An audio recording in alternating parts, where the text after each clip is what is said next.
The Project Gutenberg ebook of The Soul of the Moving Picture. This ebook is for the use of anyone anywhere in the United States and most other parts of the world at no cost and with almost no restrictions whatsoever.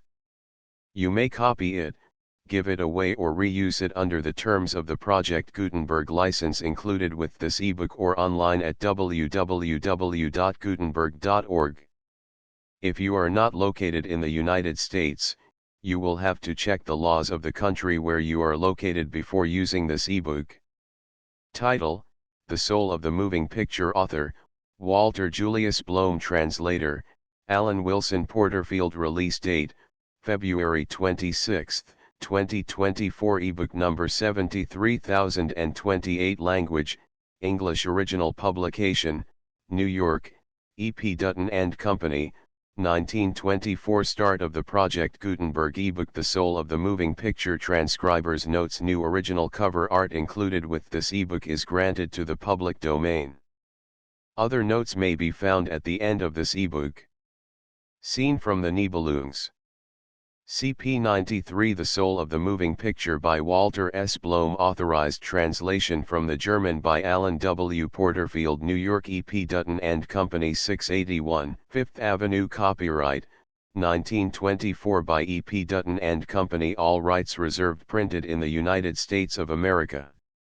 Contents page. Introduction 9. Chapter I. Tools of the Trade 1-2. Texts 19-3. Tricks 32-4. The scene 40v. The setting 72-6. The poet 95-7. The compass of poetry 110-8. Film adaptation 144-9. The path to art 153. List of illustrations. Scene from the Nibelungs. Frontispiece figure facing page 1. The Cabinet of Drive Caligari 6-2. The Cabinet of Drive Caligari 14-3. The Stone Rider 24. The Stone Rider 28-5. The Nibelungs 34-6. Destiny 42-7. The Children of Darkness 48-8. Algol 69. Dr. Mabius, The Great Unknown 64-10. Golem 70-11. Golem 78-12. Destiny 84-13. Sumurun 114. Madame Dewberry 108-15. and Bullen 114-16. Dr. Mabius, The Great Unknown 122-17. A Doll's House 130-18. Voglet Castle 138-19. Destiny 146-20. The Nibelungs 152-21. The Nibelungs 160. Introduction. The influence of the moving picture on the souls of the various peoples of the earth has become so great that an attitude of indifference toward this marvelous invention is no longer permissible. We see ourselves forced to take a definite stand for it or against it. We are obliged to line up as friend or foe of the film. It is, however, no longer sufficient to oppose the moving picture in a spirit of indulgent contempt or fanatic hostility. All the world knows that there are more bad moving pictures than good ones, and that the moral and aesthetic tendency of a great many films is of a quite negligible nature.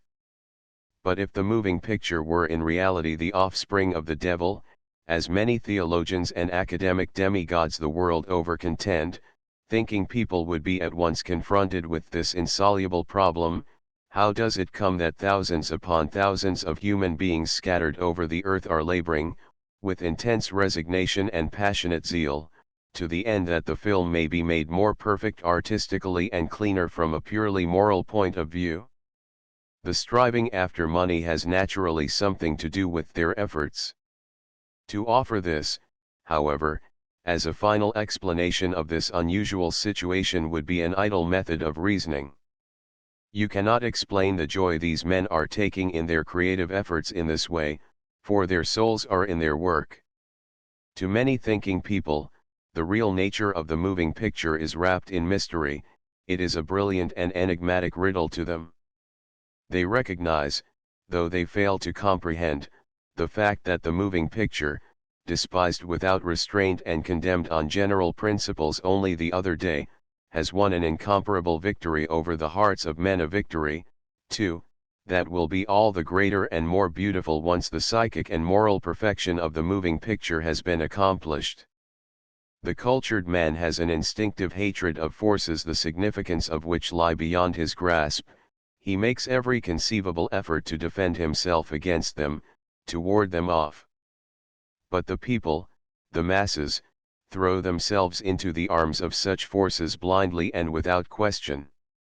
The number of cultured men, however, who are going over to the camp of the moving picture without thereby becoming disloyal to the other arts is growing daily.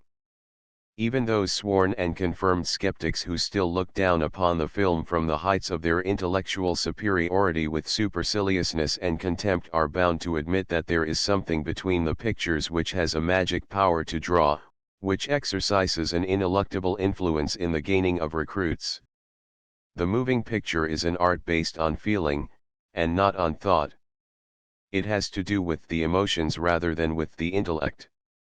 The man who goes to the moving picture wants to experience certain incidents, not by thinking about them, but by feeling them. Just as music arouses the feelings through tones, just so does the moving picture attempt to solve, not the riddle of the human brain, but of the human soul. A moving picture is a feeling expressed through gestures. There is still much about this youthful art that is altogether misunderstood. Its real sources, the fountains of its life, are suspected, foreboded by only a few, nor are they recognized, when seen, by all. Nearly every visit to a motion picture theater is a disappointment. The must of the grape is still carrying on in a really absurd fashion. The motion picture, however, is marching straight ahead in a course of unmistakable and wonderful development toward the heights of victory. And this development, this evolution, has to do not merely with the perfecting of the art itself, but with the enjoyment that is derivable and derived from the art. Our eyes are becoming keener in the detection of gestures and mimicry, our imaginations are growing sharper, even clairvoyant, they are rapidly becoming able to read the language of pictures and movement. When the motion picture was still in its infancy, its actors assumed and employed the shrill and tinny pathos of the pantomime. At that time, and it was not long ago, the lovely and mutely passionate world of gesture was unknown to us. We saw it, to be sure, in the dance, but we were still incapable of interpreting it. Today we feel, detect, see some sort of inner vibration behind the slightest movement. In the other arts, in the old and tried arts, those that have already been developed to a high stage of perfection, if not actually overdeveloped, progress, if made at all, must be made with the expenditure of tremendous effort, it must be wrung from the depths, as it were.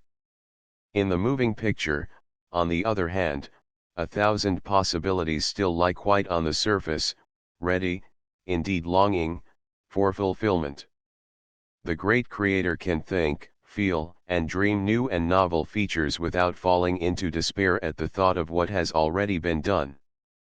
Becoming mindful of the past is not a painful occupation for him. Indeed, the motion picture may be compared to a starry heaven that stretches out before our upturned eyes, awaiting the creative ken of the celestial investigator. Every attempt, however, of the exuberant creator, filled with the urge for deeds, to perform aesthetic experiments on the motion picture avenges itself. Such experiments cannot be carried out with impunity. For the applause of a small circle of the elect is not going to prevent bankruptcy on the part of the film company that supports these experiments. Film art without economic success is quite unthinkable. Germany, the land of theory, experienced a short while ago a veritable flood of aesthetic experiments in the domain of the moving picture. Of these, there was but one, the cabinet of Dr. Caligari, which provided its creators with the satisfaction that comes from a pronounced success in foreign countries. And even in this case the success was due to the peculiarity of certain means that had heretofore never been seen on the screen. The American has too much appreciation of this world, and too little sense for the world beyond, to grow enthusiastic about phantoms or nebulous adventures. nor is he weighed down with the traditions that reach back through centuries of time and constitute so much impedimenta on the part of European artists. And the Swede is too intimately associated with the Mother Earth of his home ever to undertake a flight to the clouds through the medium of the motion picture. But the Swede and the German reached the point where they saw that you have got to speak a language, in the film, which can be understood by men wherever they chance to live. A work, let it be ever so artistic and valuable in itself, which brings economic distress to the film company that produces it, harms indirectly the entire film business as an art. That film artist attains to the complete realization of his desires whose creations put money into the purse of the company. The one who does not do this fails in the end. The task of the film artist is always and ever, to effect a happy union between art and business. Moreover, this union must be brought about in such a way that both art and business flourish. The man who cannot do this merely drives the film companies onto the production of cheap and cheapening pictures which draw the masses and pay a reasonable dividend, but nothing more. For the film companies of this earth are and remain, first of all, business concerns that must pay. Film art is expensive, and no gratuitous distributor of private funds is going to give one penny which will not bear him interest. If there be anyone so blind as not to be able to grasp this simple principle, he is unable to grasp the underlying principle of the motion picture as an art.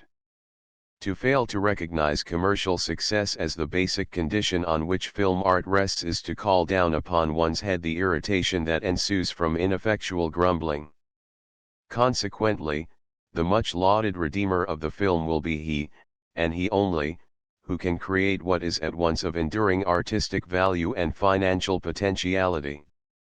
And every film will have this artistic and commercial success which glows with real passion because it has been wrung from powerful feeling. The art, the very soul of the motion picture, cherishes no desire for subtle, intellectual form or forms. It longs, indeed, for a sole form of elementary force. This is true, for the unique though inexhaustible domain of the motion picture is the eternal feelings of man, the initial and primeval feelings that rise from out of the senses and mount to the soul. Love or hate, and the joy, sorrow, grief, hope, lamentation and good fortune that emanate from these two, it is with these that the film has to do. It has to do with nothing that comes rigidly from the intellect or exclusively from the soul itself. In the moving picture everything becomes pale and colorless which is not born of the sensual emotions. Every art seeks its way to the soul. Sensuality one and soul, that is the moving picture. There is only one eternal, immutable, and never-failing material for the film, it is the passion of the soul. There is no word that occurs more frequently in this book than sinnlich, or the noun derived from it, Sinnlichkeit. Throughout, the former is rendered by sensual, the latter by sensuality. Neither of these words has here the connotation that is ordinarily attached to it. Sensual means nothing more than relating to the senses, and sensuality is the noun form and means nothing more than the composite result of our being sensual. We have, as a matter of fact, 5 senses. The German for sense is Sinn. Consequently, Sinnlich has reference to our capacity for sensations, our sensibility. The words might have been translated in a variety of ways. I might have commandeered such terms as sentient, sensory, susceptible to sense experiences, and so on. Such variety would have been, probably, in the interest of seeming erudition, which leaves me cold, or in the interest of pedagogy which, so long as I remain normal, no man can ever persuade me to study. Translator. Thought and intellect are given an intelligent welcome by but very few people. Were it not for the herd and hypocrisy, poetry would be unread and the stage would be a temple of the lonely and isolated. Is Shakespeare or Goethe really understood by the masses? The senescent stage is the counterpart of the goal of our civilization, which is the thought that can be felt, the idea that can be filled with soul. It is for this reason that we have today, more than ever, the spiritual stage. Art based on emotions is art for the masses. The youthful motion picture is the counterpart of the origin of our nature, which is the sensuality that can be felt and filled with soul. It is for this reason that we have today the sensual, the sensuous, moving picture. There are limits to feelings. For we live in an age that demands crystal clarity and coyniceness. The limp, flabby, and effeminate we dislike. No age was less naive than ours, and yet none was less sentimental.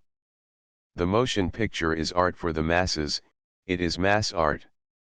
Sectarianism, chilly aestheticism, attempts at escape from inadequate culture, these are not known to the motion picture. Art for the masses, art for the money. That is the entire story. But does art for the masses mean art such as the masses themselves would create? Rabble art? The film in which the plebeian soul alone takes interest and from which it derives pleasure is not a good film. Nor is that a good film which is understood only by the aesthetic soul. To be good, satisfactory, excellent, a film must carry along with it and enrapture all, those whose hearts are simple and those whose hearts are intricate, complex, full of intertwined sensations. To do this is hard. If and when done, it is done through the medium of great art. This book was written by a man who writes scenarios. It is not beyond reason to believe that such a book could have been written only in Germany, where one, in matters of art, not infrequently forgets the action out of an all-absorbing interest in meditation. It arose from an inner desire, from an inner exertion. I wished to become clear, for the benefit of my own manuscripts and using them as a basis, as to how a film should be constructed so that art and profit, which are inseparable in this field, might get along with each other, might endure mutual juxtaposition. And I wished to give other people the benefit of my views. I have devoted my attention mainly to those motion pictures that have been most readily accessible to my fellow countrymen and, to me. In other words, I have discussed German films. The time at which my wounded and bleeding country will again take its place among the happy and prosperous nations of the earth is still remote.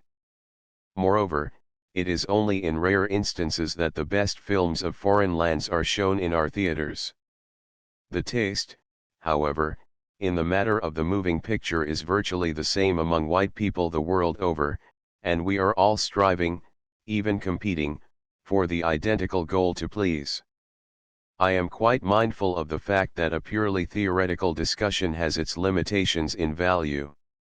Every personal opinion is one-sided, and no sooner has the connoisseur found his way than he throws the views of others overboard and proceeds on his course just as if he had never heard of them.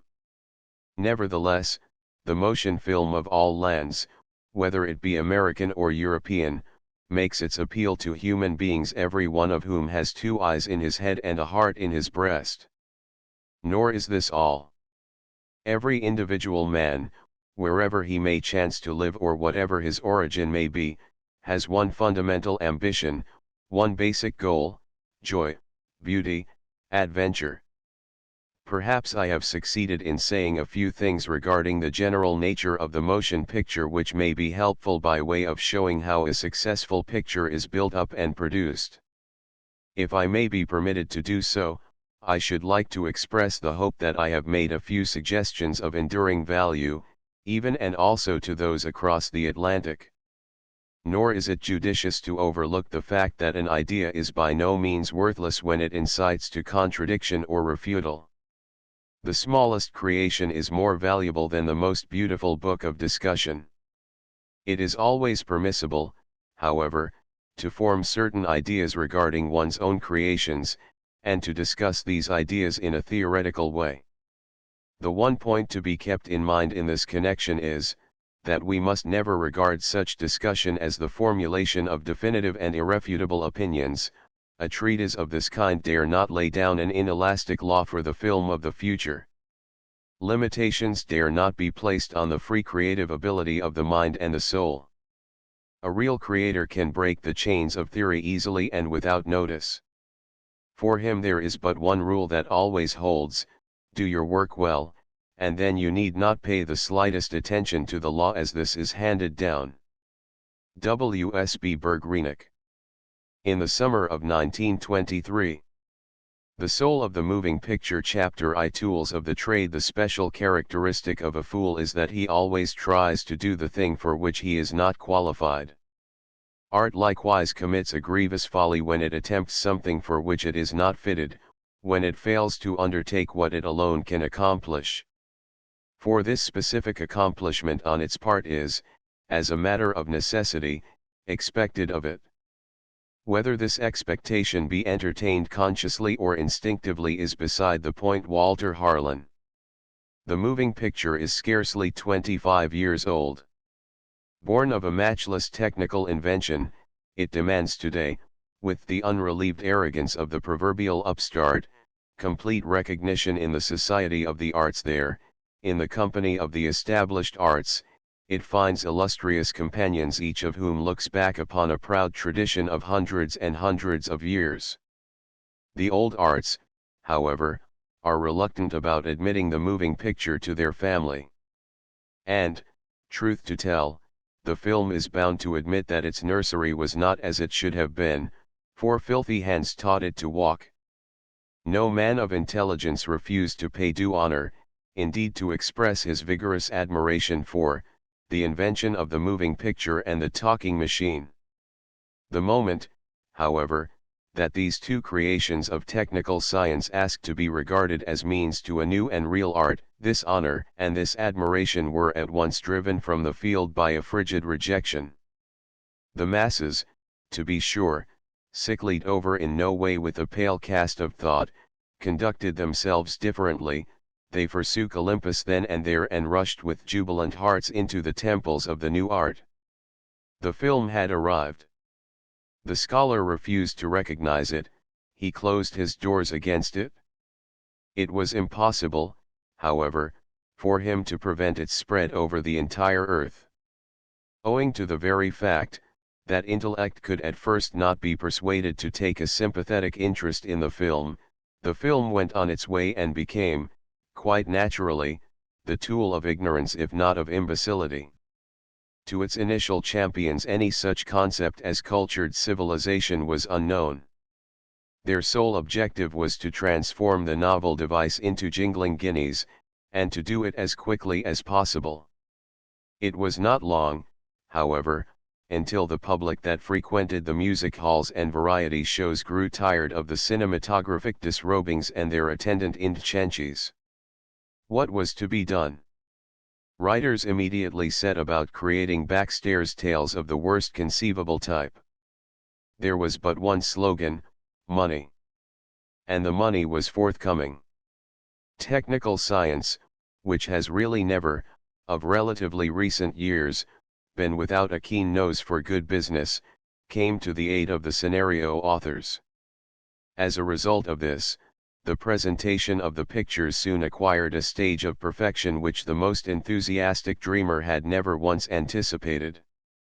But of art, of culture, of an exquisitely visualized civilization not a trace, not even a premonition. Then came the moving picture actor, that living embodiment in one person of idealism and materialism, in whose acting people began to have a sort of preconception of an entirely new method of giving visible and tangible expression to human feelings.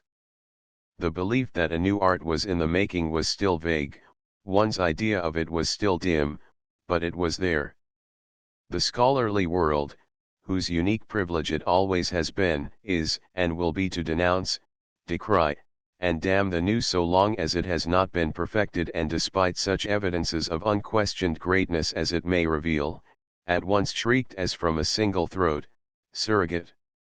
It was in Italy that a certain poet with a worldwide reputation permitted his work to be placed on the screen. At this some began to be skittish, skeptical. And from afar off, as it were, came the first trumpet tones announcing a new art. and thus the moving picture, attacked by the entire cultured world, went on its way, unimpeded by the objections that were raised against it, to the heights on which it at present rests.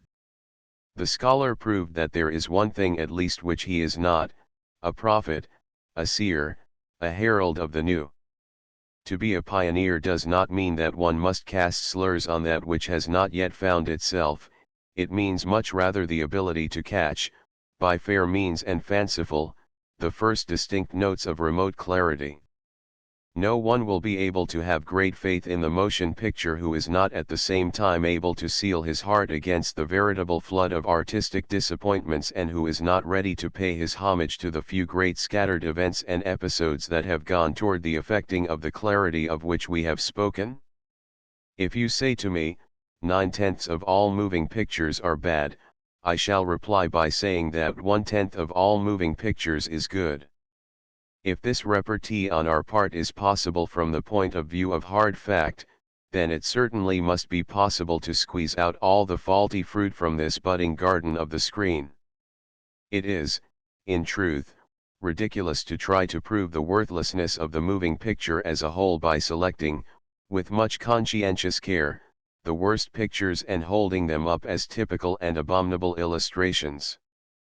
These worst pictures merely make us realize the not exactly crushing truth that the moving picture, like any other artistic tool or instrument, may be misused.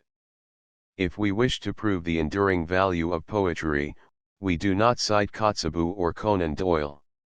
We can appreciate the value of the motion picture only by studying its best works. It is easy to criticize; to nag is a sport in which all may indulge. But mistakes are necessary, they return without ceasing and lay in our lap first the foreboding, and then the real knowledge of those inner laws that go to make up the truth. And they do this however deeply buried the laws may be.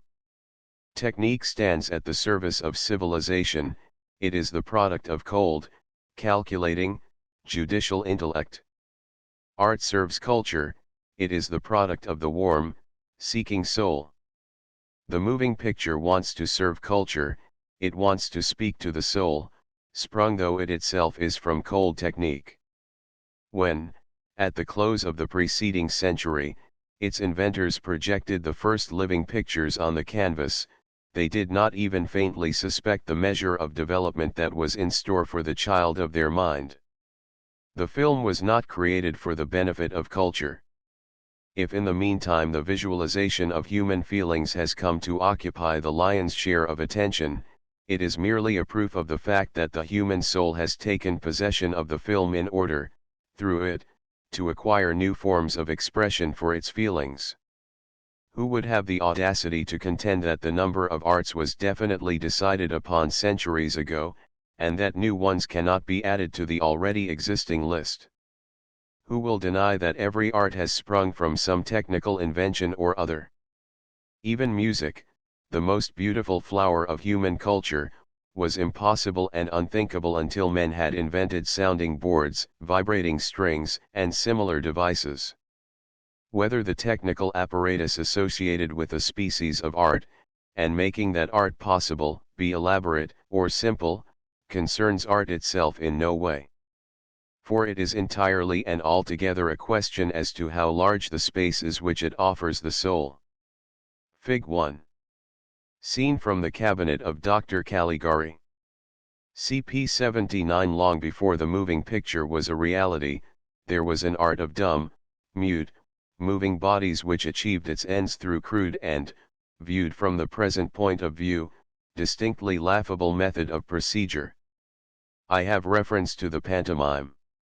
We see that such forms as the pantomime has thus far employed, such devices as it has thus far called to its aid, have by no means exhausted its artistic possibilities.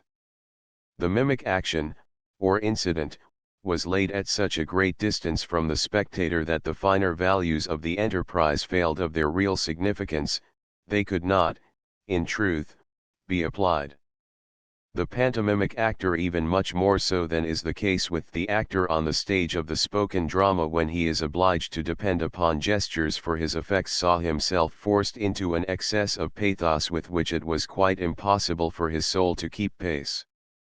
We felt such acting was affected, we dubbed it hollow, theatrical pathos.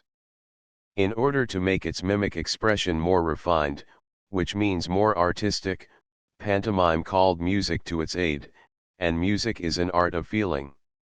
It thereby ceased to be real pantomime, that is, a pan or an all affair, especially in connection with the accompanying song, the canticum.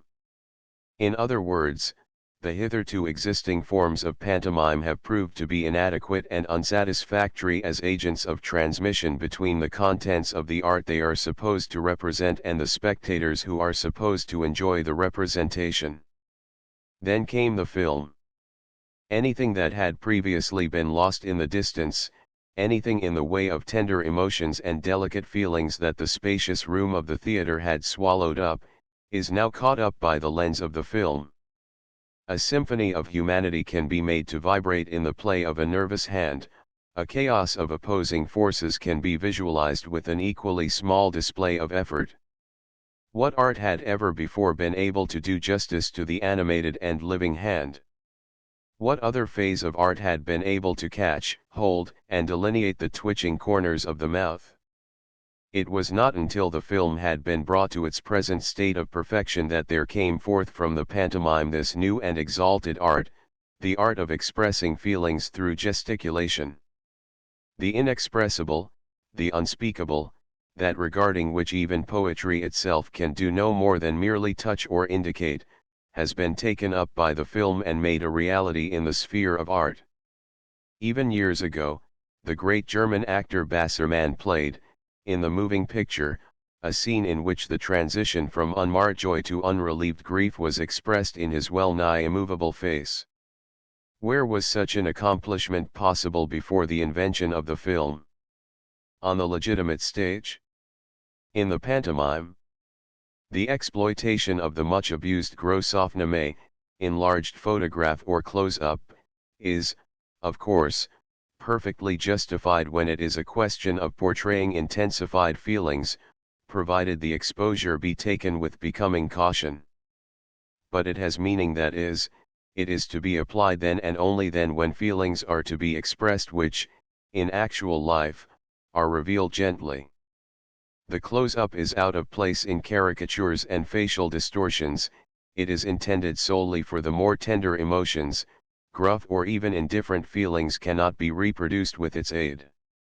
It is a matter of congratulation that the tendency in recent years, not merely in Europe but also in America, has been away from the old method of breaking up each individual scene into a half-dozen close-ups. There is, moreover, a certain definite standard with regard to this kind of pictures beyond which it is impossible to go with impunity.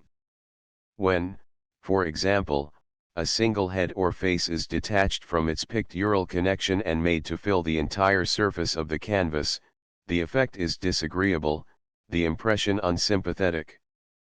Thus we see that the pantomimic possibilities are fulfilled, through the aid of the motion picture, up to that very point beyond which these possibilities no longer exist.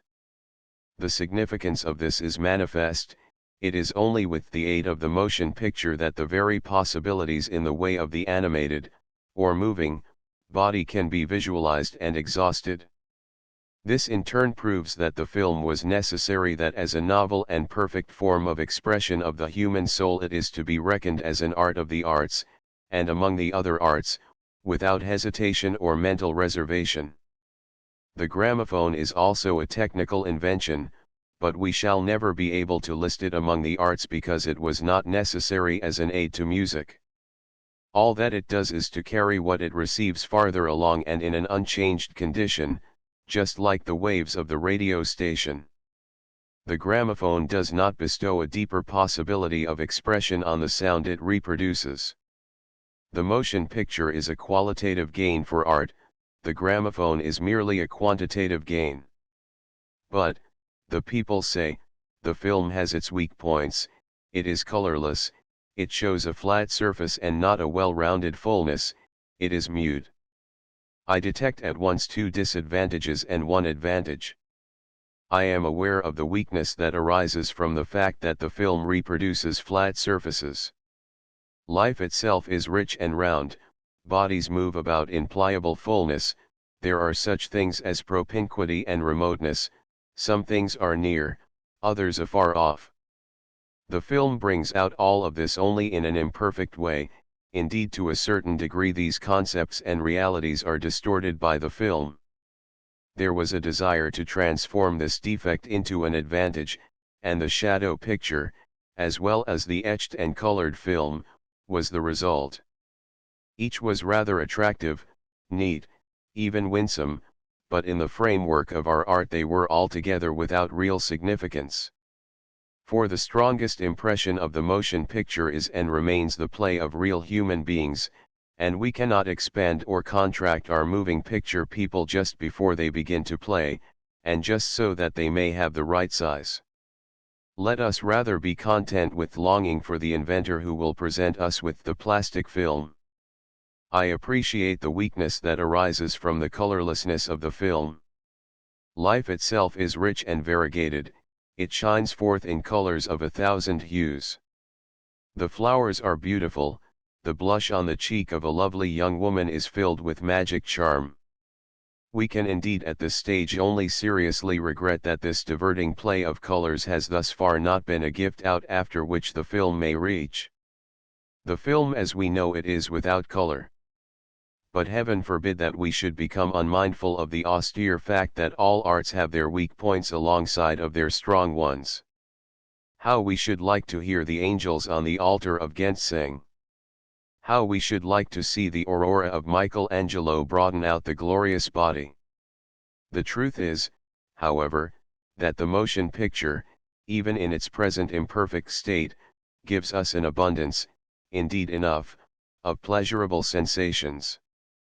For does it not depict the play of beautiful bodies, the wonders of the storm-tossed sea, of the wind-swept plain? Does it not show us the flying clouds and foaming waves? It does, and we can consequently endure, for the time being, its colorlessness and its imperfections with regard to space, especially since there is well-founded reason to believe that sooner or later the inventor will come forth and eliminate both of these defects.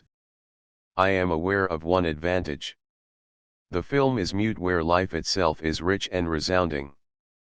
One would fancy then at first blush that this were a disgraceful weakness on the part of the film, one that must be removed at once if the film is to survive. We, however, detect a distinct advantage in the muteness of the film. Every art must have a basic and fundamental soil, so to speak, in which its particular species of flowers flourish.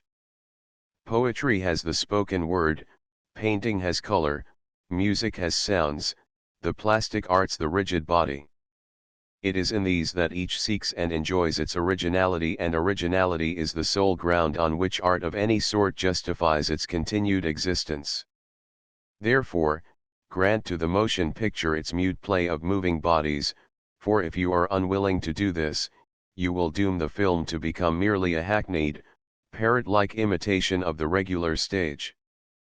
But man is so constituted that he makes those inventions which he can make and not others, regardless always as to whether these inventions are beneficial to humankind or not, regardless as to whether they are of a beneficent or a malevolent nature. This proposition must be accepted, or it is impossible to account for the invention of the cannon. And so, in all probability quite soon, the speaking and resounding film will challenge the mute film to the arena. The outcome of the ensuing struggle is hard to predict. It is altogether probable that the film public will suddenly be brought to realize that the silent, speechless motion picture gives it more stimulation and more pleasure than the speaking film, for the latter will have nothing original about it. And it remains a solemn fact that the public always wants to see something original, it wants to be conducted straight to the visionary land of a colorful fancy where such adventures as men have never seen literally grow on the trees before them.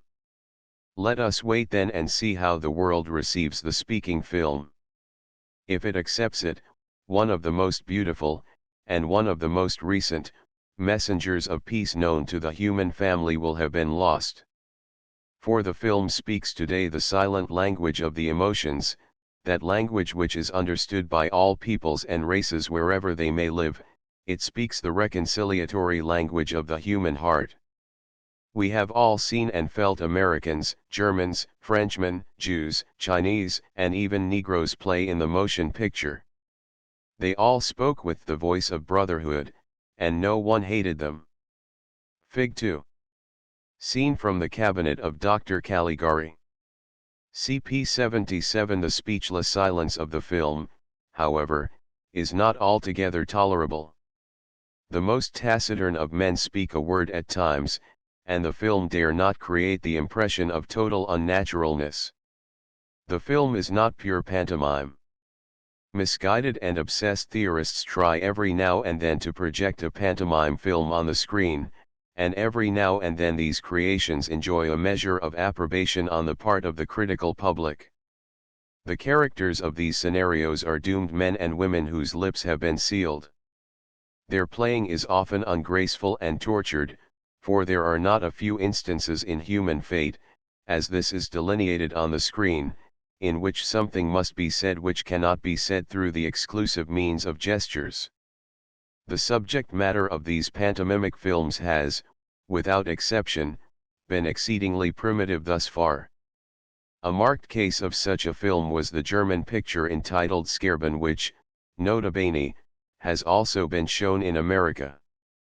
There is nothing left for the spectator to do other than to long in vain for at least a scrap of text which may serve to transform the unnaturalness of it all into a true picture.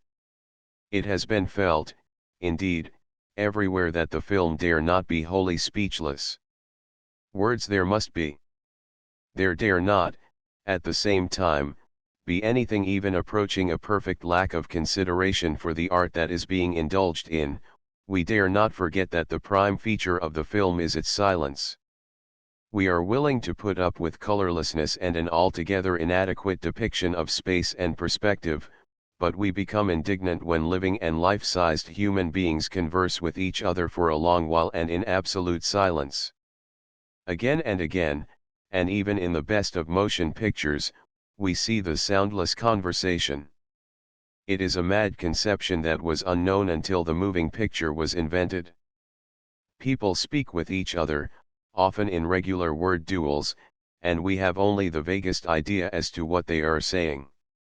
To be a spectator at such a performance is to receive instruction that leads on to the hazy suspension of reason and to the merciless softening of the mind. With art, or with the participation of the creative fancy of the spectator, it has nothing whatever to do. No text, and be it endless, can remove the impression that such a procedure is an anomaly. It is still more dangerous to have people sing in the film. To see such a sweet flower of the human family as Mary Pickford, dressed in white and sitting at a concert piano, is to be sure a rare pleasure. At the sight of her, the eye gladly forgets the impatience of the ear. But there are films in which a tenor sings a wordy song that, in itself, is linked sweetness long drawn out. His breast heaves, his mouth opens like a barn door, all in the silence of the tomb. In such instances many a tried and valiant actor has played an involuntary Chapliniad. Strangely enough, instrumental music often has a quite pleasing effect in the motion picture. The reason for this is not far to seek. The accompanying music and the picture are blended into a unity, between them there is perfect harmony. That this harmony exists, however, is a matter of pure accident. Fearful, on the other hand, is the result when a living singer takes his place in the orchestra and accompanies the picture with a song. When the hero up in the film opens his mouth, the artist down among the musicians opens his too, and song comes forth. All of these are trifles which a skillful producer can easily avoid. Between silence and loquaciousness lies a spacious domain which offers the capable film artist abundant room for an easy and agreeable portrayal of his subject matter. This having been accomplished, no one feels that there is anything anomalous about the picture, or the art that makes its production possible. No one will feel a desire for a speaking film, for the silence that is in the main obligatory has been interrupted and toned down by the interjection of occasional lines of text. All in all, the film as it has been developed thus far, is a new revelation of the artistic world's soul. It delineates feelings through gestures, emotions are set forth with the aid of gesticulation. For this reason alone, the film in its present form is a new art. Is the photograph which makes the film possible also an art? No, it is not, and will not be an art. But the operator is an artist. His tool is the lifeless material, just as marble is the tool of the sculptor. And he animates his picture, he gives it life, by means of the most delicate lights and shades, through the introduction and application of the tenderest of moods. Let us rejoice that the human mind has been enabled, thanks to the motion picture, to hew out a way for itself into lands that have hitherto been unknown, a way that leads us off the beaten track on which the glare and hardness of everyday life become at times unendurable, a way that leads us into the dreamy twilight of poetry, into the realm of romance. How necessary the film, as an art, has become if we are to escape with judicious frequency the drab dullness of the workaday world is known to everyone who is sufficiently familiar with it to feel that its loss would be lamentable. Chapter 2 texts man as a mute. In the old pantomime, man was deaf and dumb. His acting consisted of a ridiculous, bombastic, and excited whipping about with all manner of gestures, a convulsive attempt to make clear, through the exclusive agency of gesticulation, a number of things, indeed everything, that cannot be said through gestures alone. Pantomime is tin horn and big drum solo. This is not the way of the moving picture. For it followed as a matter of self-evident fact that the inaudible words could be inserted in writing between the pictures. Many people, however, have succumbed to the delusion that the moving picture actor has regained his speech, and that without limit. There is no phase of the film in which it is still groping about more in the dark, none in which its essential conditions have been so little fulfilled as in the matter of interpolated texts. One begins to have a feeling that the shorter the speech the better. But even a battle of words consisting of short, even abbreviated, lines can have an undesirable effect so far as the artistic impression is concerned. Laws are always first felt and then recognized in error.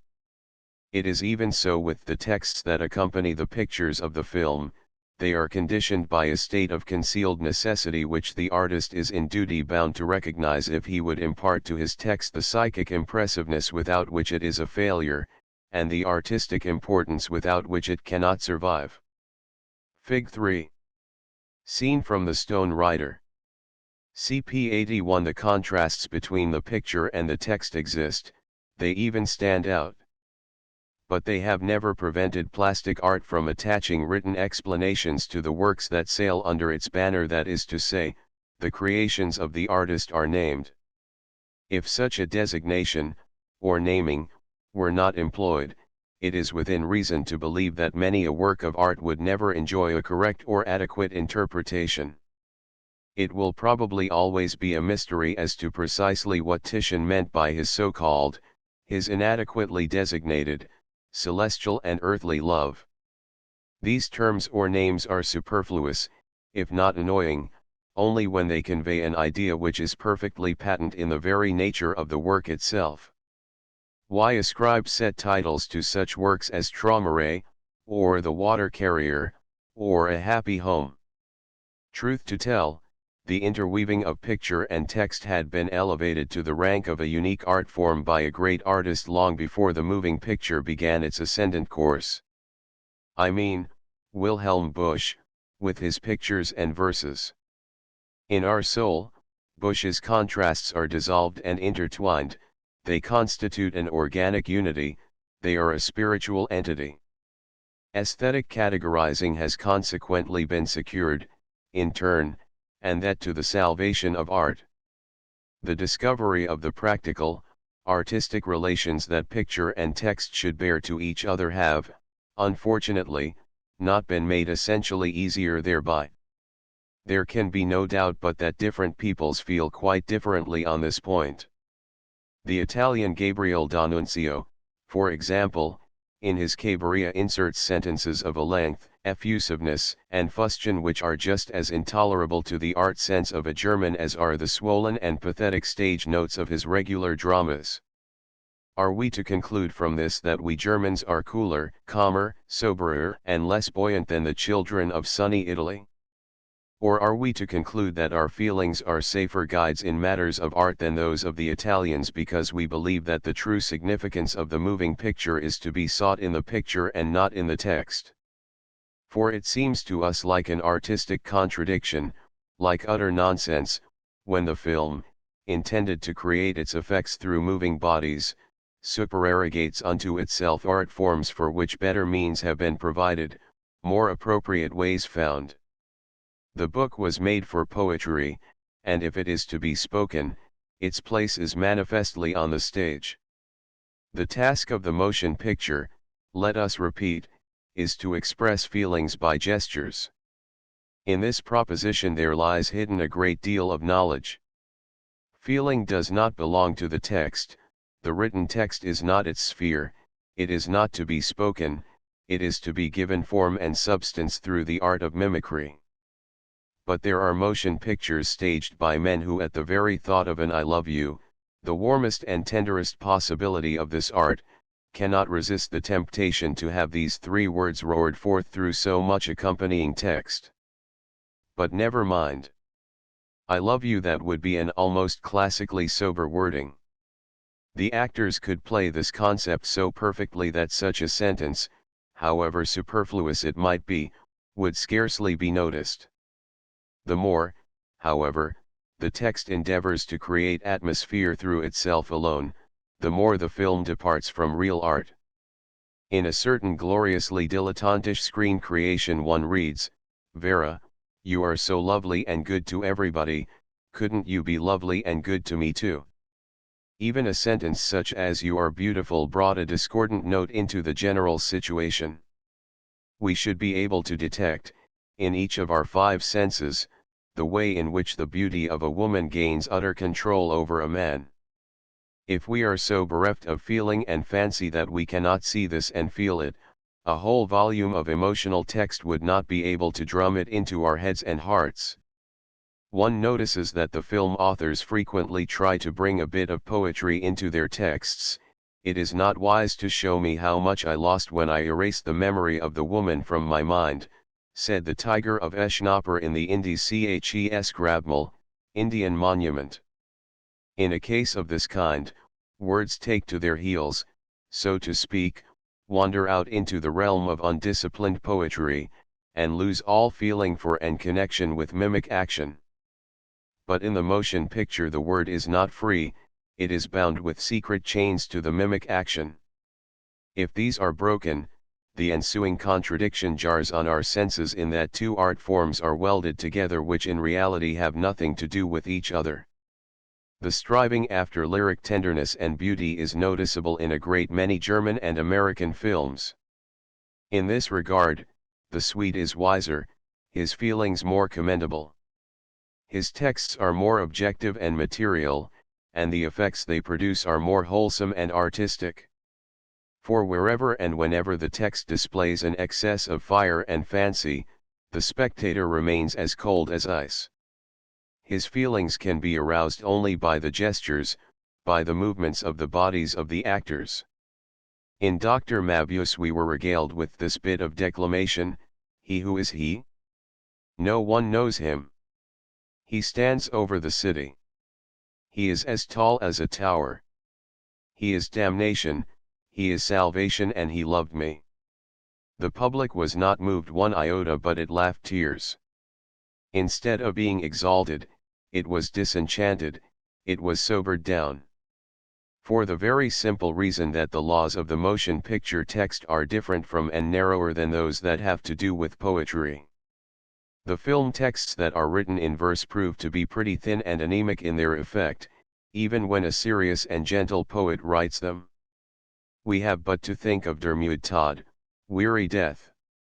They are however altogether unbearable when they come trotting across the screen in the cumbersome armor of the iambic pentameter as the Italians so frequently employ them. That kind of inflated film text has been rejected by the entire world. The film text cannot endure a revel in words, it must fit the action as tightly and as neatly as a smooth, stiff fleshing fits an actor of the spoken stage. Dress it up with the festival garments of formal poetry and these garments flop about its limbs while aesthetics go begging. Here is a thought to be kept on our memorandum: all that is said in the way of feelings in the text is not felt in the play. Our instinctive presentiment, at this stage of film development, is so deep that we are not going to admit through the threefold door of the heart any text that attempts to bend and mold this presentiment to suit its own purposes. The ease with which the spectator may be inundated with a flood of textual words cajoles some into smuggling the talmy gold of speech into the moving picture. I forbid you to leave this house, and if you dare to act contrary to my wish in this matter, you will not receive a single penny from me. This text occurs in the Indies Ches Grabmal. Fewer words would be more, that is, more effective. A clear, soulful portrayal as well as a fixed, secure, and successful mounting is made altogether impossible by such an unchanged astoned and miserably affected text as this. The very dignity of the film, in this case, has been abandoned to the caprice of the man who wrote the lines. The author is in a position to do one of two things: he may either cleanse the film to the point of high art by grasping the true significance of such text as is needed, or he may demote the same film with all its art potentialities, to the grade of a mere hawked pamphlet by filling his text with the heavy, plebeian splashings of everyday and everyman conversation. But never mind. Such texts may be regarded as a failure, but they are by no means equivalent to the transferal of the material to the purely spiritual world, which is closed to the sensuous moving picture because it cannot be disclosed through gestures alone. But wherever we sense an attempt on the part of the text to make even a remote effort at touching on the problems of the intellect or spirit, we notice at once the patchouli stench of botched and bungled art. All those expressions of a well-meant and, in poetry, quite permissible brooding and grieving over the sinister incidents of life, as well as such threadbare philosophizing as goes with this species of mental indulgence, all of these utterances taste like thin lemonade, sweet, flat, and insipid. In them there is not a grain of real film feeling, the art of the great picture they know not. Exalted spirit, how near I feel myself to thee, such is the boast of the moving picture in this instance, that is, when it makes short shift with its fundamental right and privilege, if indeed it does not dispense with it entirely. The spirit of the film author is not shown by allowing his Pegasus to roam uncurbed over boundless territories, emitting wise sayings as he stamps the ground of his seemingly privileged course.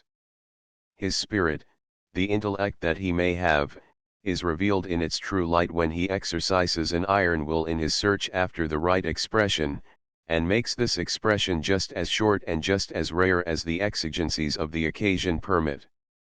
As Alfred Kerr has laconically put it, the goal of your expression? The briefer. And when this law is laid down and adhered to, the really marvelous begins to take place. These condensed, sober, frigid words actually begin to ring and glow. The best text that has ever been given any motion picture, and the one that lent the scene to which it belonged the most veritable magic, was found in Caligari. At the head of these dark and somber horrors stood the one word, night. This lone monosyllable, which in the rise and swell of poetry might be passed over quite unnoticed, cast a spell over us in the film like the glowing of greenish eyes from the dark. Such brevity is, of course, not always necessary, nor is it at all times possible, for it would frequently be impossible for the general public to understand it. But a clear, clean primness, one that is just as alien to any imitation of everyday speech as it is to the striving after original, poetic effect, should characterize the style of the text that accompanies the picture. How could we best define a really adequate motion picture text? By saying that it is a lump of ice in which there is a glowing coal. This is obviously the artistic sense of the style we are considering. We are endeavoring to make it possible for the actor to indulge in an unhampered and unhindered mimicry that is poles removed from the gymnastics of the pantomime. Karl Hauptmann said once upon a time, that will always be a poor motion picture in which a violent effort is made through the overworking of gestures to express an idea which in reality can be expressed only through the medium of words. That, too, will always be regarded as a benevolent interpictorial text which holds up to the mind of the spectator, suddenly and without warning, certain necessary words, the mission of which will be to impart roundness, fullness, and ultimate clarity to the mental content of the pictures that have been passing before our vision. Fig. 4. Scene from the Stone Rider. CP 82. The compass of the motion picture were far too limited to merit serious and universal study if the materials that are used by it were confined to such as can be fully and adequately interpreted through gestures alone, and without the use of even the briefest of explanatory text.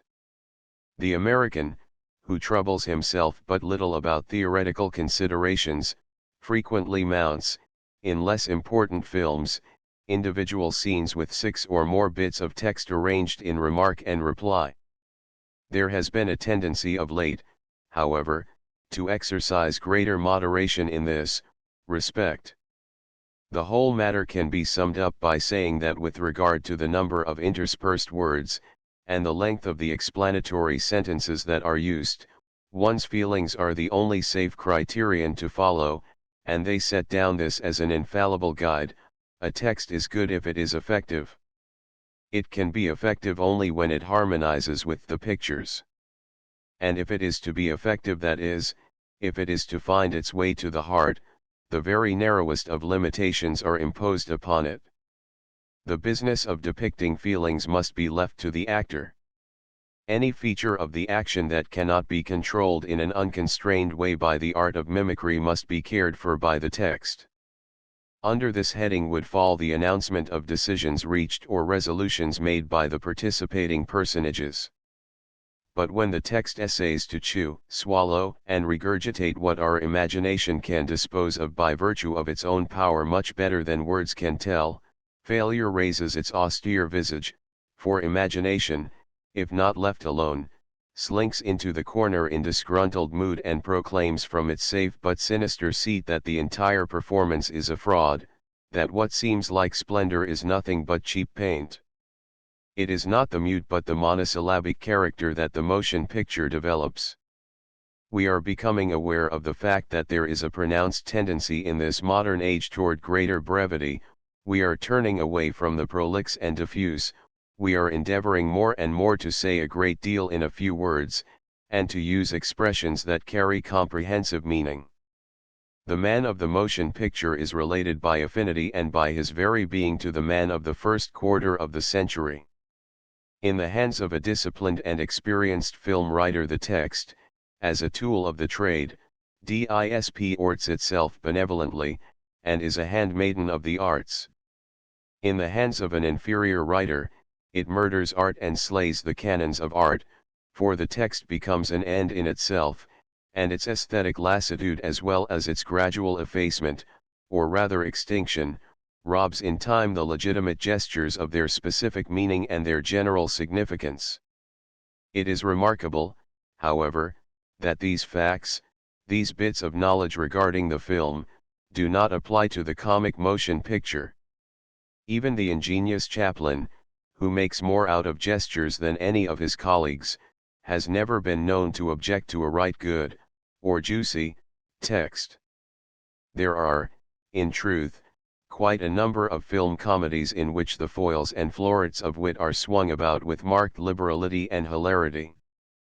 But whatever may be said, whatever theories may be proposed, it remains a sober truth that the real freedom of the film artist is preserved, for his own enjoyment and that of his spectators, when he is allowed to make his picture effective as he sees it, and through such gestures as he personally sees fit to employ to this end.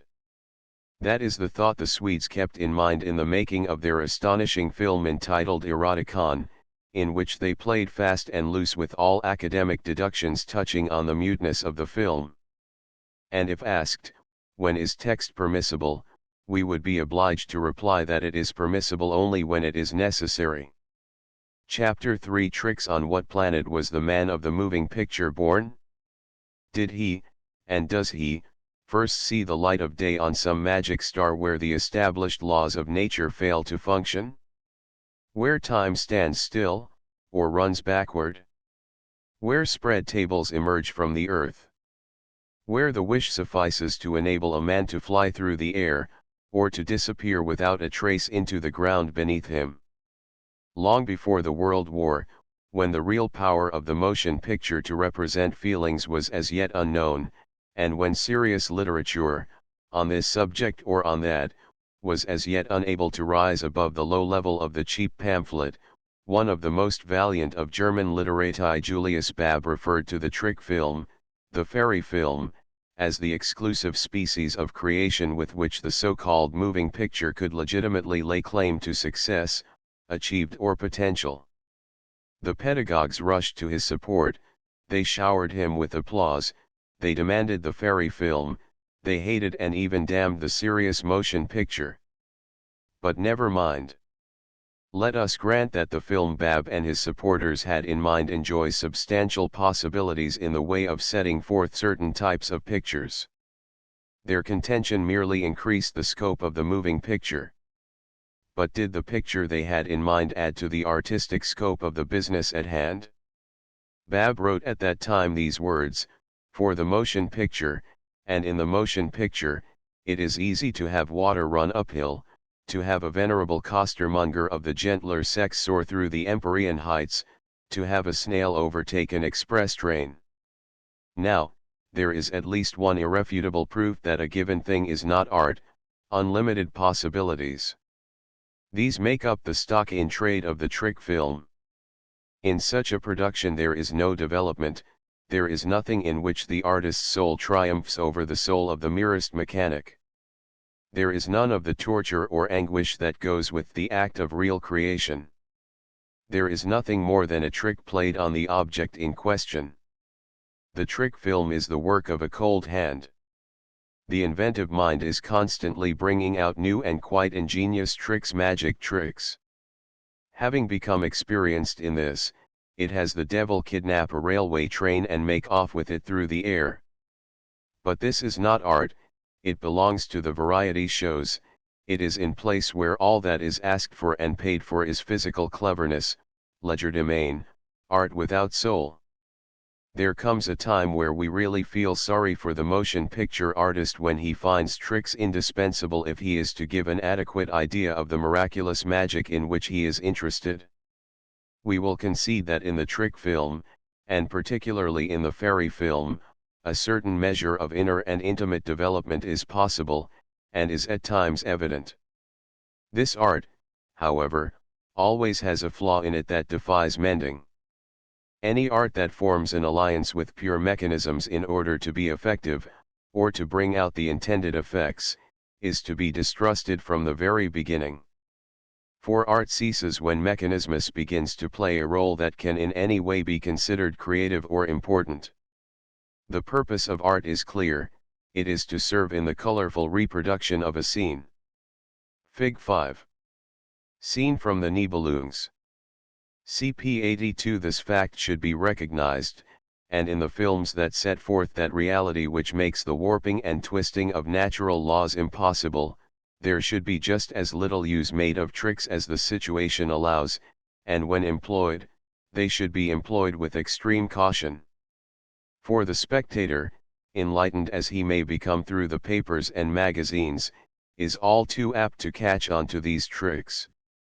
And it is never wise to grant the man whose art sense is undeveloped, and whose aesthetic understanding is anything but mellow, a peep behind the scenes.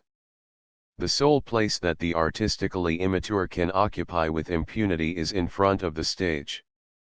Many film tricks are, indeed, distinctly deceptive or fraudulent. If the incomparable detective is to land in an automobile that is whirring by at a fearful rate of speed, he goes about his undertaking in a quite calm way, 4 pictures a second, and the car making 60 miles an hour. What really happens? 20 or 30-second pictures, mad speed, foolhardy defiance of every known danger, and so on and so on. But woe to the final effect if the average spectator sees through the thing. Even when there is no great or real mystery about the applied tricks, the artistic effect of them is rather weak. The spectator looks at it all, and so many technical questions arise in his mind as to how the feat is accomplished that his attention is drawn away from the picture itself. How do they do that, is one question that distracts him. Another is it real? Indeed, the legitimate stage not infrequently finds it hard to resist the temptation to amaze and bewilder the spectator through the use of technical appliances.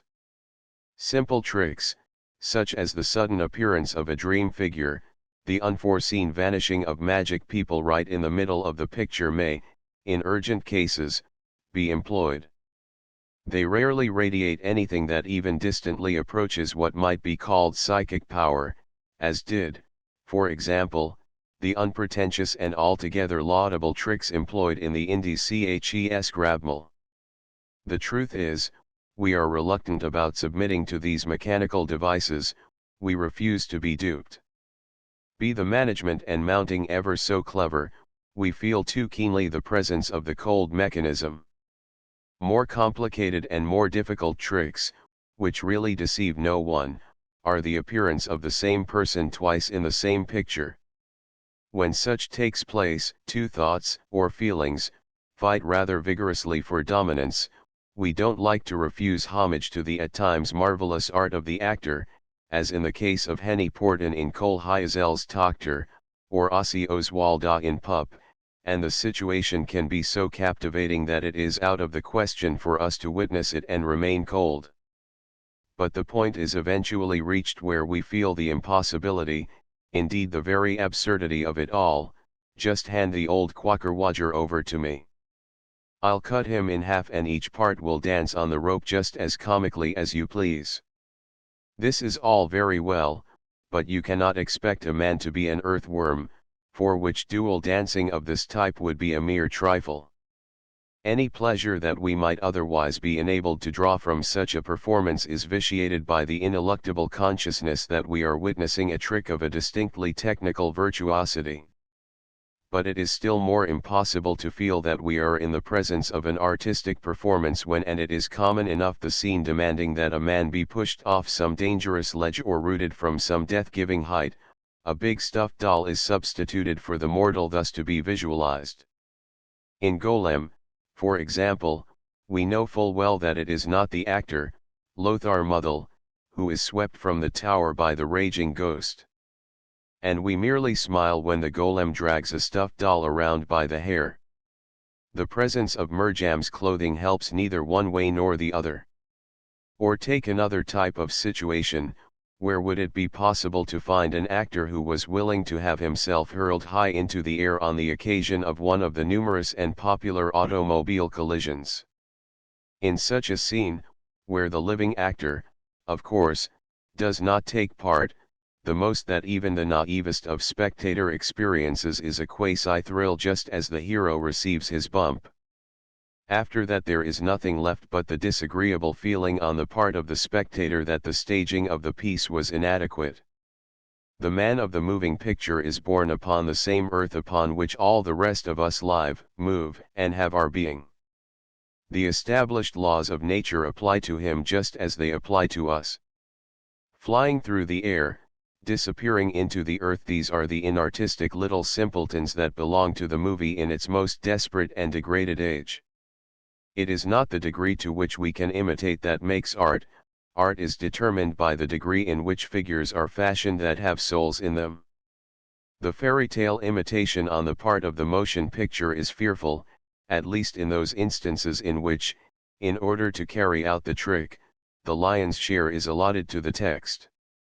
The fairy film is a bit of merry nonsense, a charming piece of roguery and skylarking, which takes place here on this earth, and which is not supposed to reflect the profound seriousness of the really poetic world of fairies or other supernatural creatures.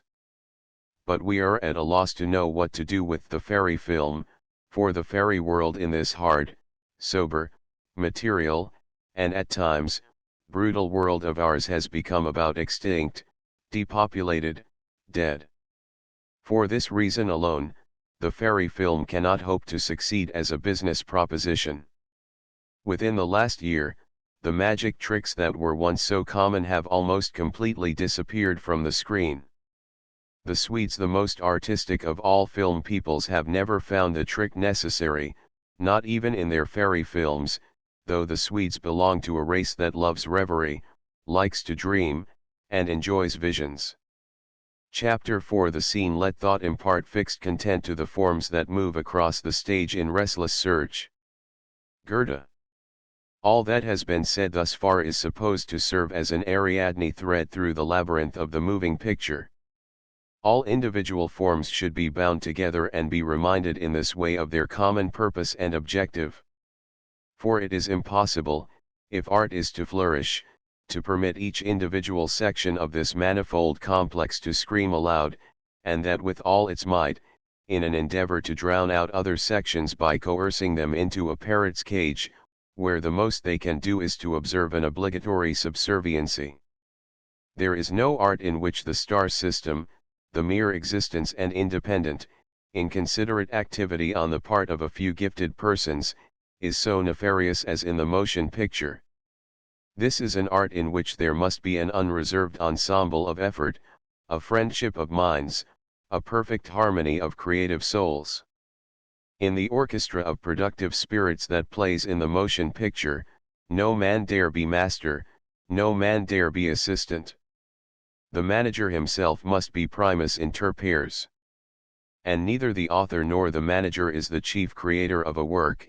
It is created in truth with the idea of equal honor and responsibility for author, manager, actor, operator, and architect. Let each man in this circle of personalities be a professional in his field and an intelligent person with regard to the fields of each of his colleagues. If anyone fails to perform his full duty, or if anyone pushes his own personality too obtrusively into the foreground, the inherent value of the film is weakened while its eventual success is jeopardized. This is true, for art is weak and but little capable of defending itself against the fatuous doings and dealings of all that is merely dazzling, just as truth is but little minded to take up effective warfare against the hollow phrase. The values that have been found in this way solved the problem of the material. An artist's soul that is certain of itself will never find any great difficulty in seizing upon the right tools to accomplish its ends, and it will rely upon its feelings in determining what these tools shall be. And yet the labyrinth in which the film artist is supposed to find himself is so ramified and many-sided that even the greatest connoisseurs not infrequently lose their way in the winding maze of paths that lie open and seem to bid for popular usage. The main will in the machinery of film art has been found, the technical bases which decide the limits to which the accomplishments and achievements of the motion pictures may hope to go, these are known. Just as brush and colors, or hammer and chisel, each inartistic means in themselves, circumscribe the arts which they aid in creating, and set up a vigorous resistance to an alien or irrelevant aid, just so does the moving picture mechanism become indignant at the intrusion of any and every foreign contrivance or figuration the essential being of which is beyond its natural control. These technical means, by which the manifolding of scenes is made possible and their reproduction stimulating, aid in preserving the naturally perishable artwork of the scene or act. The actor scene becomes the pivot of all art consideration. It is from it that all recruiting and recreation radiate, and the fame and glory that attach to the enterprise fall upon those people who delineate the play of the human heart in the visible presence of the spectator. Fig. 6. Scene from Destiny. CP 83. The actor on the legitimate stage is a person, that is, a persona, a sounding through, he is the speaking tube of the poet. His conception of the role he acts is limited, determined, and circumscribed, at least by the words of the poet, and these are, so to speak, anchored in the harbor of his activity. If the art of the actor means art seen through a temperament, there still remains the marginal latitude of the temperament, of the personality. Despite this latitude, however, it is unlikely that an actor will be minded to, or be able to, make such self-imposed use of his personality as would be subversive of the ends the poet himself had in mind. The contest, the dispute, the disagreement about the interpretation of a given role, we have but to think of the riddle of Hamlet or Mephistopheles, invariably revolves about the question of what the poet himself meant by it when he created it. The stage actor becomes the interpreter of the poetic purpose. The most important means at the disposal of the stage actor is the words, the lines he has to learn. The world in which he acts is relatively the same as the everyday world in which he lives when off the stage and going about his usual business. The northern actor makes but little use of gestures, they mean but little to him. Such concepts as he wishes to transmit to the spectator he feels should and must be transmitted through the aid of speech. Naturally, the stage actor does not speak in the restless, uncertain, and indistinct manner in which he speaks when off the stage. His language, with the exception of that employed in the hypernaturalistic drama, is filed and planed, whether it be prose or verse.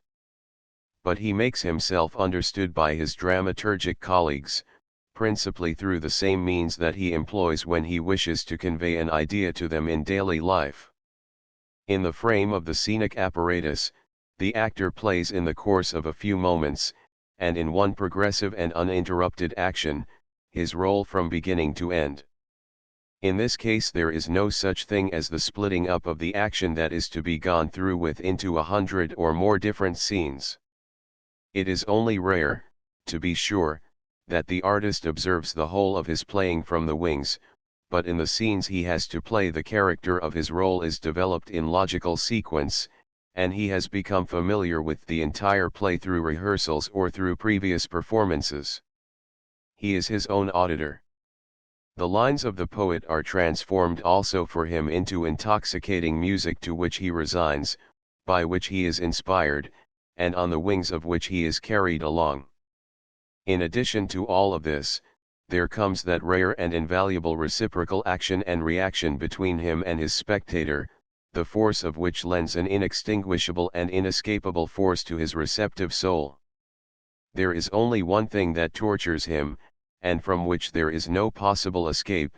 He sees himself obliged to crawl into a new and strange role tomorrow, and into still another new and strange role day after tomorrow, and so on throughout his entire career as long as this is in the ascendancy. This being the case, even the greatest creation of the greatest poet is apt, if the danger is not incessantly guarded against, to rattle around in his soul with the emptiness of a hand organ. But it is right there that we note the real task of the stage actor. He is not supposed to bellow forth scene after scene in uncontrolled eruptions of feelings. On the contrary, he is supposed to study each work of art, rehearse it, say it over, look into it, until he knows it from every angle and in its every aspect. There is only one state of mind that can be sure of success when it is a question of performing a written play on the legitimate stage, the calm, easy, superior assurance that comes from infinite study and practice. I seize the passions as the pianist seizes the octaves without seeing what I am doing. This confession was made by Salvini. Compared with his colleagues on the legitimate stage, the film actor has in many ways a much more difficult task.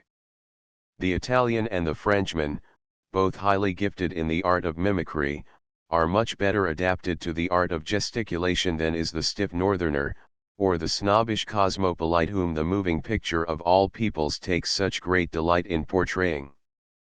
But the feverish gestures of the Romance people is beginning to screech and scream, in the moving picture, with the result, rather astonishing in itself, that the undemonstrative northerner is becoming the most gifted film actor. Now, why have the film actors of the Romance peoples been a failure? It is easy to answer the question, because the film shows life, while the Romance film, and particularly that of the Italians, has shown theater, and not always good theater at that. The film actor is split with doubt, he labors under a dual desire, he is supposed to avail himself of all the means of mimic expression which he consciously neglects and oppresses in daily life, and he is supposed consciously to neglect and suppress the linguistic means of expression which he employs in everyday life. The defective mimic ability of the northerner is revealed in the majority of German, Scandinavian, and American films. So soon as the actor becomes aware that his gestures are not putting the picture across, he begins to speak his soundless language. His gesture is supposed to embrace the content, in the way of feeling, of the entire scene.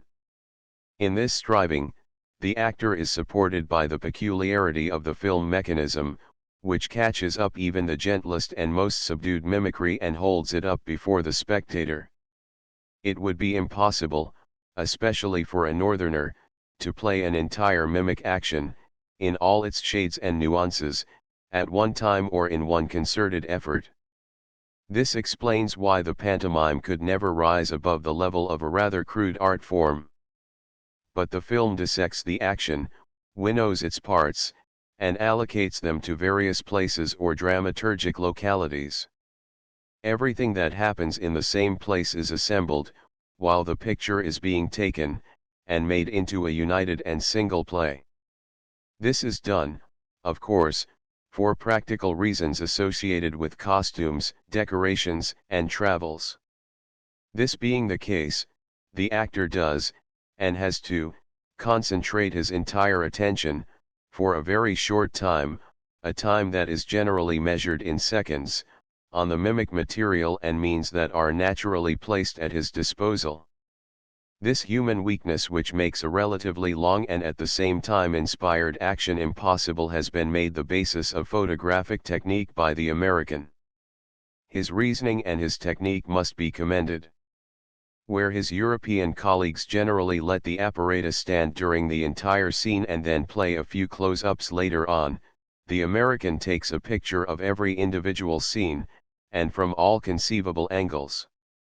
His scenario is arranged from the beginning with this end in view. The result is that each scene is wrapped in a spirited, glittering unrest which lifts even the most indifferent episode quite up above the shadow of tedium. I am of the opinion that the American film owes a good share of its charm to this distinctly advantageous and manifold dissection of the pictures, just as I believe that the failure of so many German and Swedish films is due to the slowness and tediousness that are familiarly associated with their photographic technique. Fig. 7. Scene from The Children of Darkness. CP 83. This splitting up of the film action, however, into individual scenes, which are not photographed in their logical sequence, brings into the artistry of the film actor that profound psychic cleft, even physical disruption, which fundamentally differentiates his creative activity from that of the actor on the legitimate stage. The action does not carry him into his playing, or into the inner nature of his role, in calm, gradual development. On the contrary, the flood tide of feeling springs up obviously without the proper motivation, and ends with a suddenness that suggests that someone cut it off before it had been fully lived out. There is no such thing as a gliding and swelling of mood such as is necessary, it would seem, to effect a mild and logical transition from scene to scene. This causes the actor and the manager all manner of difficulty, neither is able to gain a complete survey of the work to be done. Where the regular stage actor brings his mind into the proper equilibrium, we might say equanimity, slowly, step by step, and with a careful studying of the objective that is to be taken, so that the climax of his effort will stand out from the subsidiary efforts that have led up to it. The film actor scatters his entire energy over all the scenes, and some of them are not merely preparatory to the climax, they are in themselves of a distinctly subordinate nature. When a case really arises in which there is perfect artistic gradation, each scene receiving the emphasis it deserves and the climax rising up above all that has gone before, we may be certain that this is due to the solemn fact that both the acting and the management have been in possession of unqualified artistic appreciation, that each has worked in harmony with the other, and that the eventual and final success of the achievement has been due to unusual excellence in the way of creating and producing a picture. When this happens, however, the layman remains altogether unaware of it. He takes it for granted. But even he appreciates the astonishing effect of it all, he somehow knows that the performance was perfect. He feels the perfection though he is unable to explain it. Take the case of Lubitsch's Run. The histrionic brilliancy of it was due to the fact that it consisted of an unbroken and dazzling chain of episodes and pictures. The truth is, this disadvantage that is inherent in the technique of the film can be removed only by the author. He must see to it that there is a rhythm about his scenes, these must rise and fall naturally and smoothly. An excess of magnificence is easier to endure than a total lack of ebullient ingenuity. The average film is a tedious, wooden affair that moves along with the slowness of all that is mediocre and commonplace.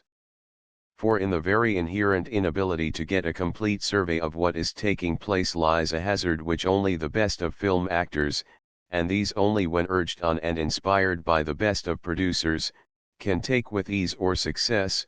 The hazard lies in the fact that the entire character of a figure is tuned either to a sharp or a flat note, in a major or a minor key, and once set going it works like an unwelcome narcotic.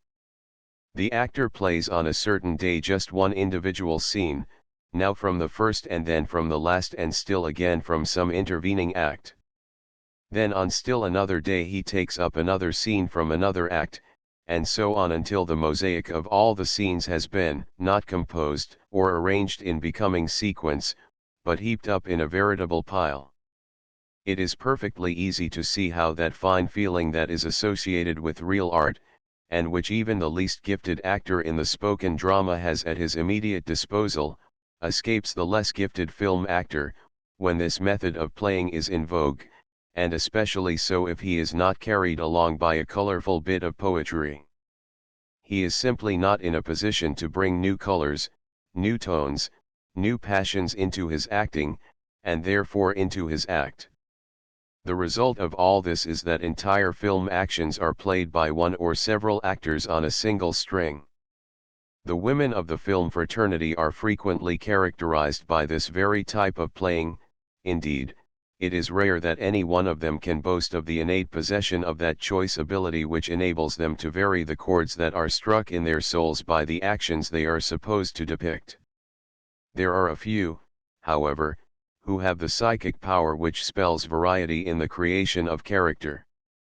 In Germany there is first of all Maidie Christians, and then there is Lil Dagover. France has only one such film actress, and she is but little known, Marie-Louise Tribe. In Sweden, Karin Molander and Tora Teige are noted for their genius in this direction.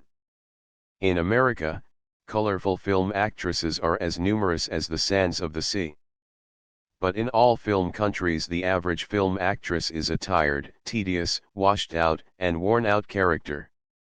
Such lifeless moving pictures present us consequently with the soporific drama of a single sorrow or grief or pain, of a conventional melancholy, sadness, or lament.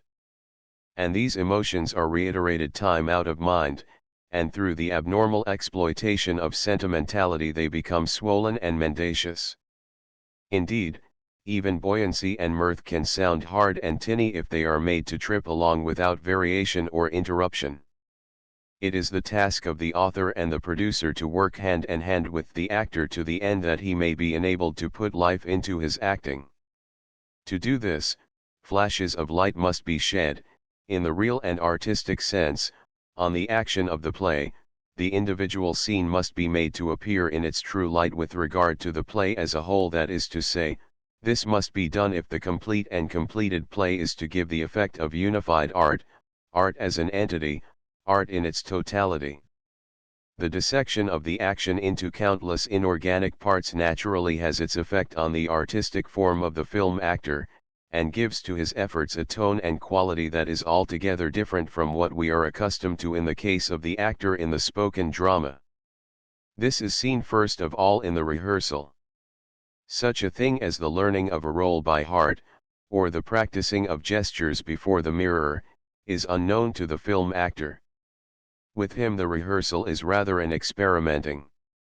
In America, where the use of the negative plays no role, the individual parts of the scenes are turned again and again, until it is possible to establish a model copy from which the best parts are chosen. But such a waste, which seems to be quite profitable in the end, is unknown in Europe, which, following the lead of its lack of reason, feels that it is too impoverished to indulge in such lavishness. In Europe the apparatus, literally speaking, is turned but once, or, in case the result is wholly unacceptable, it is turned twice, but with a sigh. The stage actor is a soul stormer. But, as contrasted with the film actor, the stage actor can work himself into his role gradually and by all manner of psychic cajolery. The film actor is not presented with an entire work of art, but with the merest particle of such a work, and then he is told to put life into it. Inspire it. That is the command to which he must be obedient.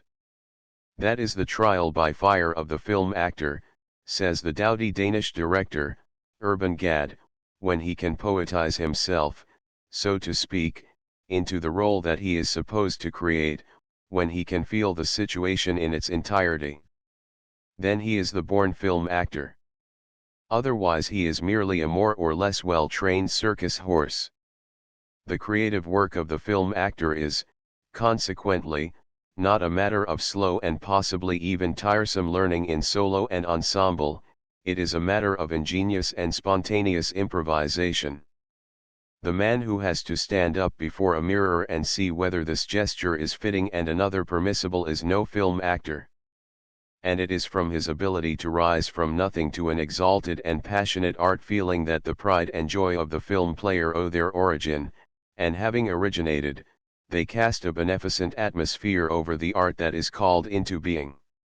It is not enough to delude oneself regarding an essentially cold heart by the abundant use of gestures that would seem to indicate that the heart is warm. There are actors on the legitimate stage who, by the traditional use of the merest and veriest routine, can carry their publics along with them and raise them to pinnacles of enthusiasm, make them rage with indignation, or petrify them into horror over the deeds done before them. No film actor has ever yet succeeded in doing that. The lines are creations of the mind, they are spoken with shrewd calculation as to the effects they can evoke, they are declaimed with real consideration. The gestures, on the other hand, are truer than the lines, they come direct from the soul. Moreover, the lens of the familiar apparatus is sharper and less indulgent than the human eye. The lens catches everything, nothing escapes it. It makes a living picture of every attempt to deceive and visualizes all that comes before it. No film actor who is not passionately concerned with and about the incident he is to portray will ever bring other people to the point of passion. The inert playing of comedy which infests the legitimate stage with false and idle pathos, with the spirit of repulsive paint and powder, is utterly out of place, and out of the question, in the moving picture. The film actor has got to be what he plays. Every actor, however, has his own personality, his own world. There is an atmosphere about him that is his. He cannot escape it, it makes itself felt, and it causes him to have a definite, even unique, disposition, temperament, character. Now if the circumference of his soul is very large, the compass of his soul will be equally large, and he will provide us with a wonderful drama, the drama of a man who can create one character today, another tomorrow, and in so doing renew himself as a molder of personalities. The moving picture, with its spontaneous creation, is a high-grade and first-class measurer of temperament. The world has a plentiful supply of actors and actresses who can depict robbers and prostitutes of the lowest as well as of the highest classes of society. But the world has only a very few artists, in whom a royal and proud, a fine and demure, a rich and colorful soul plays its part. The suddenness with which these feelings must be conjured up demands rapidity of inspiration, an ever-ready excitability. The managers are well aware of this, a pliability of mood, an unrestrained capacity to enter into the spirit of complete renunciation, compared with which the ability on the part of the regular stage actor to feel himself into his role is a calm and subdued sauntering about, a mere strolling through the mazes of the human heart. The film actor is not fired on to intense passion by the words of the poet. He has to kindle the potential flame within his heart by the fire that he himself strikes, and with the aid of such fuel as he himself can assemble for the purpose. But in doing all this, his faithful colleague, the manager, stands by his side, and his dare not be an unvibrant soul. The manager is duty-bound to find words that will inspire even the most lethargic of film actors. The will-power, one might say the will-violence, of the best of managers is so strong that, guided by them, the actor plays as in a hypnotic state. Without inspired and intelligent direction, the actual necessity of ensemble playing, and the necessities imposed by the desire for such playing are easily forgotten, with the result that lack of discipline dissipates the general effect, and such art as might have been revealed goes the way of all weakness. The reason for this safe assertion is patent. In the motion picture, the feelings burst forth from momentarily calm hearts. Unusual diligence must, consequently, be exercised in the working up of emotions, in the emphasis that is to be laid on significant scenes and on climaxes. For these nervous and sensitive people, the restraint of feelings is a distinct torture. The endless waiting in the hot and noisy glass house, the disturbing feature of the apparatus while the picture is being taken, the garish light which hurts the eye, the lamp which not infrequently explodes with the subsequent danger to such combustible paraphernalia as ball dress and wig, and the director, this disagreeable person who is always around, watching what is going on, interrupting here with a word of constructive criticism and there with a sentence of plain abuse. These are a few of the things that make the film actor's life a hard one. And added to them must be the solemn fact that there is no public there to give wings to the actor's soul. This being the case, an actually mad desire to create a character has got to come over and settle down upon the actor if he is to come into the right frame of mind. That he has got to be a man of perfect self-forgetfulness while surrounded by this hubbub of haste and confusion need not be stated. The means at the disposal of the film actor is his body, which admits of unmeasured and unaccounted possibilities in the way of expressing emotions.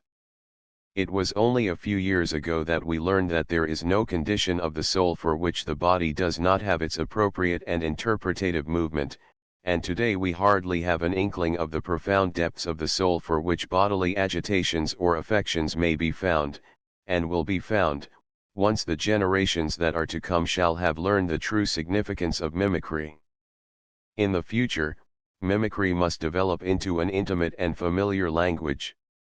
In the dances of antiquity and in the pantomime of past centuries, the soul wrestled with the body, for it had already sensed its ability to speak through the body. But the spectators sat too far away, the ring of the gesture was drowned out by space, and the bodies had to shriek, as it were, in order to be understood. But a tender feeling can do nothing more than whisper, for it is averse to all that is loud. The soul gave up the struggle as hopeless, pantomime became petrified, or stereotyped, into the conventional ballet which has dragged its weary course through the centuries. It was not until our own day the ancient arts of which are tired to death and foul to the very marrow of their bones, a day in which it seemed that art could take no hope, that technique stepped in and made inventions as a result of which the gesture took on fullness and acquired sound. Modern technique has invented the film, and the film is the violin of the human body. Before one recognized the nuances of which the film was potentially capable, it had to wander along through the crude errors of pantomime. That the imperfect films of the first decades offered only imperfect, at times even repellent, pictures, is altogether natural. The intellectuals of all nations, and those who had schooled their eye and their heart on the perfection and beauty of the old and established arts, were terrified, if not horrified, at and by the unlicked antics of this new contraption. They saw in the motion picture nothing more than a machine to entertain, chiefly to amuse, the populace. They damned it outright, they found it a perverter of youth, just as they had and have found those cheap, vulgar, and badly printed paper volumes which are to be had for a few pennies, and which poison the youthful minds so that the expenditure of millions in charity and philanthropy cannot reclaim them. There were as yet no artists who could play on this new and novel fairy violin. The evolution of the film is quite logical. It began with devices and agencies which were inadequate, both artistically and technically. Fig 8. Scene from Algol. CP 84. It is our duty and our pleasure to do homage at this point to an artist who took up with the film, and resigned herself to it, at a time when artists in general poured contempt without measure and derision without thought on it. This artist was the Dane Asta Nielsen. She has been dethroned, unquestionably a prima donna of the old school by whose playing we can now do no more than evaluate the tremendous progress that has been made by her pupils and successors. But in Europe she was the queen, the standard-bearer of the film. Her large, dark eyes, and the symmetrical play of her limbs, captivated and converted many of different faith to the cause. Her gestures were taken from the pantomime. She moved across the canvas in slow, long, ostentatious tread. There was, indeed, something about her movements that might be described as obtrusive, importunate. But Asta Nielsen was, let us repeat, in Europe the first of that great herd of jobless artistes and beggarly paid servants who took up her position before the revolving camera in a really and truly artistic way. She was filled with a passion, and endowed with a faith in art that was unknown to and unappreciated by the great majority, as she played the lachrymose and vapid tales that were then being turned out for visualization on the screen. She was originally an actress. She abandoned the legitimate stage and went over to the motion picture. Now, the actor on the regular stage is one kind of individual, the actor for the motion picture is quite another. The stage has a limited and well-defined category of beings and shadows, of vessels, so to speak, for the fancy of the poet in words. There is the youthful lover, the sentimental dame of uncertain years, the first hero, the first heroine, the dowdy old father, the droll old lady, and so on. The list need not be filled out, it is a familiar one. Anything that fits into one of these classifications is played, summa summarum, by the actor engaged to take the part. The actor of the spoken stage has a clear and definite being, his character, his make-up, is known. He is a comedian, a boneless man who can slip into this role today and into another tomorrow.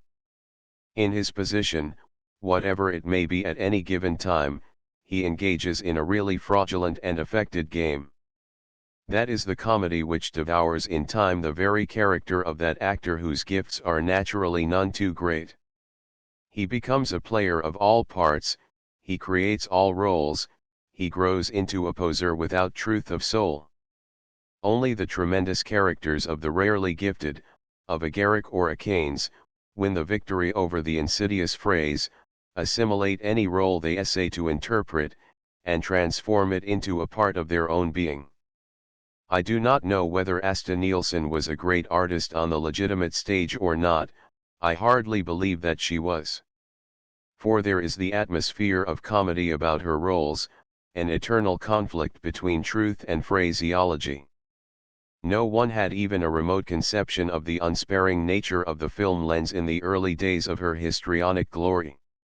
One schematized a role in accordance with the traditions of the legitimate stage. Nor was this all. The first great film artist had to do everything. She was worth her weight in gold, and she was exploited. This week she would take the part of a demoniac prostitute in silk and satin, next week she would play the part of a young girl whose youthfulness was not surpassed by her chastity, and whose beauty was the cynosure of vigilant eyes. Two things, consequently, were to be recognized, and to be overcome, the phraseology of the pantomime gesture, and the insincerity of the role. The legitimate stage portrays and represents shadows speaking tubes of the poet, the film uses real human beings. The development of the film has been different in different countries. In one country its growth has been noticeably slow, in another it has been remarkably rapid. Film actors put in their appearance, were carried along for a while on the wave of popularity, and then vanished, or they still fight on. Asta Nielsen is a case in point in a mad and ineffectual attempt to regain or retain their thrones. This development of the film has been recognized nowhere. It has not come to light. It has been brought about in perfect accord with that instinctive necessity with which the healthy never fails to blaze its trail and find its way. Man versus role, individual versus a stage phantom, that is the situation. In America, where cumbersome traditions are rare, in the realm of art, the goal was reached more quickly than elsewhere. It was in America that we witnessed the complete defection from the stage actor and a consequential preference for the type. There is to be no mimicking, there is to be no playing of theater, each man has his own character, and this character he projects on the screen, again and again, now in this disguise, now in another, but it is always the same character. He projects his own ego, and for this reason he never fails, for a man can find his own mouth with the spoon, it makes no difference how dark the dining room may be. Fig. 9. Scene from Dr. Mabius, The Great Unknown. CP 84. There is another country which, by virtue of its well-nigh complete isolation from the hardened traditions of the Mediterranean nations, found the truth and genuineness of the film with marked rapidity, Sweden. The Swedish player is very rarely a great actor. His face, with its broad Finnish cheekbones, is rather immovable. His eyes dream, but inwardly. They turn at times with an expression of unqualified skepticism toward the things of the outer world, only to return to the same soul from which they derived their initial characteristics and inspiration. The figures are not yet entirely awakened, they stretch themselves after the fashion of young trees. But in these Swedish men lies deep breath, it is the dreamy melancholy of their native land. Every one of them has the warm blood of life coursing through his veins, and the atmosphere of truth is about them all, even when we feel that they are all a bit alike in the matter of elegiac temperament. When steel and stone are rubbed together, sparks fly. The Swedes are all constituted, more or less, of the same resilient wood. The film theater of the Romance peoples was simply fearful. The ostentatious gesticulation, the long drawn-out echo of feelings, the false pomp of their operatic style have been the cause of many a bankruptcy among film companies and producers in sunny Italy. The Italian film industry represents, in truth, in the year 1923, nothing but a heap of ruins from which here and there, but only rarely, a patch of green prosperity raises its intimidated tuft. A great many Italians are coming up to Germany today, the film gestures of which appeal to them as being relatively tolerable. The sober, phraseless vibration of American acting gets on the hot-blooded nerves of these sons of the South.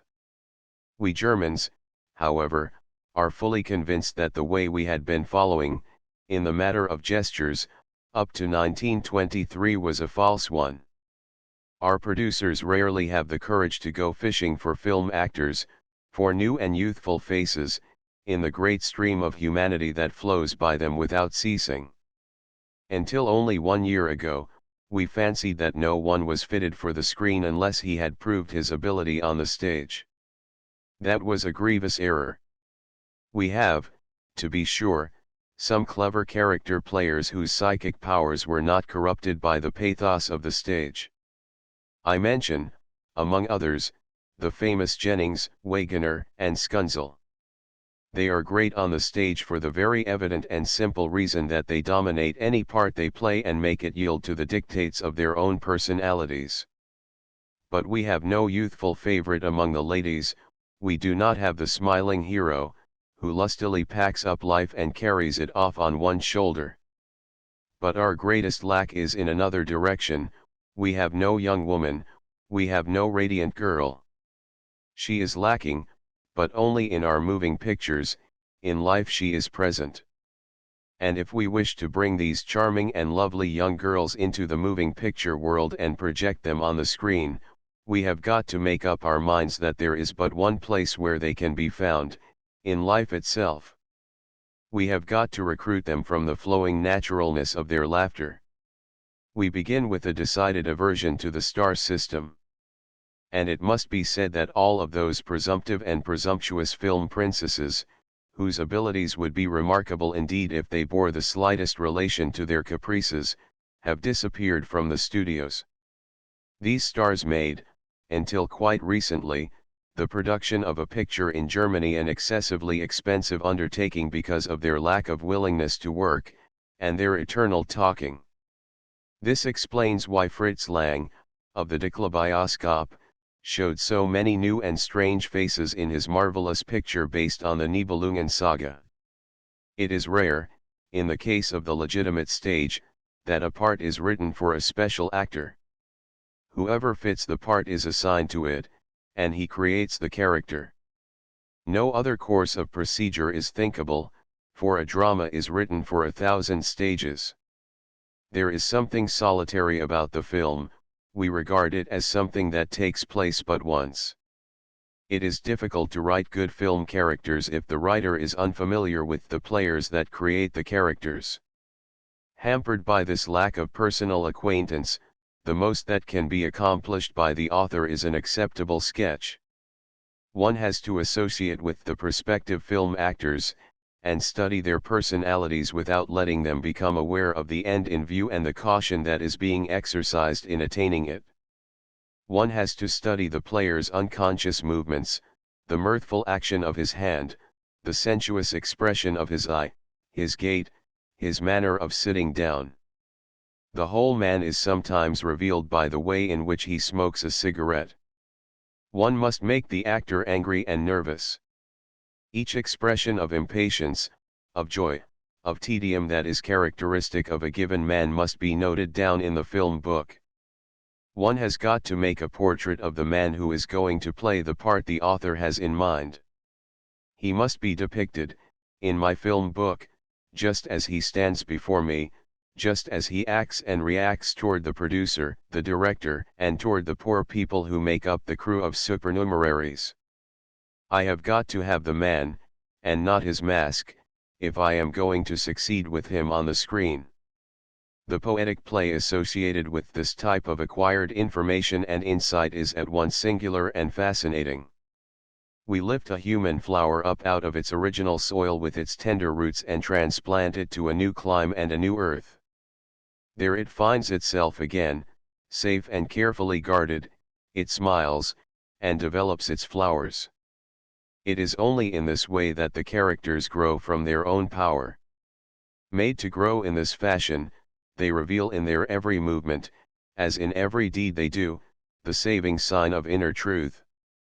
They convulse the spectator through the unadulterated naturalness of their art, and by virtue of their own ability, they can make an improbable situation seem natural, for their own life is natural, just as it is peculiar to them alone, and virile.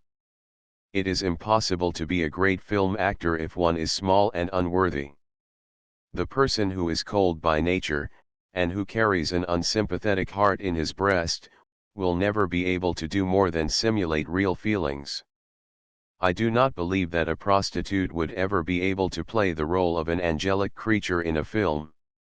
Behind and back of the keyboard on which the film writer improvises there must be a set of beautifully tuned strings.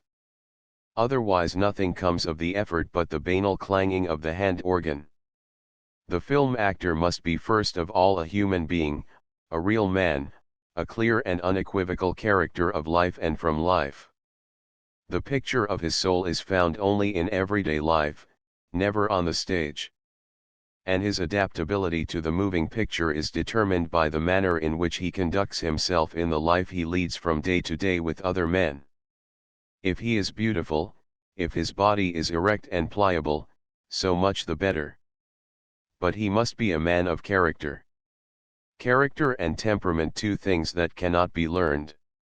One can learn, however, the business of playing while facing the camera. One can learn, in this position, to control one's gestures, and to give a cautious expression of the feelings. On the legitimate stage it is quite permissible, it is indeed necessary, for the actor to express his emotions through a certain exaggeration, with the most beautiful pathos known to gesticulation. The opposite is true of the film. In it, suppression of emotions, muffling of feelings, is necessary. Why? Because in actual life feelings are after all expressed in a subdued way, behind the veil, so to speak, of that on which the interested party is to eavesdrop. Every time we notice any such emotion as ecstasy on the screen we remain cold, we become in truth disenchanted because of what we have sensed. Experience has already taught us that exaggeration has no place in the moving picture, it is ineffective. This lesson we have learned from the Italians. All good film actors are noted for a certain measure of immovability, they are cautious with and sparing of their gestures. Fig 10. Scene from Golem. CP 85. In the good film manuscript, the feelings are not poured in a lavish way over every single scene.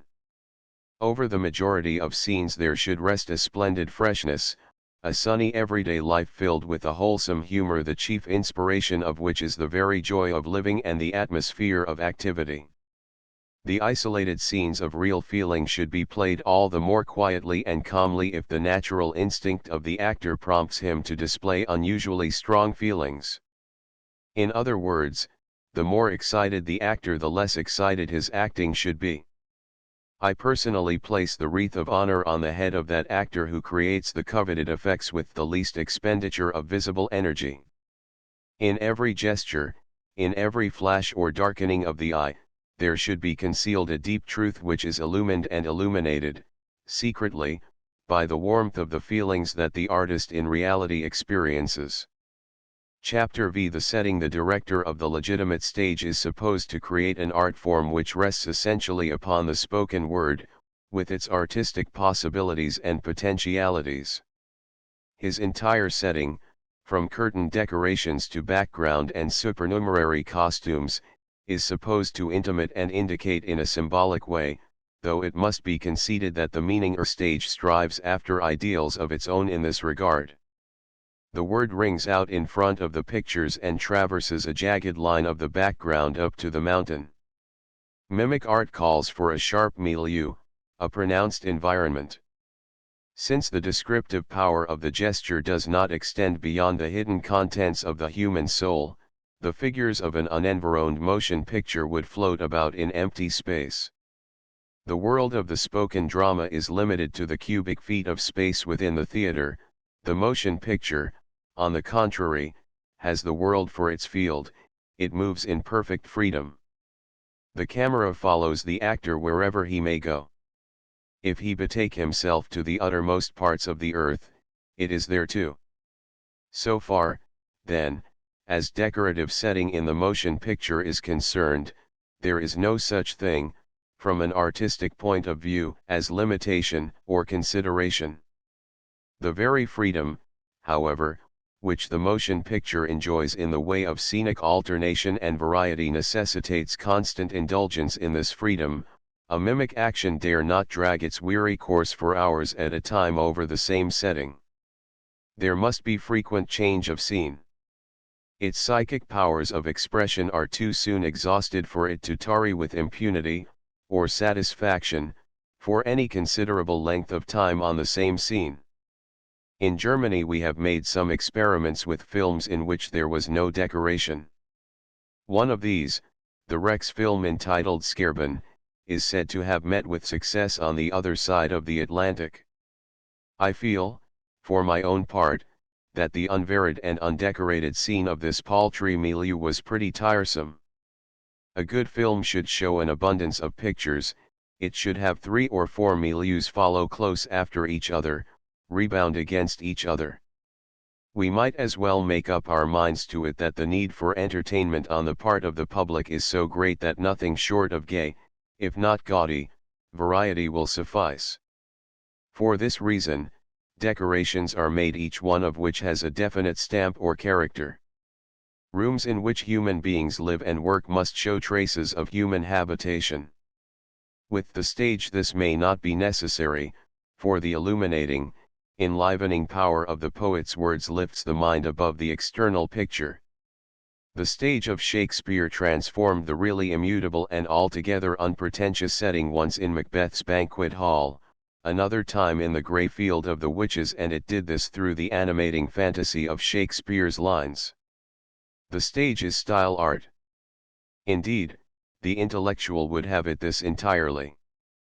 But the realism of the last century, which brought into being the so-called stage of illusion and fostered this creation until it went to the very last conceivable length in the matter of imitation, is a source of real danger to the essential nature of the spoken word, and to the wings of such fancy as the word may have.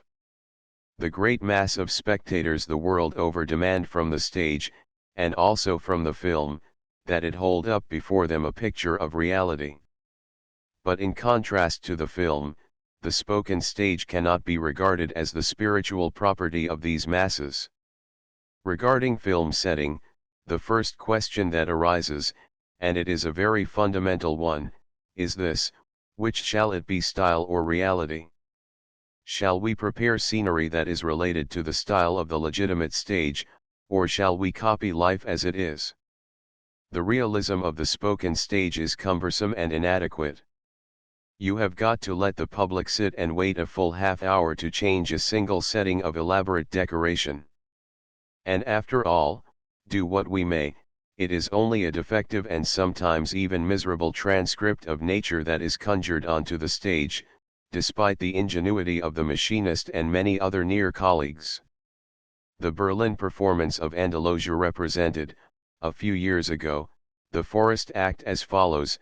The stage was arranged in hills, covered with tin tubs in which there was a profusion of real fir trees and genuine heather.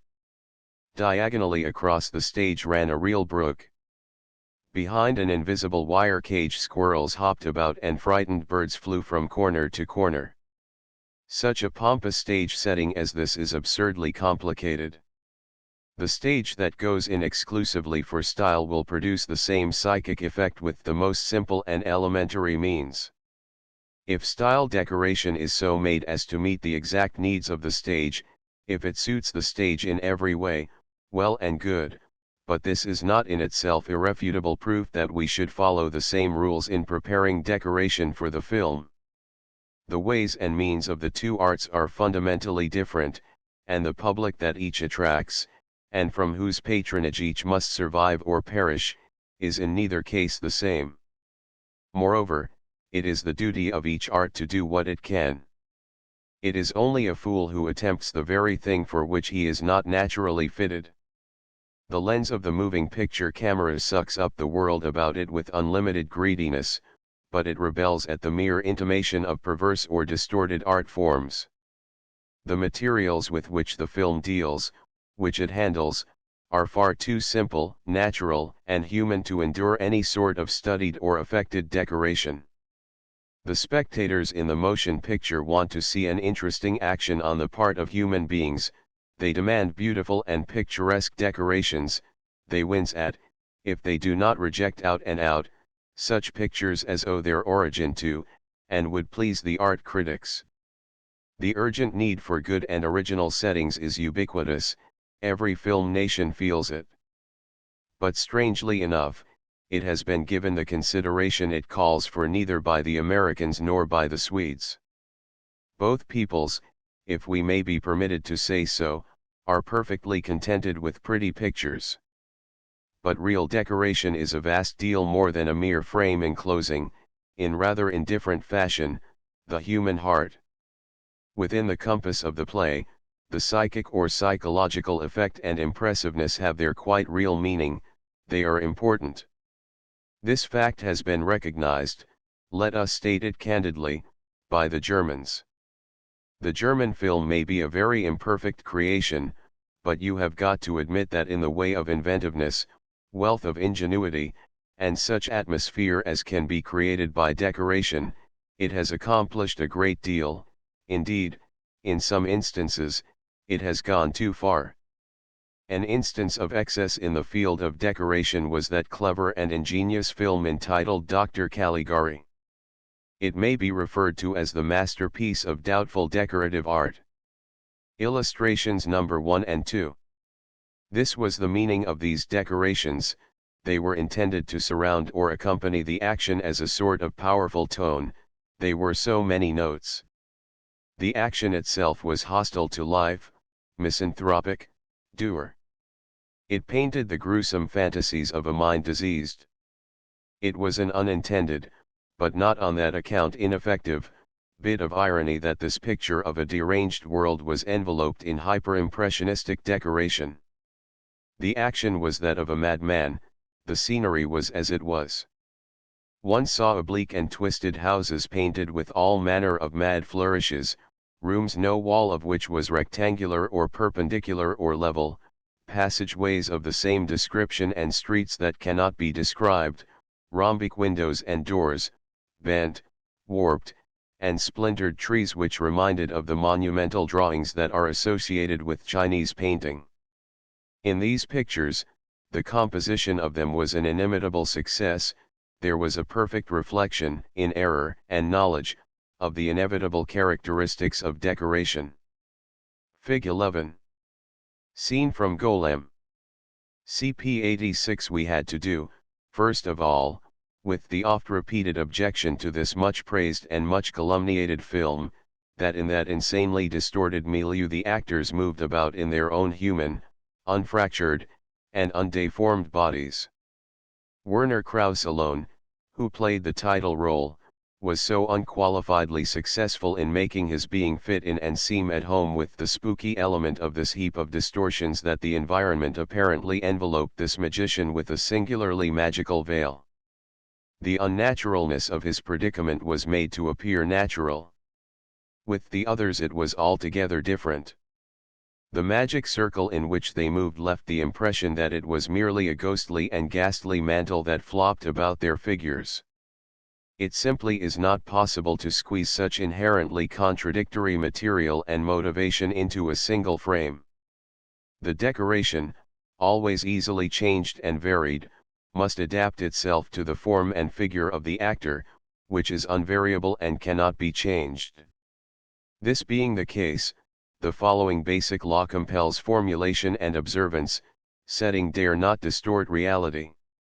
This law has a meaning of its own, it applies to the whole business of art as this is exploited in the interests of caricatured and twisted expressionism. That expressionism has about fought its last fight and displayed its ultimate lunacy, is a safe and reasoned assumption. The deformation of nature as an aid to the inadequate ability of the artist is a hopelessly unsatisfactory emergency aid invoked on behalf of a foul and decayed naturalism in its desperate attempt to conjure up a new style uncoined à la nature, vu à travers d'un temperament. One saw an irrationally perverse and eccentric, painted and plotted picture of a city, the surface in the background of illustration number 1. Two insane people stood before it, one of whom pointed at the singular picture and said, "My native city." Of the feeling of art there was not a trace. The spectator, going at the thing in a purely rational way, figured it out as follows: the lunatic was born in a little hilly city. The magic of the words native city was not even hinted at, to say nothing of being exhausted. In a mimic and sensuous moving picture it does not suffice to portray a painted surface as a picture. Such scenery will do on the legitimate stage, but, in the motion picture, the symbolism of it fails to reach the heart. The decoration of the film must be plastic. Such a film can have only one meaning, it can be important in only one way: it is an experiment, and experiments are rarely useless. They may even be quite valuable, for to start out on a wrong road is not useless in itself, since we thereby learn that it is the wrong road. We learn that we are in a blind alley, that there is no use to try to go any farther, that any attempt at a new creation is beaten at the beginning, and can hope to end only in the most wretched of conditions such as those find themselves committed to who have arrived late. Any achievement in the way of film scenery can have and be of enduring value then and only then when it serves as a stimulus to colleagues in other branches of the same art. It must leave some room for many minds. A film such as that of Dr. Caligari, which begins with irony and ends with resignation, can never be regarded as more than a curiosity. The Dickla Company made another expressionistic film entitled Genuine, Die Geschichte einer Blutsauferin, The Tale of a Vampire. It revealed the same artistic principles as those of Dr. Caligari, but with this difference: they had now become petrified after the fashion of a regular mask. I am of the opinion that for an achievement in this field to be of real value, in technique as well as in art, it has got to be taken from life and follow lifelike lines. For this reason, the possibility of a fruitful development in this direction seems remote indeed. This gigantic springtide which surged forth with unqualified suddenness from the chaos of film evolution has about ebbed away and been absorbed by a few remarkable decorations. Its effects are still noticeable here and there on the upper surface, this much must be conceded. But the great storm that reached down to the depths and brought about a complete revolution and reformation in the domain of film scenery, has never taken place, though it was prophesied and promised by its leading adherents at the time. Wherever we can still recognize a faint echo of it, it has quieted down into a milder, calmer form which first coquettes with nature and flirts with life, only to become gradually but completely reconciled to them in the end. The tendency to invention of fantastic settings was immensely aroused by Dr. Caligari. Illustration number 3. For example, shows what may be done in the way of an art form that is supposed to follow nature, though it is conceived in error, and though it is a specimen of such nature as we get when it is constructed rather than allowed to grow, and constructed with the inescapable contortions that characterize this type of thing. The unreasoned and unbalanced twisting and the laborious padding of these mountain lines are without a trace of either warmth or truth, they lack inner genuineness. The sunflowers in the foreground at the left are simply idiotic. Illustration number 4 is a trifle better in the calm flow of its lines. It is astonishingly true to life, though the thought of a castle that has been chiseled from the solid rock does not exactly remind one of home, or if so, it merely emphasizes the saying that there is no place like home. Illustration number 5 is thoroughly saturated with the romantic clarity of feeling for nature. The reconciliation of the inventive artist with the forms of nature has been perfected, it is complete. There is, moreover, a remarkable freedom of invention coupled with astonishing fidelity to nature.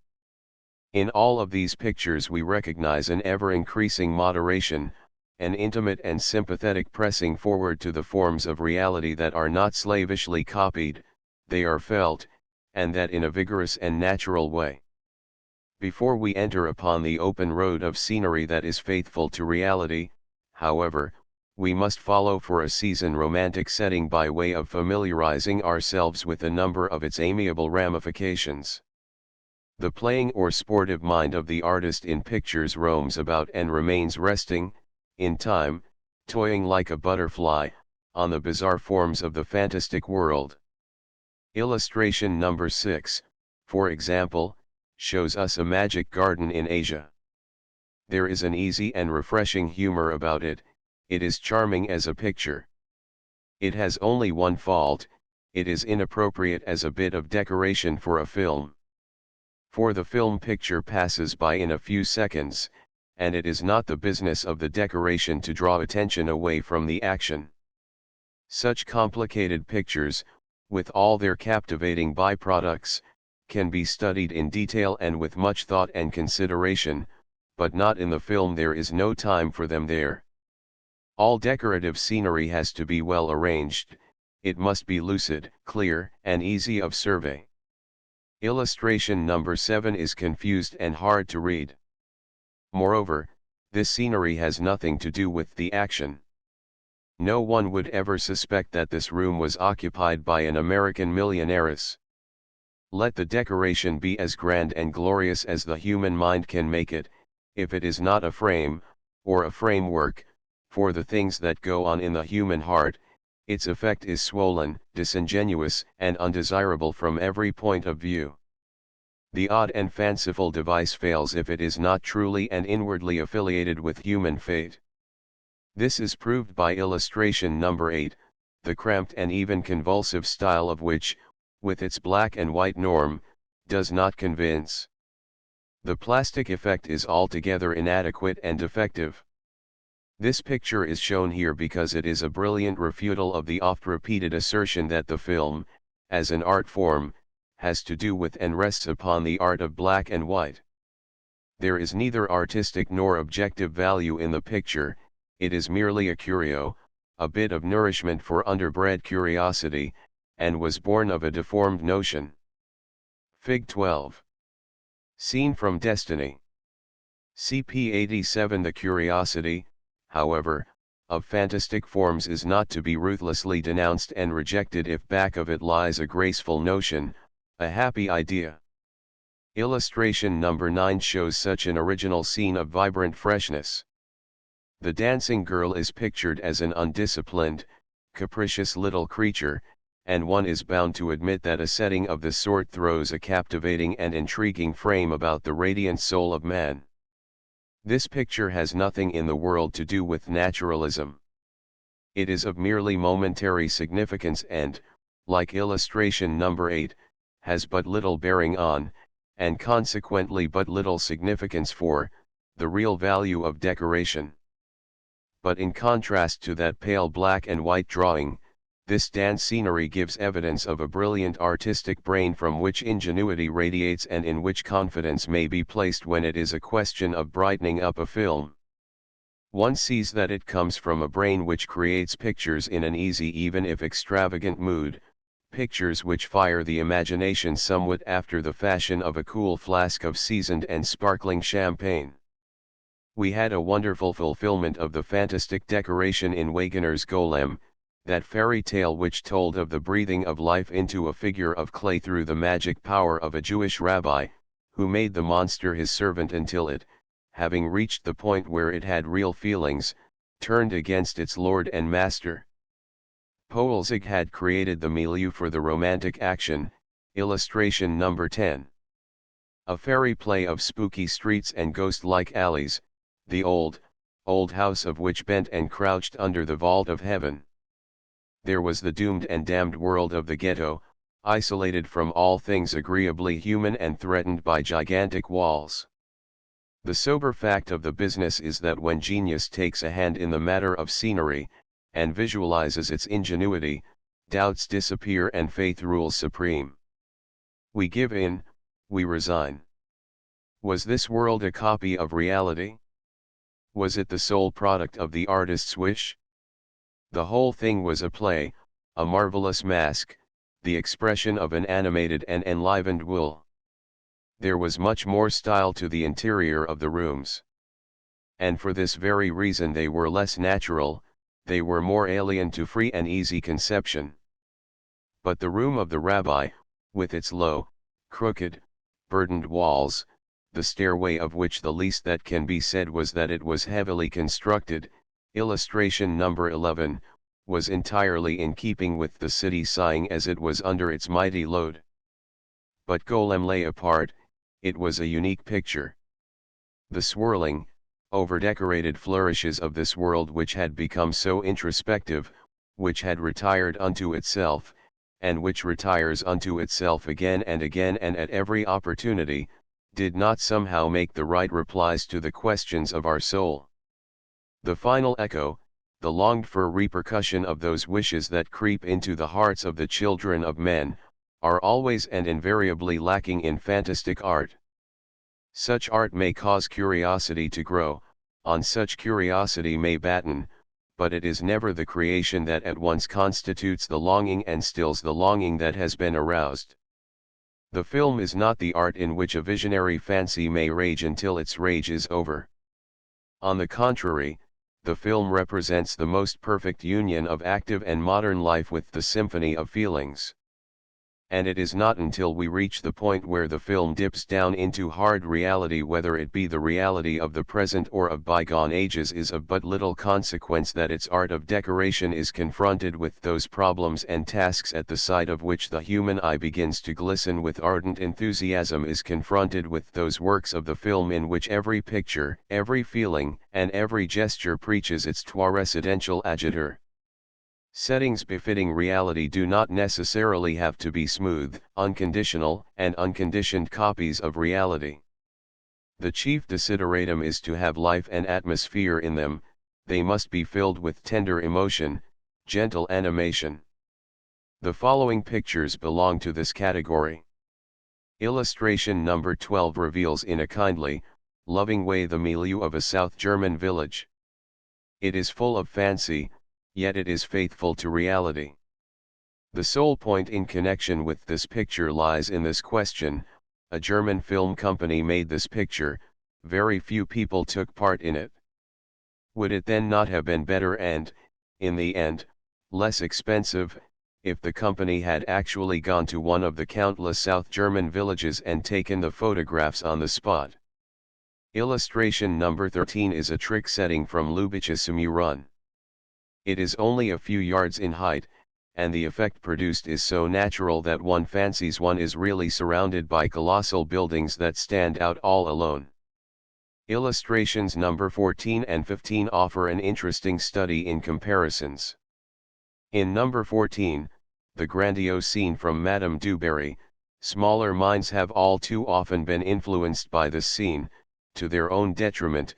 We have a chaotic fullness from the masses, and an architectural ensemble in the buildings included that is rather hard to study in the right perspective. It seems on the whole somewhat disconnected. But in this very lack of composition the picture reveals a fabulous fidelity to life. This is just such a scene as real life throws on the canvas. In contrast to this we have the bold composition of the pictures from Anne Boleyn. It is in beautiful style, in the manner of the meaning or stage.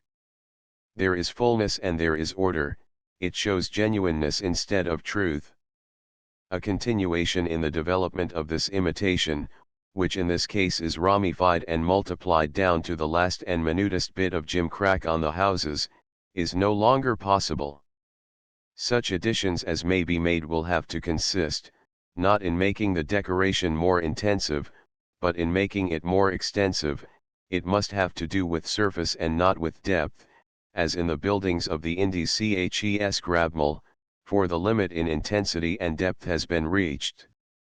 This being the case, the only thing that can be expected in the future is a sort of wild goose chase after every conceivable species of scenic extravaganza.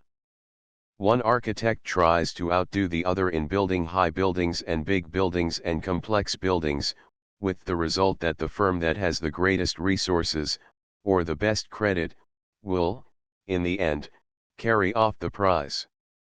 The man who really tries to further art will be forced into the background. The material, the mass makes itself felt.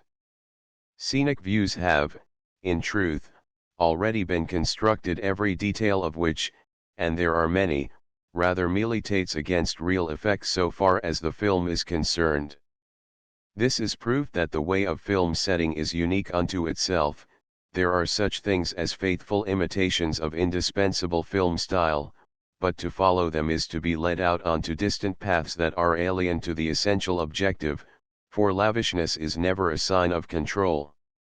The prime prerequisite of a good film picture is that one glance is sufficient to take it in. From this truth there is no escape. And despite this, the film picture dare not lack atmosphere. The imitation of reality is all right in itself and quite beautiful. But so soon as the reality that is imitated becomes excessive in detail so that easy survey of it is impossible, we have to depart from it with an indulgent farewell, otherwise it will become distorted, caricatured, and naturally annoying where it is meant to be illuminating. Film decoration calls for an elaborate and calm flow of lines which surround the action like a mighty and manifold frame, but which do not wean our attention away from the film itself. On it our eye at least must be kept riveted. Those details, which are as expensive as they are useless, are to be avoided, while emphasis is to be placed on the essentials in the scenery. Illustration number 16 is on the border line between a faithful copy and a clever diversity or manifolding. The scene is extravagant only in composition, the details have been worked out with just enough completeness to give the impression of absolute reality. The settings of the following pictures are of a remarkably impressive and artistic power. They give visual evidence of an elaborate style, the chief concern of which is suitability. It is a style which, thanks to the sketchy means of the wings, reproduces the decisive line without becoming lost in ornamental set-off and too much ramification.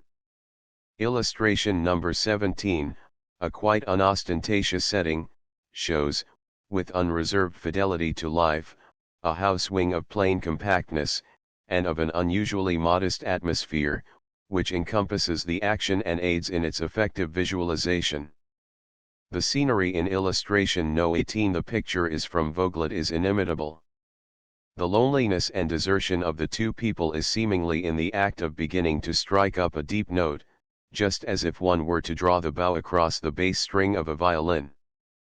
This is the kind of reserved and unobtrusive clarity of lines that has got to be practiced if we are to solve the problem of film decoration in a successful way.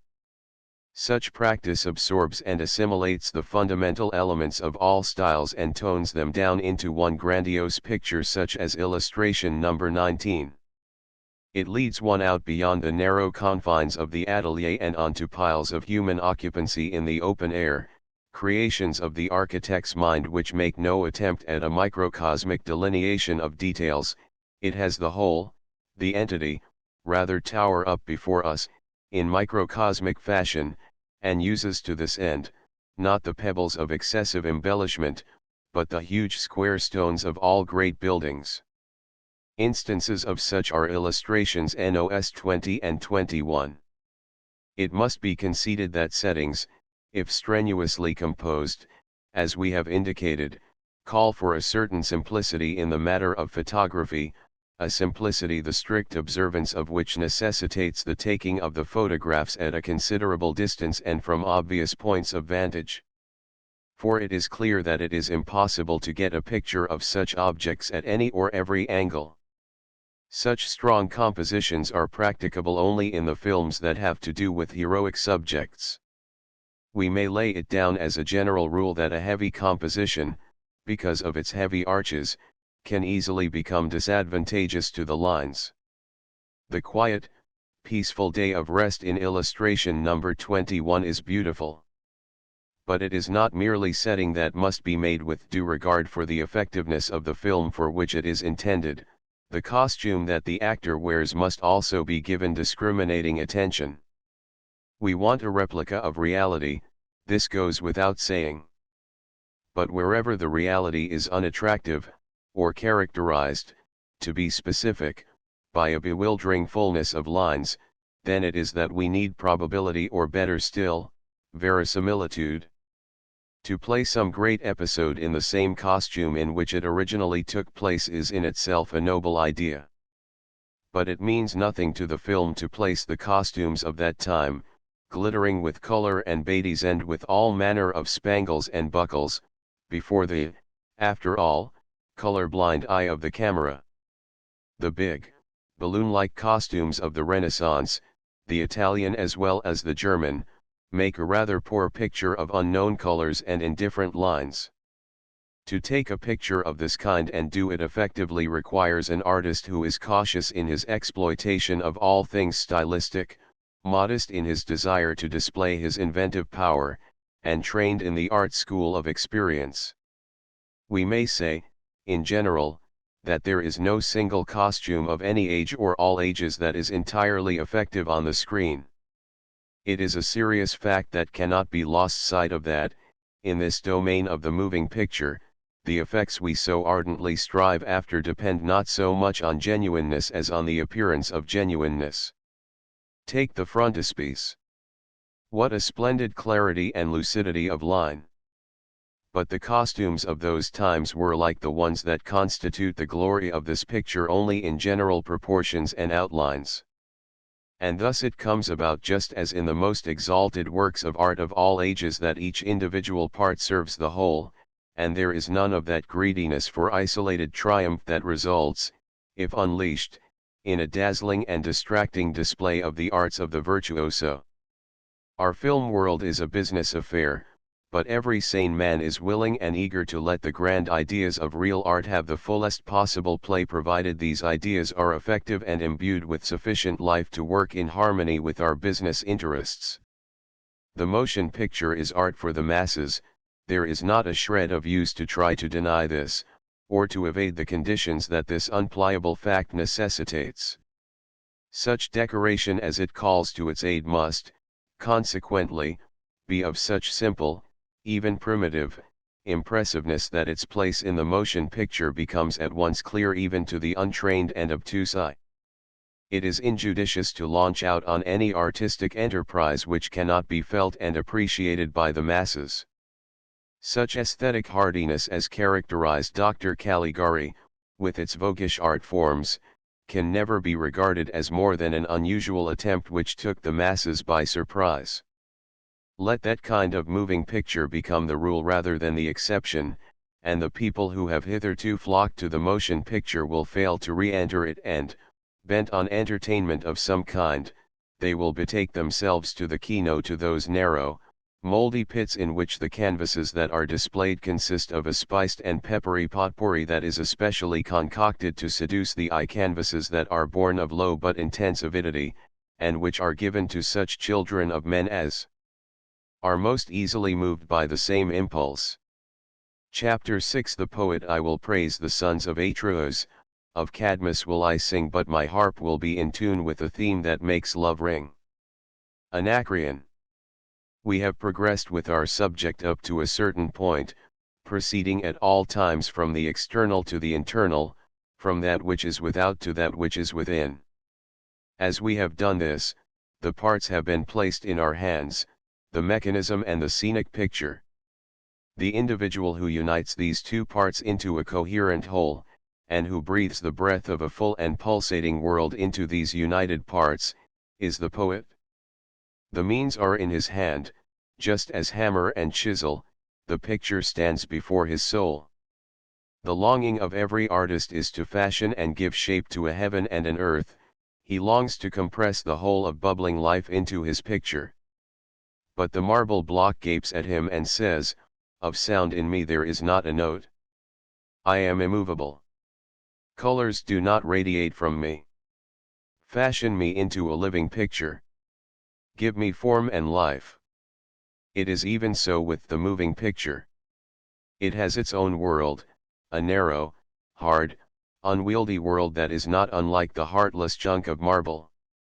Locked up in this world of the moving picture are the fates and visions which dream of the amiable artist who will some day chance to take them unto himself, and give them the life they feel is theirs by every right. The poet of the motion picture. From his soul come forth the pictures, those that have never been seen, that are never to be seen. the divine grace of completing a work of his own is not given to him, he is given the torture associated with excavating confused and heterogeneous visions from the mountain of desire. This is his part. Though the better, he does not choose it, it is assigned to him by virtue of the things that have been given him, and have not been given to other men. The dramatist, the poet of the legitimate stage, has a final form at his immediate disposal, the word. This word rings out from the stage in unamended and unadulterated form, and is caught up, with gratitude, by the sympathetic friends in the pit, stalls, and boxes. He is rewarded with thanks even though the thanks he receives come merely from hearts momentarily exuberant. Those who make their living from the creative activity of the motion picture poet are famous people. They live in the very atmosphere of renown. Their names are household words. Their pictures are displayed in the plate glass show windows of the cities. But the motion picture poet himself? Who knows anything about Karl Mayr, the author of Dr. Caligari and the Hintertreppe?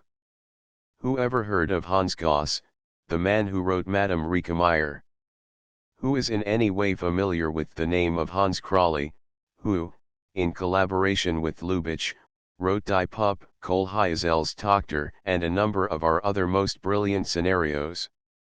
Truth to tell, if Lubitsch had been only a writer of scenarios and not at the same time one of our very greatest managers and producers, it would be impossible to make a circus dog bark at the mention of his name. This is all due in part to the inherent nature of the case. The motion picture is art for the masses. And the masses are naturally accustomed to admire that artist who submits his creations to them in tangible, palpable, and finished form. The man who chopped the crude picture from the marble block was called an apprentice, a laborer, a pupil. But in contradistinction to the poet of the motion picture, the apprentice did not create the completed and complex picture. To be a poet is to be a brooder. In order to acquire the title of poet, one must be able to conjure a coveted picture from the refractory clay. The poets of German Romanticism did their creative work in rain-soaked, wind-rattled attic rooms far from every vestige of external culture. They suffered the inconvenient pangs of hunger while so engaged. But no one has ever become fat from their creations at the same time that the thanks they have received have come from the heart, and have been repaid 1,000-fold. To be a motion picture poet means that you have got to keep your feet on the ground. In this art, which is hopelessly bound up with the bank account and the pocketbook, there is no place for the idealist of romanticism. Such an individual can only stand alone in the corner, embittered and sterile. The film writer is still held in rather low esteem in Germany. It is impossible to get along without him, for without new ideas and actions the entire apparatus of the film corporation stands idle. As things are at present, however, the method of procedure is incorrect, his material is taken from him, he is kept at what seems a safe distance from the ateliers, and the duty of building his material up into an actable and effective motion picture is left to the producer and manager. The author is poorly paid, consequently he finds it materially and spiritually unwise to torture himself for any great length of time with any one work. Quantity, not quality, has to be his shibboleth if he is to meet his very ordinary financial obligations. The mistake that is being made is naturally a two-sided one. The film author's place is in the studio, he should be the silent witness of every scene, he should be thoroughly conversant with such technical progress as has been made and is being made in the way of illumination and psychic photography. But he dare never forget that a film work is not the work of an individual. An author has to have, if success is to crown his efforts, a great store of general information, a store such as reaches far out beyond the studio. He should have a general but clear idea as to what it costs to mount a film. He should be familiar with what other film companies have accepted and produced, he should study the film output of foreign film peoples. If he does not, Collisions are apt to occur, and these have been known to result in lawsuits based on the charge of plagiarism. He should be skilled in the distribution and placing of such decorations as are to be used with his scenario, and thus be able to avoid the embarrassment that arises when a colossal scenery has been bought and paid for, though the scene that it is supposed to decorate is of Lilliputian dimensions. He should know what people are talking about, how they are most easily entertained, most intelligently amused. If he fails in this regard, he is apt to expend his creative energy in the lining out of a film that is in its place in an established institution for the blind. There is a tremendous amount of work attached to the domain which the film author feels is his. There is so much technique, so much specializing in the modern motion picture, that the author is unquestionably an indispensable member of the court that creates the film. He does not make it alone, but it cannot be made without him. His opinions must be respected, otherwise he avenges himself by an action which bears on its very brow the stamp of mere affectation and technique. You can see that it has been invented, that it is not of sterling inspiration. And so far as the recognition of the film author is concerned, I am bound to say that things are still in a serious plight in my native land. Fig 13. Scene from Sumurun. CP 88. If the moving picture writer is paid precisely the same money for a subtle, well-studied, artistic, and purified bit of poet action that he would be paid, or is paid, for a bit of cheap, meretricious, and insidious cajolery, there is no hope. Then goodbye soul, and welcome to the martyrdom that ensues when other people wax fat on the creation that has made the author lean. He says to himself, and he cannot be expected to say anything else, to the devil with idealism. This explains why Hans Goss is not writing another Madame Riekemeyer, why he is not writing any more passionate, brilliant, disciplined film poetry. And it explains, too, alack and alas, why he is turning out cleverly devised, invented, and not felt, film pieces that keep the pot boiling. This explains, of course it does, why the battalions of rather talented motion picture writers are fabricating whole libraries of scenarios that reveal nothing more than the cold hand of invention. The motion picture itself suffers most from this unenviable state of affairs. But this, in itself, is a rather impersonal theme for lament, for it is the film corporations that must bear the major part of this misfortune. And why? Because a good scenario, one that glows with the heat of informed inspiration, forces its way into the soul of the spectator, invites him to come back, and even goes so far as to have the hope well forth in his bosom that, having now seen 20 moving pictures in which the swollen effusions of uninspired tricks have left him cold and disappointed, he will go the 21st time with enough faith in human nature to fancy that he may at last be rewarded for his persistence. A motion picture is successful only when an unusually good and extraordinarily inspired scenario chances to lift it up above the colorless odds in numerical superiority and enables it, for this reason and for other reasons, to shine forth like a lighthouse on a sea of near darkness. It is sometimes amazing to see what enormous sums of money may be expended, and what an abundance of ability may be lavished on utterly inadequate and ineffective poetry. Such a film can never hope for wide or world success. Everything that is deserving of attentive interest is in the picture itself. Once it has been played, there is no more to it, that is the end of it. There may be architects of real imagination and education, managers who are inherently clever and not at all afraid of work, a select company of actors and actresses, all of which is fine. But in this circle of people there is one who is missing, the author. He should be there, for it is he who is to reflect on the ways of the world and project a new world on the screen.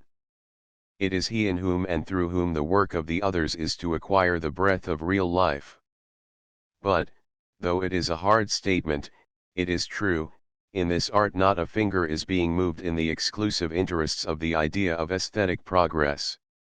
And yet, and yet for the film companies to further the cause of the poet is to put money into their own pockets.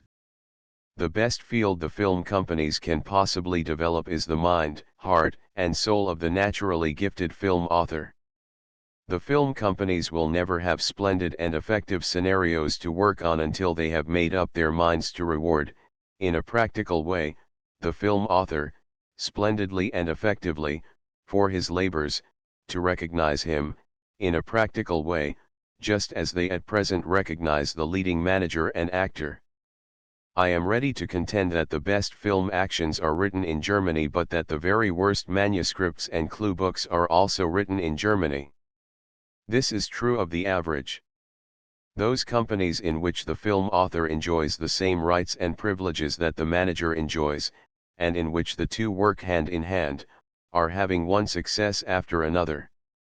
I need but mention the Dekla, a company that is altogether unique in that its records show that one of the most brilliant film author essays Germany has thus far produced, Thea von Harbu, is married to Fritz Lang, one of our very best managers.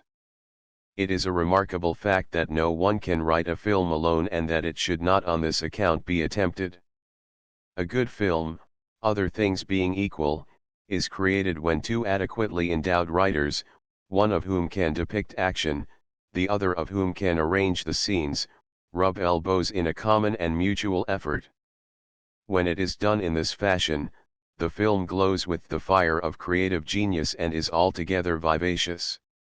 From an artistic point of view, there is but one way to solve the problem of the film writer, and that is to have the author, as Griffith, Lubitsch, and a number of others are doing, stage and produce their own works. The idea of the action has been crystallized in their souls in 1,000 pictures. No other person, however gifted he may be and be his intentions the very best, can appreciate the picture even approximately as well as the author himself who dreamed it into existence. But if the film author has no ability as a director, the only course left open to him is to submit his scenario to a second party, or at least the germ, the central idea of it. The only thing this second party can then do is to raise a strange flower from the seed the author sowed. A sympathetic understanding of the two artists, in this case, is a wish that has not yet been fulfilled. For the two artists to work at random, to say nothing of working against each other, is to create confusion worse confounded, and such is not art. In the end the will of the one or of the other will have made itself felt. And we can hardly demand of the poet that he accede to revisions and emendations of his poetry without cavil, inquiry, or interest. It frequently happens, however, that a talented poet is wholly unfamiliar with the nature and technique of the motion picture. In such a case, the artistic and financial success of the picture depends upon a complete revision of the scenario as originally submitted, and this revision is undertaken either by the stage manager, who must have a fair measure of the poet in him even if he has not written, or by that creature known as the dramaturge. He is part stage critic, part stage manager. The old-fashioned dramaturge is, as should be known, the man who has no idea of his own but who is an ingenious thief. He still vegetates in all countries, sad specimen though he is. No man is a good dramaturge who is not also a poet. He should be the second poet who collaborates with the author. The author is not infrequently maladroit, dream-burdened, and obsessed with unfilm-like notions. The dramaturge has to be a malleable connoisseur, one who can scent out of the wealth of good passages the weak spots of a film manuscript, and then lift them out before it is too late. To work with such a dramaturge is a pleasure. The author stands ashamed and humiliated in the presence of pictures the existence of which the dramaturge first challenges and then kills. One affable moment follows another of the same enviable description. A creative fever comes over both of them, they are convulsed when the heroes suffer, they revel in satisfaction when jolly situations rebound against each other. This is however an idealized situation. Generally speaking, the dramaturge is an ambitious, avaricious, sterile wiseacre who spills his caustic criticism all over the author's creation and leaves it a thing of shreds and patches. With heedless, listless scorn, he derides and lampoons any idea that did not originate in his anointed head. He robs in time the author of every vestige of desire to create so that he, the author, avoids future encounters with him, the dramaturge, as he would avoid a plague. From that time on, the author writes his manuscripts alone and sends them in to the dread dramaturge, who is at liberty to do with them as his conscience dictates. Good, delicate, and amiable film manuscripts do not arise in this way. There are poets and managers who do not know what the essential prerequisites of a good motion picture are. Here is where the dramaturge comes in. It is his lofty task to effect a reconciliation between idealism and materialism. That he judge the work solely on its artistic merits and from the artistic point of view is out of the question. The first film that arose under such conditions would be a commercial failure, the second would spell the bankruptcy of the company that produced it. It is, at the same time, lamentable, pitiable, when the dramaturge judges a submitted manuscript solely from the point of view of its potential commercial success. Let this type of dramaturge have his way, and the film will suffer complete deterioration, decay, and death. Moreover, such film works have not the slightest chance of success in foreign countries. To concoct a good and safe thing that will take on the local corner, any man can do that. But the film must be so great and grandiose that nobody else can do it. Detective, revolver, and sensation films find devotees in the movie halls of the entire world who can do this trick just as well as anybody else, and they know it. Such films have from the very beginning powerful competition. Why has Charlie Chaplin been such a ubiquitous success? Because he is unique, his achievements are his own, his accomplishments are inimitable. A film manuscript is good then and then only when it promises an artistic and an economic success. Art and business, let us repeat, must be united in this case. To judge a film manuscript on this dual basis is, however, not so difficult. The motion picture is art for the masses. This truth eliminates of itself all cold-blooded and unfelt texts. A warm, vivacious, animated, artistically valuable motion picture book has got to please, that is, it has got to lead up to a commercial success. The dramaturge who takes this view of his business is an exceedingly important personage among his company's acquaintances. He is its artistic conscience, he is its reliable guarantee against failure. The basic condition of what he does is perfect knowledge and ability in the field in which he works. He has to know the nature of the motion picture, he has to be able to see in advance its possibilities of success. And this knowing, this seeing, must be second nature to him, he must be saturated with them. This alone will give him the ability to select, from the mass of manuscripts that are submitted to him, those that are in every way available. He must be the good physician, the unbribable custodian of those imperfect and yet redeemable papers that lie on his desk for investigation. Nor is this all. In case the manager does not elect to stage the film work himself, the dramaturge must be able to get everything that is in every scene out of it. Fig. 14. Scene from Madame du Barry. CP 88. The basic condition of his very being is the perfect, the universal recognition of his position, a position that he has to fight for just as strenuously as the dramaturge of the legitimate stage has to fight for his. The film dramaturge is by no means the fifth wheel on the wagon.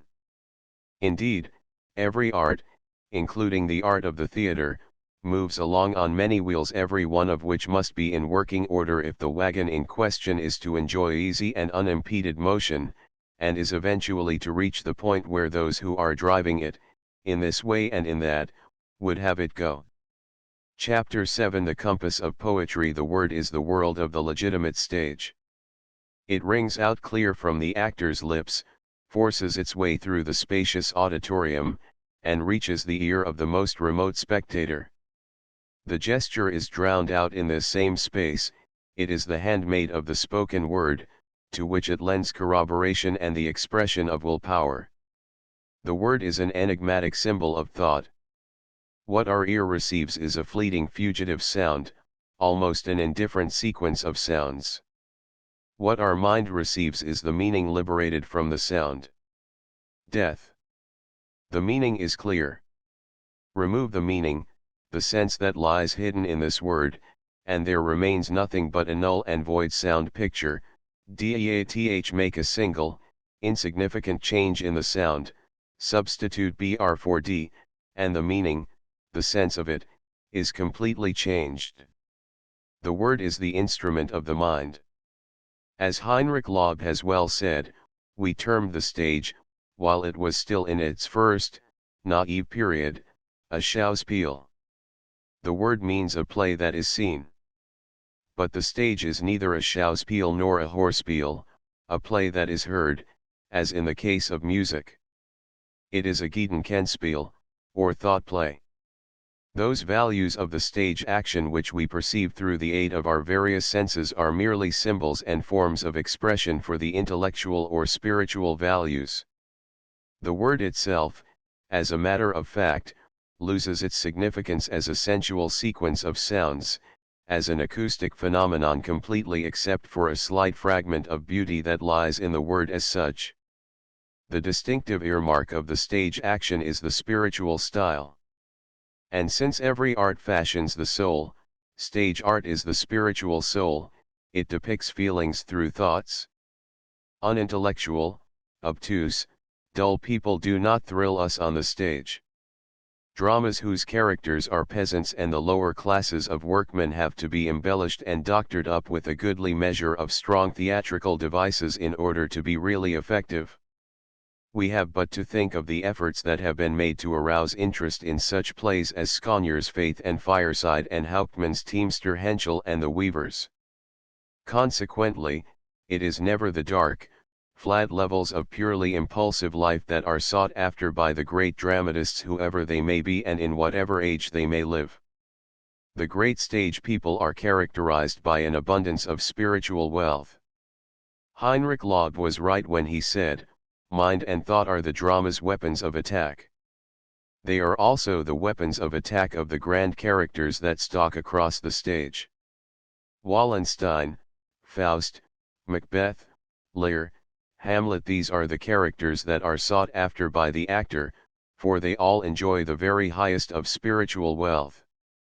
The stage, the most perfect counterpart or reflection of mankind, embraces the three realms of life: sensuality, soul, intellect.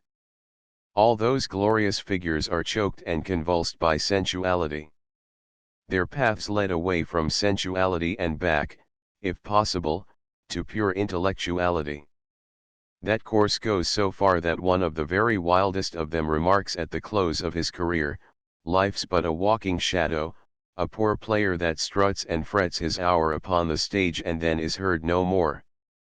It is not mere chance, nor is it a histrionic whim on the part of the poet, that Faust abandons Gretchen and seeks and finds Helena. On this account the sensual impulses of the stage characters are the paths of error which lead up to the intellect. The great stage personages are never men of mere impulse.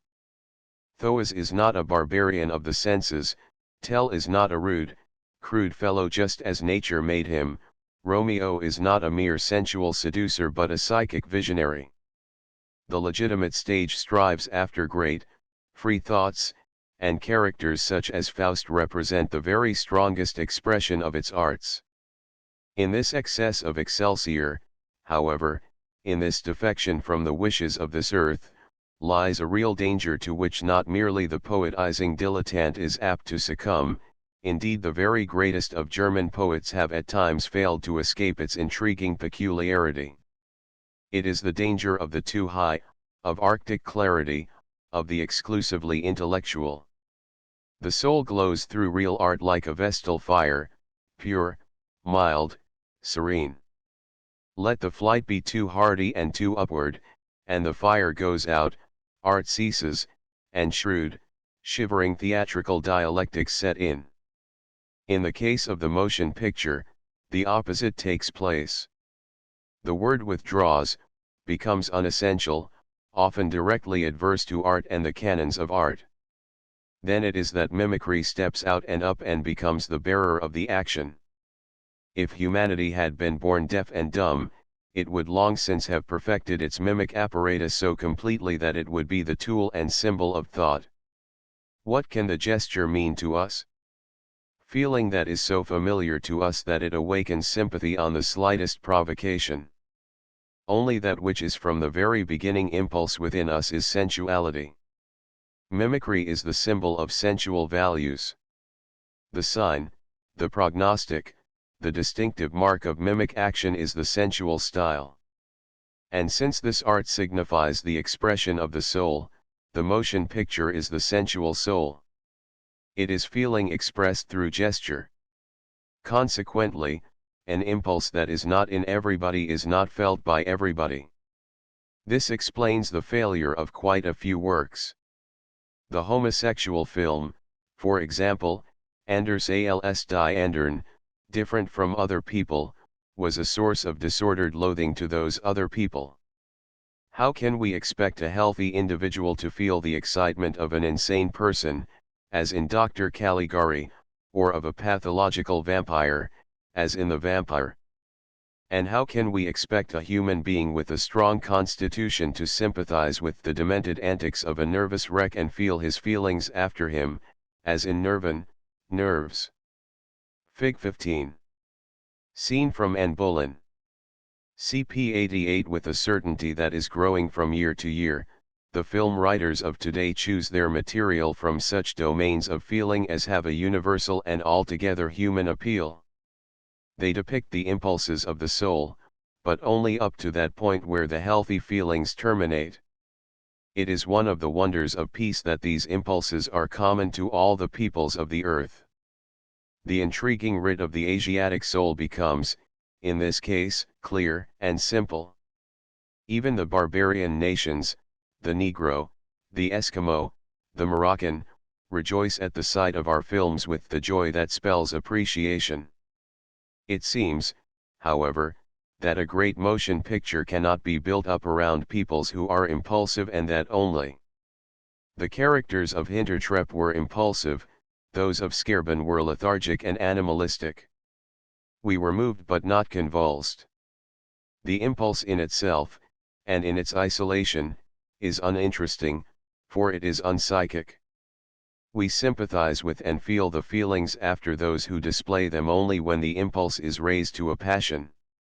If we are to be captivated, carried off our feet as it were, the action has got to be strong, it must set forth not mere wish but will, too. Those elementary passions that spring forth from sensuality, that is, from the ensemble functioning of all our senses, constitute the field of mimic portrayal. The motion picture has as its goal the great and captive passions. And characters that are bound to earth, full of soul but in the plight of the unhappy Prometheus, make up the strongest expression of the art of the motion picture. The bow of the passions is a mighty one, great in compass and more frequently taught than not. It rises from out of the primeval abysses of nature and takes in the tenderest tremblings of the soul. Anyone who has ever seen that wonderful Goldwyn film entitled Honor Thy Mother knows that by passions I mean, not merely what is ordinarily connoted by the term, but also that calm, melancholy faith of the heart which characterizes all reverential and respectful people. Every impulse that arises in a perfectly natural way, and which cannot be separated from the heart by any power on earth, is a passion. Everything that is an initial, original, and uninfluenced impulse is stuff for the motion picture.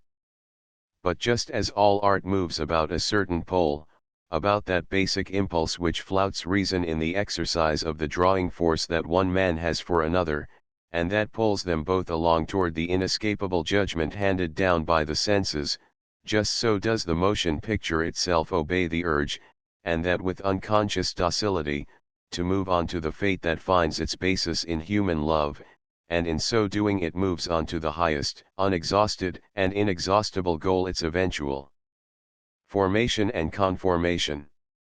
To such love the coldly and exclusively intellectual is alien. There is no place for the blue-stocking Helena. A lover in a motion picture who would show himself superior to the simple, unaffected ways of love would cut a ridiculous figure. The love of the moving picture strikes but few strings, and these strings are gentle. This art is not wreathed about with the roseate play of lovely thoughts. Those poets whose hearts do not overflow with an abundance of visions paint, in the motion picture, nothing more than the tiring and monotonous picture of a colorless and brutal giving and taking.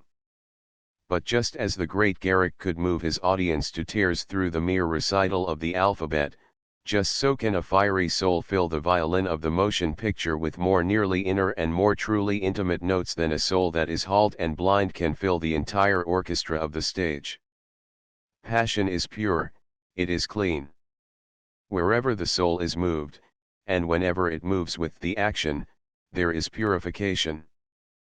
But just as the legitimate stage may lose itself in the frigid chill of unanimated intellectuality, so does the motion picture run at all times the danger, if its poet is a bellowing and garrulous individual, of sinking into the fiery swamp of unanimated sensuality. When this is the case, the unwholesome passion of mere sexual perversities becomes a play of social life that is poles removed from real art. In the foul seething and turgid vapor of such degeneracy, culture is stifled, purity is unable to raise its lovely head, and what might be the hills and high places of art are converted into waste places. This disgusting drama that poisons the people is the everlasting nuisance and eternal bugbear of those who have faith enough in them to feel that the time should come when the motion picture is a proud and pure art. We all know how matters stand. Each individual has the dignity of mankind at his disposal, after all. It can never be the duty of the motion picture to use the magic song of love, such as all true poets have sung to their peoples, in order that it may drown out the vulgar street ditty with its lines of illicit passion and its refrain of indecency. The real motion picture poet, however, the one in whose heart there vibrates and pulsates a culture that is natural to him and given him of the gods, will always be able to fill his figures with a noble and royal sensuality that shines out in bright effulgence over and beyond the flat, greedy, paralytic doings of the love that knows not inspiration and to which the staleness of everyday carrying on is first and second nature. His soul, recruiting in the interests of humankind, will move like a storm across the hills, there will be love in its flight, and then it will settle down into calm serenity like the subdued tones of so many silvery bells. The motion picture can delineate aristocratic characters, it can represent men and women of aristocratic souls. But when this is to be done, more must be done than to have the leading man and the leading woman don evening dress. Those who accomplish this, the delineation of fine and fair souls, have to be great artists. Rubbish and art, discord and harmony, the inflated and the sterling, though their spheres are relatively near each other, are nevertheless separated by the wide gulf that separates the dilettante from the genius. Those who are petty in the business can offer us only the empty, the hollow, the fatuous. Abundance they know not, harmony is not a part of them, they deal in deadening boredom. Around about the love of the motion picture is stretched the bright-colored frame of the surrounding world. Its milieu is of diversified hues. It is not possible for even the legitimate stage to renounce entirely the world in which its action takes place, though Romeo and Juliet might be played to an audience recruited wholly from the slums and not lose either its fragrance or its charm. In the motion picture, the nature and the wish of the milieu signify the constant variation of the impure motive. Let no man fancy that it would be possible to construct a great motion picture from an environment. There is, for example, the case of the French film entitled Columbus, the most abominable piece of work, incidentally, that has ever been done on the screen. The life of the great discoverer was mashed and squeezed into a mess of incoherent scenes. The one great, heart-shaking act, or action, the real experience of Columbus's soul, was missing.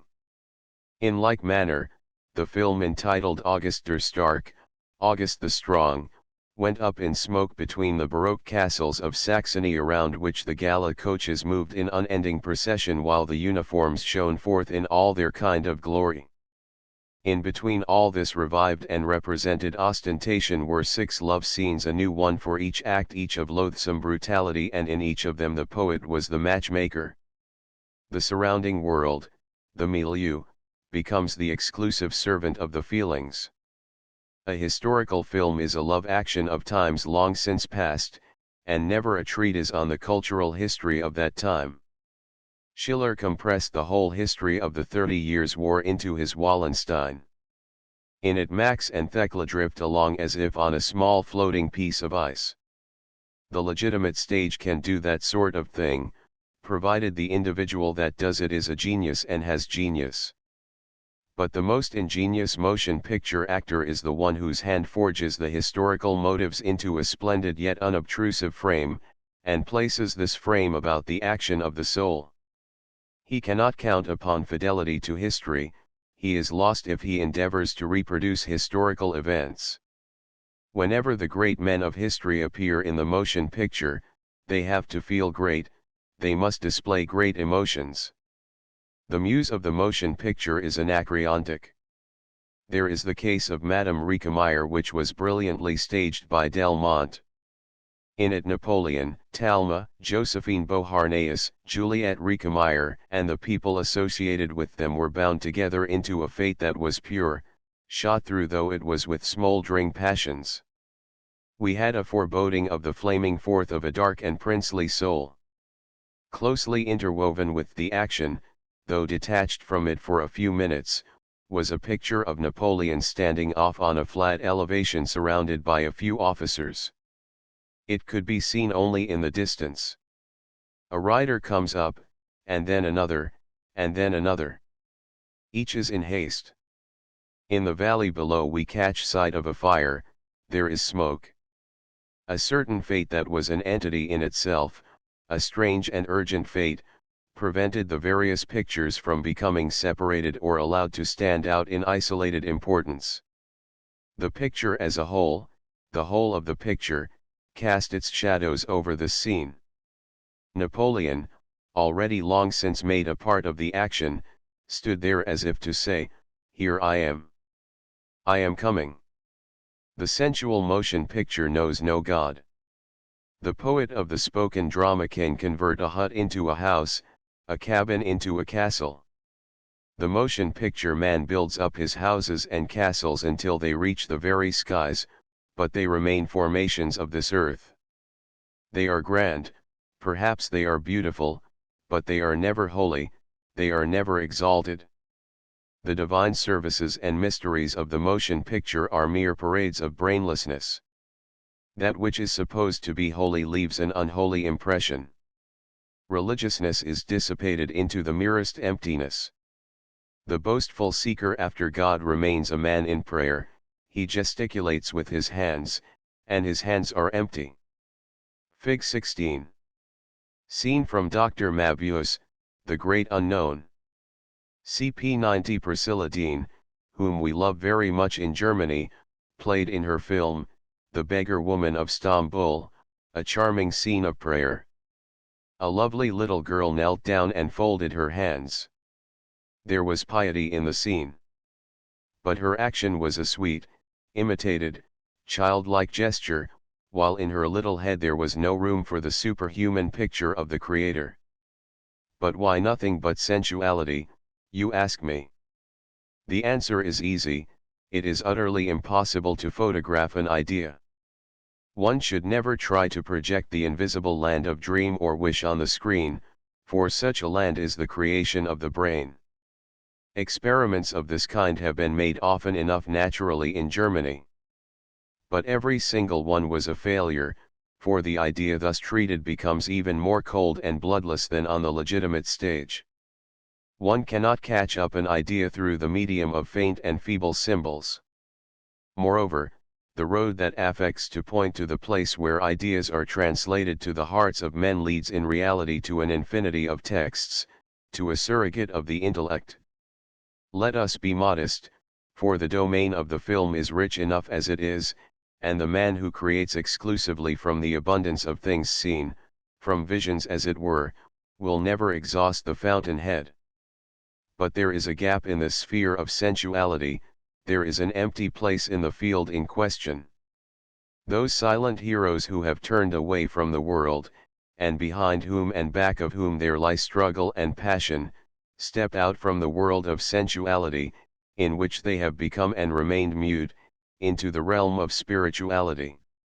This land is open to them to the uttermost end of its compass, indeed down to and up to the point where they see God, where they have forebodings and premonitions of God that are the equivalents of acquirement. No thought that is felt is foreign to them.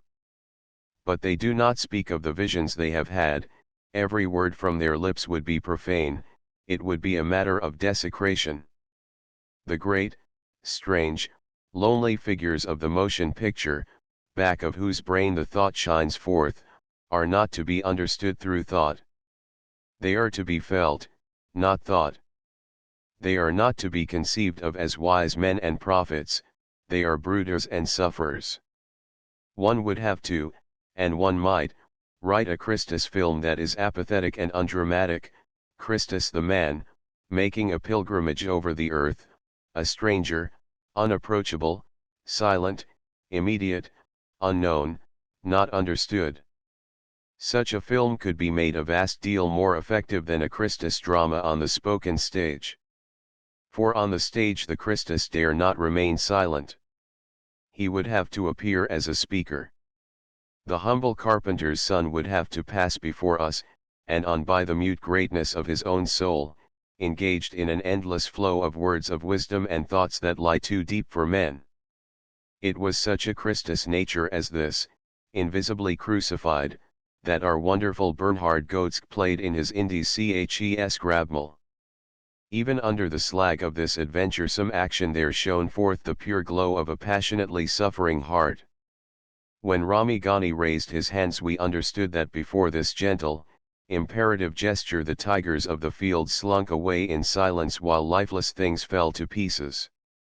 It was the power of the Superman that was revealed to us, a power that had been generated in the man himself, not given of God. When he prayed, it was a coming unto and into himself, not a disappearance in or a coming unto God. Buddha vanished in the background, a cold, chilly picture. Such greatness is rare in a film. There is only one other film character whom I can recall having seen who bore the very stamp of immortal greatness on his brow, the Frenchman, G. Melchior, in Atlantide. His eyes had the effect of invisible arms which brushed the seductive passion of the woman in the case clean from his heart. His glance glided over men and things as if he were in an atmosphere of his own creation, far removed from what constitute the spoils of mortal man. But art of this sort stands in the background of the motion picture, it is suspected by but few. And in the foreground stands modeled, gaudy sensuality. It cannot be otherwise. For the motion picture is an art that is of the earthy, it revels and rolls in human feelings. This defection on its part from intellect is necessary, it is not thus because its creators wish it so. Just as is the case with music, the motion picture will never be called upon to solve the problems of the human intellect or of man's morality. The motion picture pedagogue works ahead in an ineffectual effort to put brains into the screen, he cannot do it. He fills the text with sententious remarks and moral observations. He clutters the whole business up with a mess of mushy wisdom that bears not the slightest relation to the sensory content of the action, which is mimic first, last and always. The task of the motion picture is quite similar to the task of music, to serve a generation that has strong feelings. Where music, however, excites and incites a general and indefinite feeling, whose compass reaches from the tortures of the ego to the all-embracing feeling of the Godhead itself, through tones, the motion picture assembles its fullness on the earthly world of emotions. The motion picture actor fails to reach his objective, he fails to fulfill his true mission, if he depends for success upon mere sexual titillation. He is lost to himself and the cause he serves if he works for the excitation of undisciplined and easily aroused pruriency. There is, indeed, no art that admits of such abysms of failure and misconduct as the motion picture. There lurks in every step the motion picture actor takes and makes the grave danger of sinking into the slime of unleashed sexuality. There is no well-constructed, marked, and planned road here that leads straight out, away, and over earthly love. And we do not wish to get sucked down into the mire. Sensuality and soul, that is the slogan. A new world has been discovered for which there has been up to the present no adequate expression. We film voyagers hoist the sails and embark on a voyage of conquest and circumnavigation. But behold! It is a strange and yet a familiar route we have to pursue. It is not like the realm of tones, ethereal and intangible. It is our lives that we have discovered, and which we are looking upon with our own eyes. A mighty flood of pictures rushes by us. Which shall we choose? Shall we choose the spooks, the spooky visions, the dancing will-o'-the-wisps, the nocturnal spirits? We let them go on their way. They are not for us. For the film has at last taught us what everyday life had caused us to forget or almost to forget. I mean by us the Europeans who have become filled with hate and poisoned with pugnacity. We had about forgotten that the world is beautiful. Every nation has its own soul.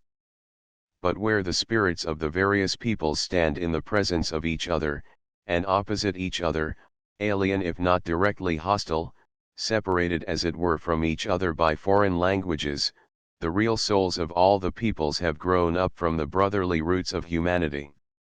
Despite this brotherhood, however, no one should attempt to sink his own folk soul into the soul of another people. That cannot be done. Let the German turn out the historical film, in which he sinks his soul into the world of feelings of the ancient Egyptians, or the English, or the Romance peoples just as much as he pleases.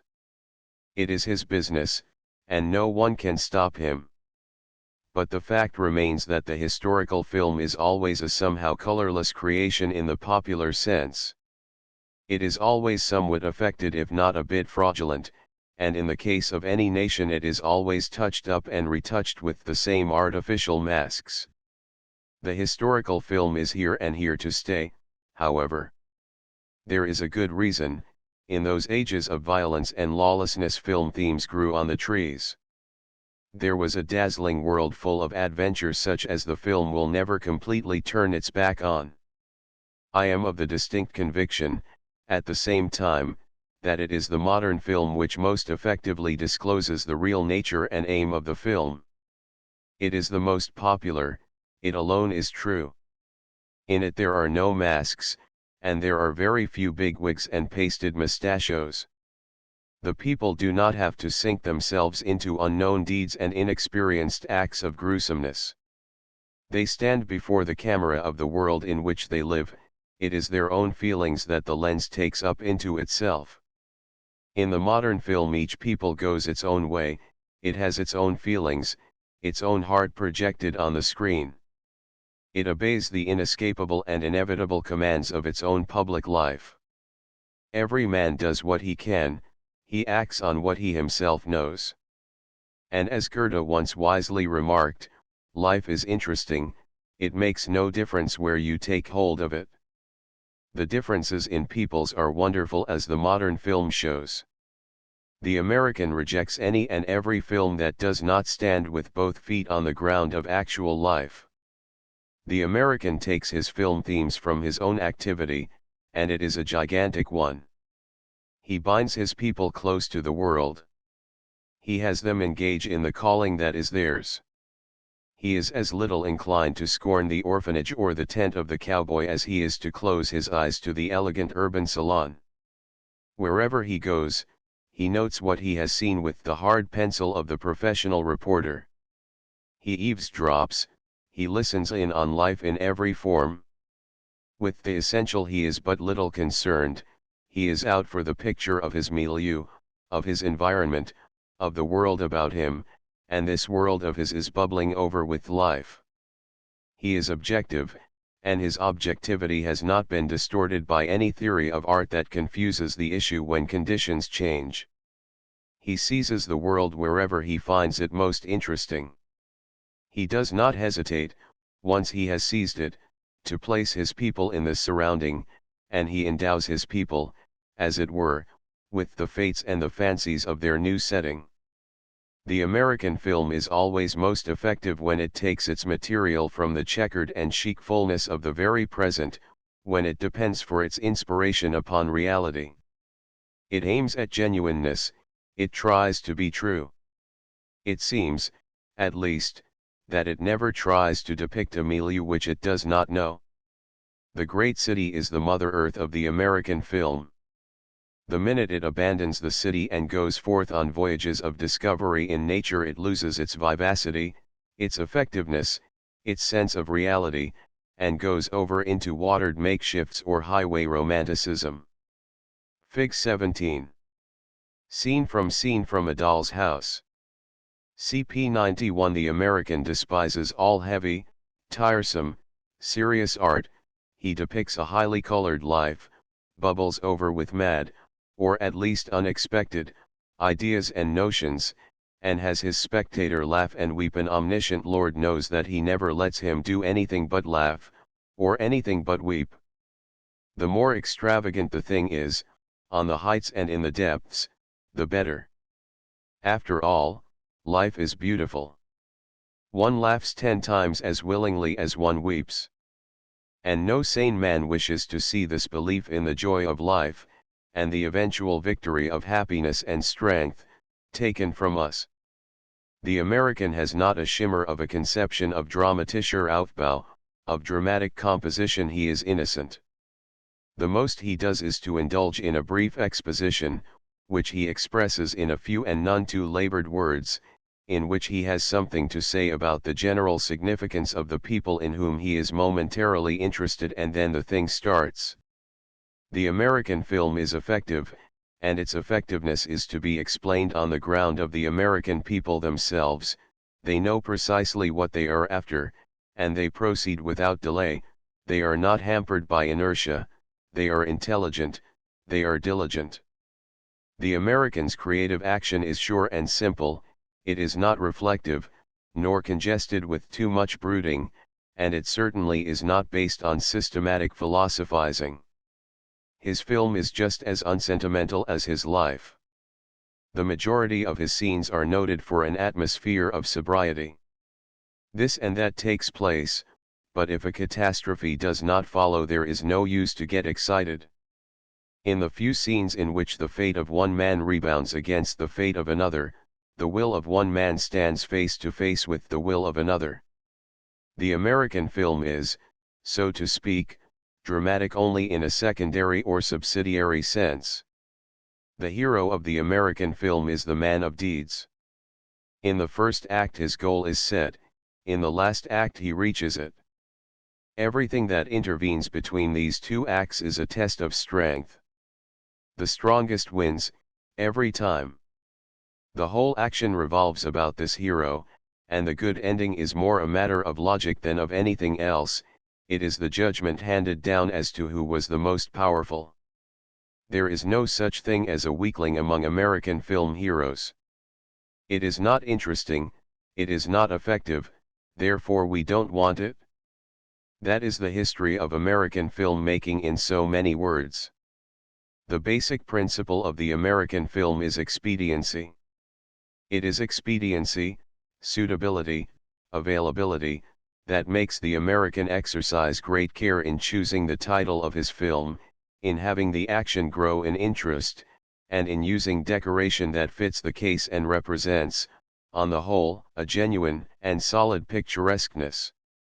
It is expediency that prompts the American to avoid those diseased and unwholesome themes which would be understood only by the spectator who is likewise diseased and unwholesome. It is expediency that moves him to avoid purely and rigidly intellectual themes, such as are appropriate for private audiences only. It is expediency that suggests to him cheerful, vigorous, bright, and fanciful themes in which the world is made to shine and flash. It is expediency that causes him to fill even the gloomiest theme with a good measure of happiness. There are, indeed, many roads that lead to idealism. The American does not seem to be at all familiar with the word art when he takes and makes a motion picture. He uses, instead of art, the word effect. This may seem a bit primitive, even uninspired, but it gets desirable results. That is good which is effective, the ineffective is bad, whatever pleases is allowed. These seem to be his shibboleths. He has, for this very reason, been spared the humiliation attendant upon the film that would be art, and which has brought bankruptcy to its champions and producers. For the American the soul is merely a means toward an effect. He never overworks the soul, he does not splash it all over the individual scene. He uses it just in so far as it is necessary to make his hero a sympathetic creature and creation. In the middle, and the middle point, of his film activity stands, not the soul, but the joy in telling a story. For there is only one thing the American aims at, he wants to have a chat, he wants to indulge in a causerie. For him there is no artistic problem to be solved. He neither writes theoretical treatises on the film, nor does he read them. In this somewhat rigid domain which the life and Weltanschauung of the American people themselves have staked off for the American film, there live, move, and have their being a great number of happily endowed and cautious talents. They avoid clever and ingenious dodges, they are not easily derailed. They try incessantly to raise the value of the work they are engaged in and onto an ever-increasing height of excellence. The American film reflects the inmost nature of a people that is happy, of a people that has been accustomed to create without being loaded down with theory or chained to tradition. It is the film of a people that has preserved unto itself the riches of the centuries. The American is genuine, the Swede is true. Other peoples fill their motion pictures with foaming and sometimes frantic melodies. The Swedish film is not rich, it is unostentatious, sometimes to the very point of scantiness. Its tone is that of the folk song with its tones taken from and based on pictures. Its characters are close to the earth, they are rarely impulsive, and if so, the impulsiveness is of a gentle nature, they seem quite free from self-consciousness. They move their limbs after the fashion of dreamy giants. They play with their hearts somewhat as the children of Asa were wont to play with the golden discs. Their feelings have not been artificially translated into a milieu, they have not been composed into a new home. They grow quite naturally from the soil that begot them.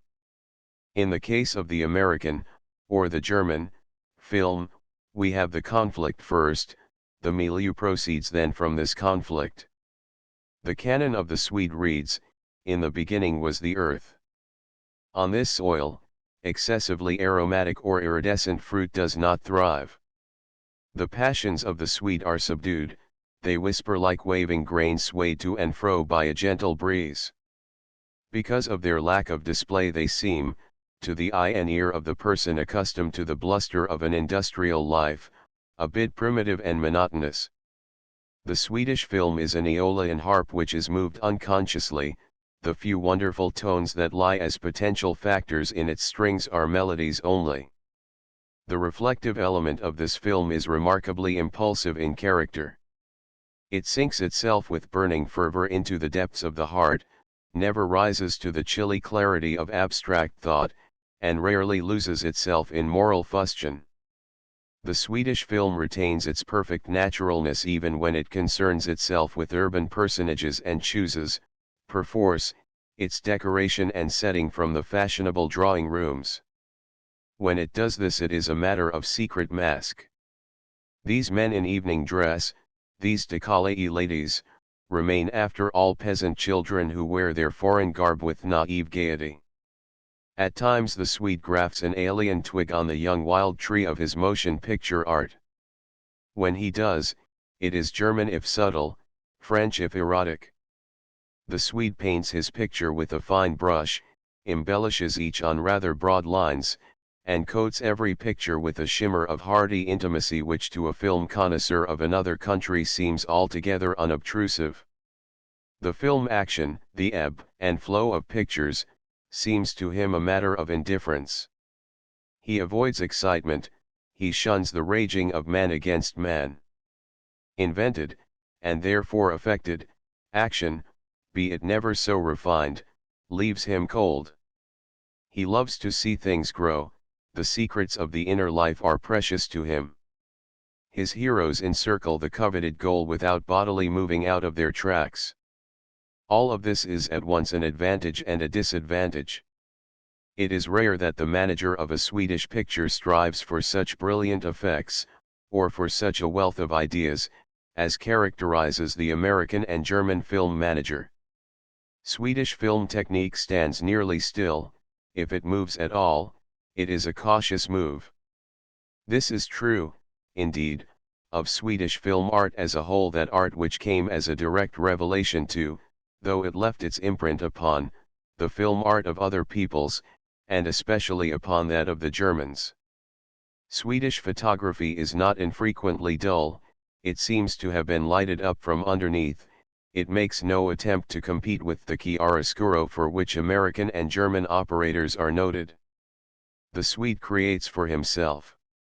He loves the figures of his native land, in them and through them he improvises, he rings changes on the same motives. Does he really wish to create art? Will the seed he has been sowing grow? While the Swede was quietly engaged in his dreamy plays, the American and German, stimulated by him to a rather high degree, were chiseling from the stone blocks of their own folk souls stronger and more delusive pictures which, in their innermost nature, were no less true than the film of the Swede.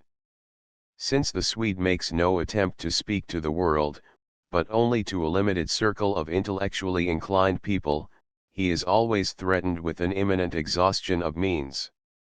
Even today, on this account it seems, he is trying to effect a compromise between himself and the world, though it cannot be said that he is going into convulsions over his effort. He is not in a hurry. He is trying his skill at historical films which hardly become him either as a creative genius or a trained spectator.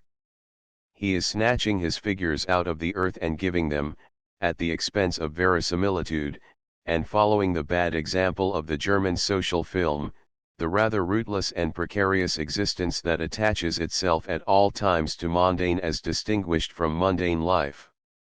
It is a case of change from I to we which connotes a changed attitude toward the world in general, and it is a change which the film of Sweden has not entirely escaped. But it was to be expected, the Swede and his film are both much too strong and healthy either to avoid or neglect this transition. The Swedish film is the reflection of a people that depends upon itself, that rests within itself, on whose shores the tempestuous waves of other nations break but gently. They have already been broken before reaching that point. Fig 18. Scene from Vogelid Castle. CP 91. The German is the great experimenter. Fate has struck Germany many a telling blow in the last decade, much has been destroyed forever. But amid the debris there has remained a spirit of daring, a courage that makes an essay at the bold enticing. We experiment in the motion picture, though not so much from a mere love of the novel as from a settled conviction that in this field we still have a great deal to learn, we are still undecided about a great number of things. There is hardly a theme on earth or in the moon with which we have not concerned ourselves. We have conjured the things of the earth and the stars up before the film camera and had them remain there until their pictures were at our disposal. We have descended into the dusty tombs of prehistoric times, we have adapted the stories of foreign countries to the screen. Fairy tales, those of yesterday, today, and tomorrow, have been tried. And when, at the close of the war, a sudden flood of ideas, notions, conceits, and utopias swept over our heads, we even tried to philosophize on the screen. In all of this busy activity, in this feverish and unceasing search after new themes and new values, there has been one thing that we completely forgot, and this one thing has been passing by us in 1,000 pictures. It was our own people.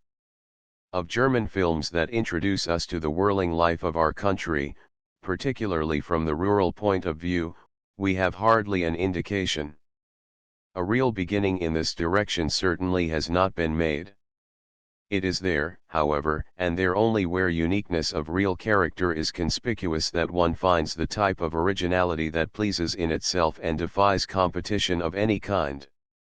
At present, forces are beginning to work, action has been begun which, if carried on and out, will project on the screen the land of Germany with all the beauty of its streams and forests, and which will show the German soul with all its dreams and wishes. This is the way the film entitled Explosion, which tells of miners and their lives, came into existence. This was the initial inspiration of Fritz Lang's Nibelungs, that grandiose epic of the remote Germanic past. These are to be sure beginnings, but so long as they remain the sole examples, so long as the status quo in this matter is preserved, we Germans simply do not exist in the film, we have not yet arrived. And be it said once for all that the popular film is the one in which a film people can best show its real character. Instead of studying this theme, our own people, and exploiting it day in and day out, the German has scoured the whole world for themes. His historical films have been prepared with marvelous accuracy, not a detail has been neglected which might add in even the slightest way to historical reality. Loyalty to history has been preserved and observed with touching constancy. I have my very serious doubt, however, whether this has been wholly necessary, for such films are not shown exclusively to historical seminars in the universities. The German is almost universally successful in digging up a theme of crushing weight and power. He is never at a loss to create an action of either gruesome or exalted greatness. We have but to think of Golem, Madame du Barry, Dr. Mavius, and Dr. Caligari. These are most powerful films. Another is the Nibelungs. So far so good. But it is rare indeed that the German succeeds in endowing such films as these with the light and easy, the inspiring and inspiriting wings of humor. For a time, indeed, there was only one type of film that was regarded as a success, the film with the tragic ending. The German so frequently forgets, or he at least overlooks, the fact that it is not the business of the motion picture to play into the hands of hard, rigid, classical art, and to follow the canons of such art in so doing. It is the business, rather, of the motion picture to amuse people, to cheer them up, and to stimulate them. Latterly, the German has shown a marked tendency to turn away from the film based on the masses. He has not done this, however, voluntarily. The extreme cost of producing such films has made them prohibitive. Nor is this all. The German has not looked with favor recently on the film that has to do with huge crowds of human beings for spiritual reasons. At present there is decided preference for the film that depicts a strong fervor of some sort, for a film that is impressive from the point of view of individuals, for a film that delineates a logical development of the adventures of the soul. And it must be conceded that the best artists are gradually finding a way by which they can unite delicacy of soul with grace of experience and thereby create what all the world must regard as beauty. For a long while, the German, like the Swede, neglected the real art of decoration and photography. Within recent years, however, our better ateliers have made remarkable progress in this direction.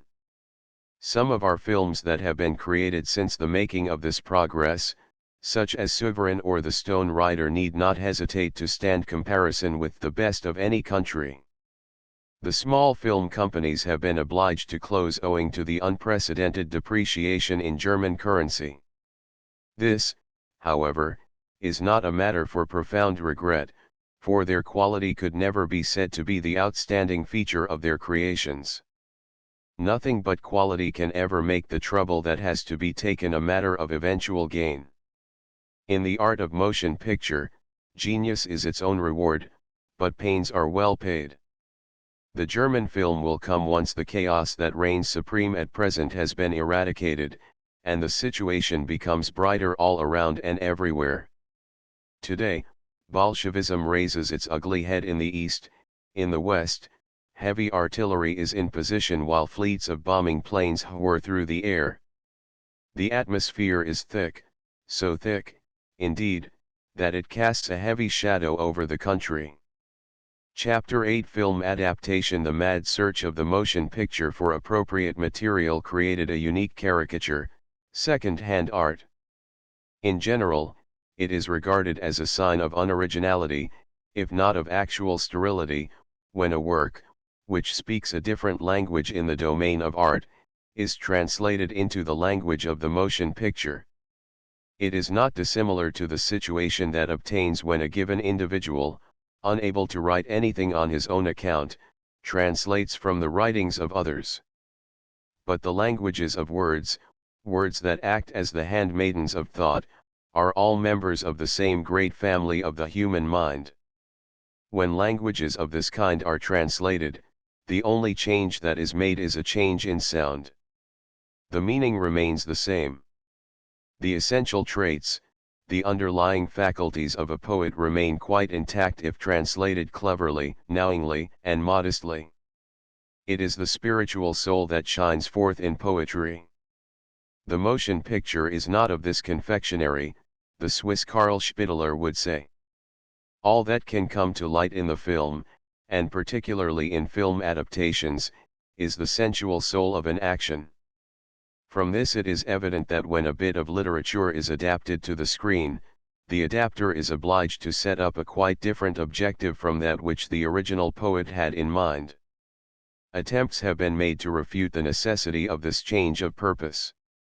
The desire so to adapt a great piece of literature to the screen that it will be in every way worthy of the original poet in that it is a faithful reflection of his aims, is in itself altogether praiseworthy. But no poet has thus far ever had his renown increased by such an effort. All that was the most tender of beauty in the poem as it originally stood became a soft sweet pap and nothing more when transferred to the literal words of the film text.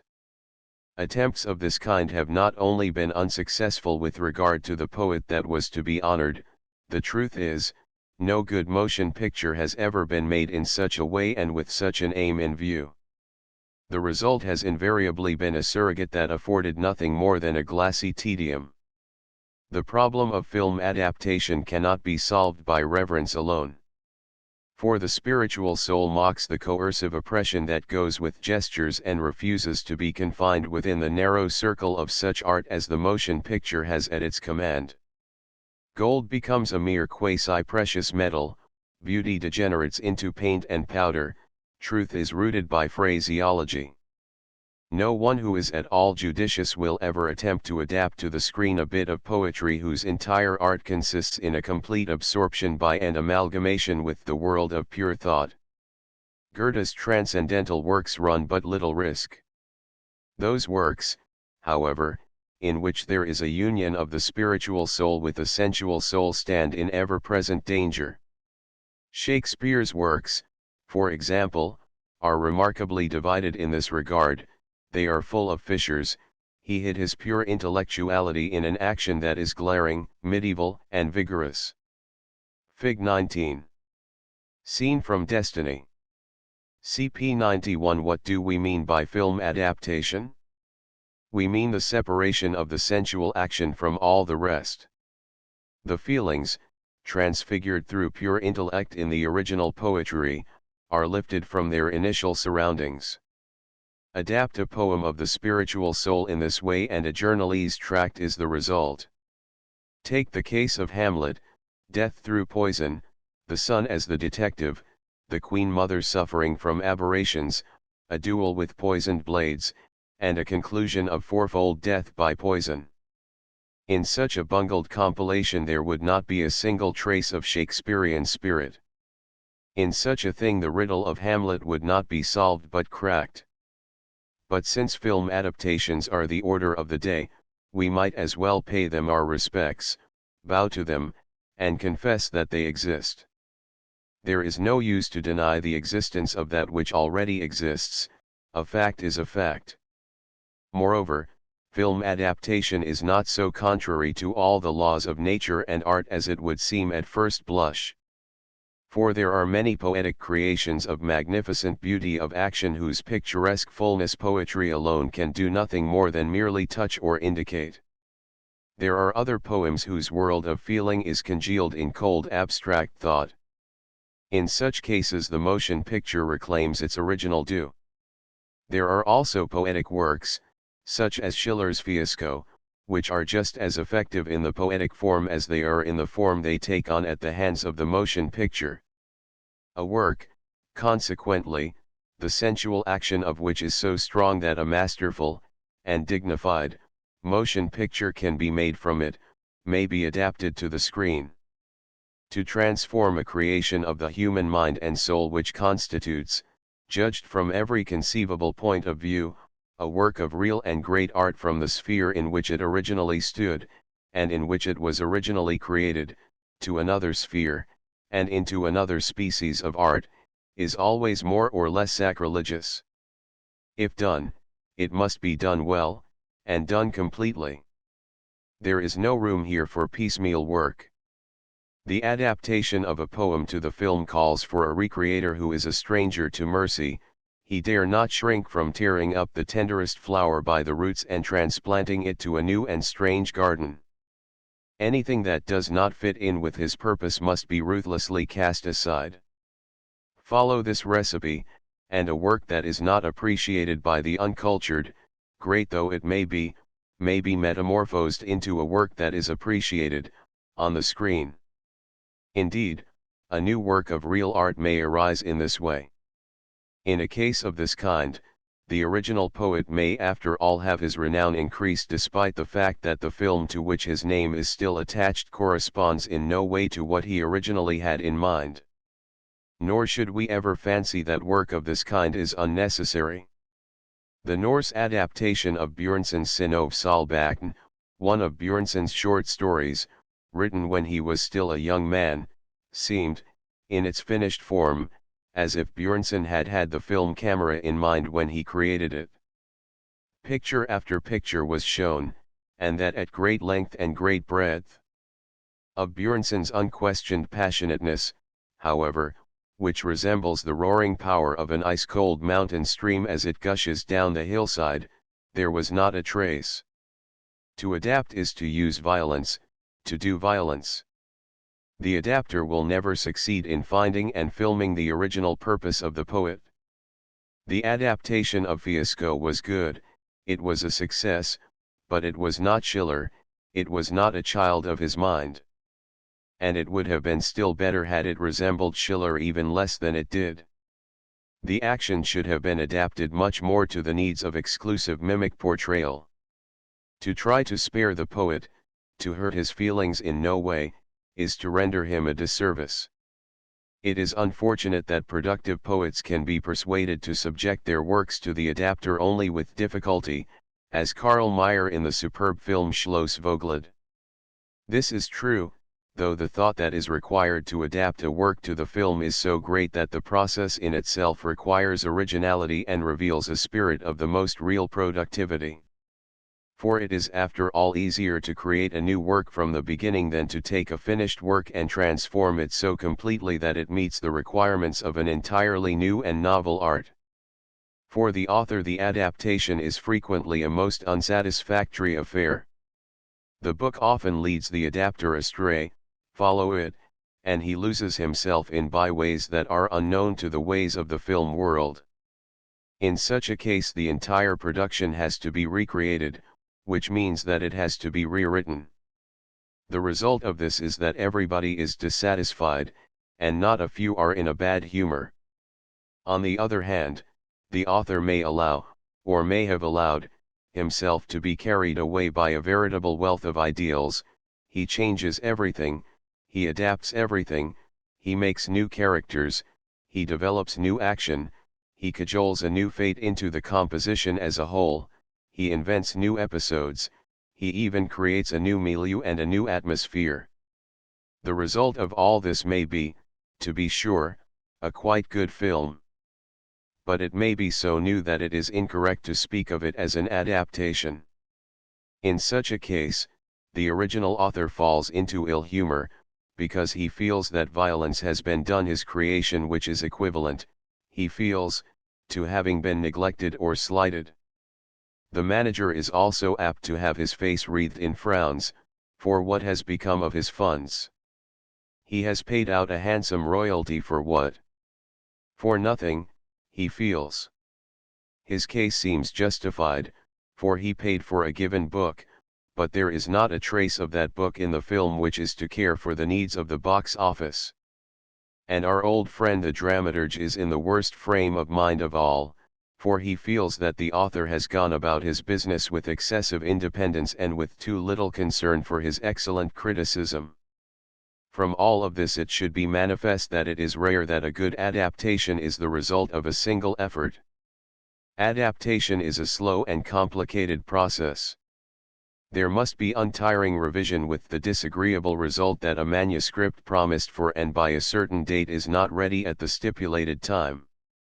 It is much better all around when the author lives himself, as it were, into the milieu he plans to film, becomes perfectly familiar with it, if he was not familiar with it when he began, creates characters with whom he is on speaking terms, and fashions a fate such as he himself has experienced. It is dangerous to adapt a great work to the film. The adaptation of The Marriage of Figaro showed the Baroque curlicues, the confusions, the harmless malevolences of Beaumarchais' work, which in the opera are quite unessential, and the transparency of which appeal to us today as altogether childish. We thought of Mozart and sighed.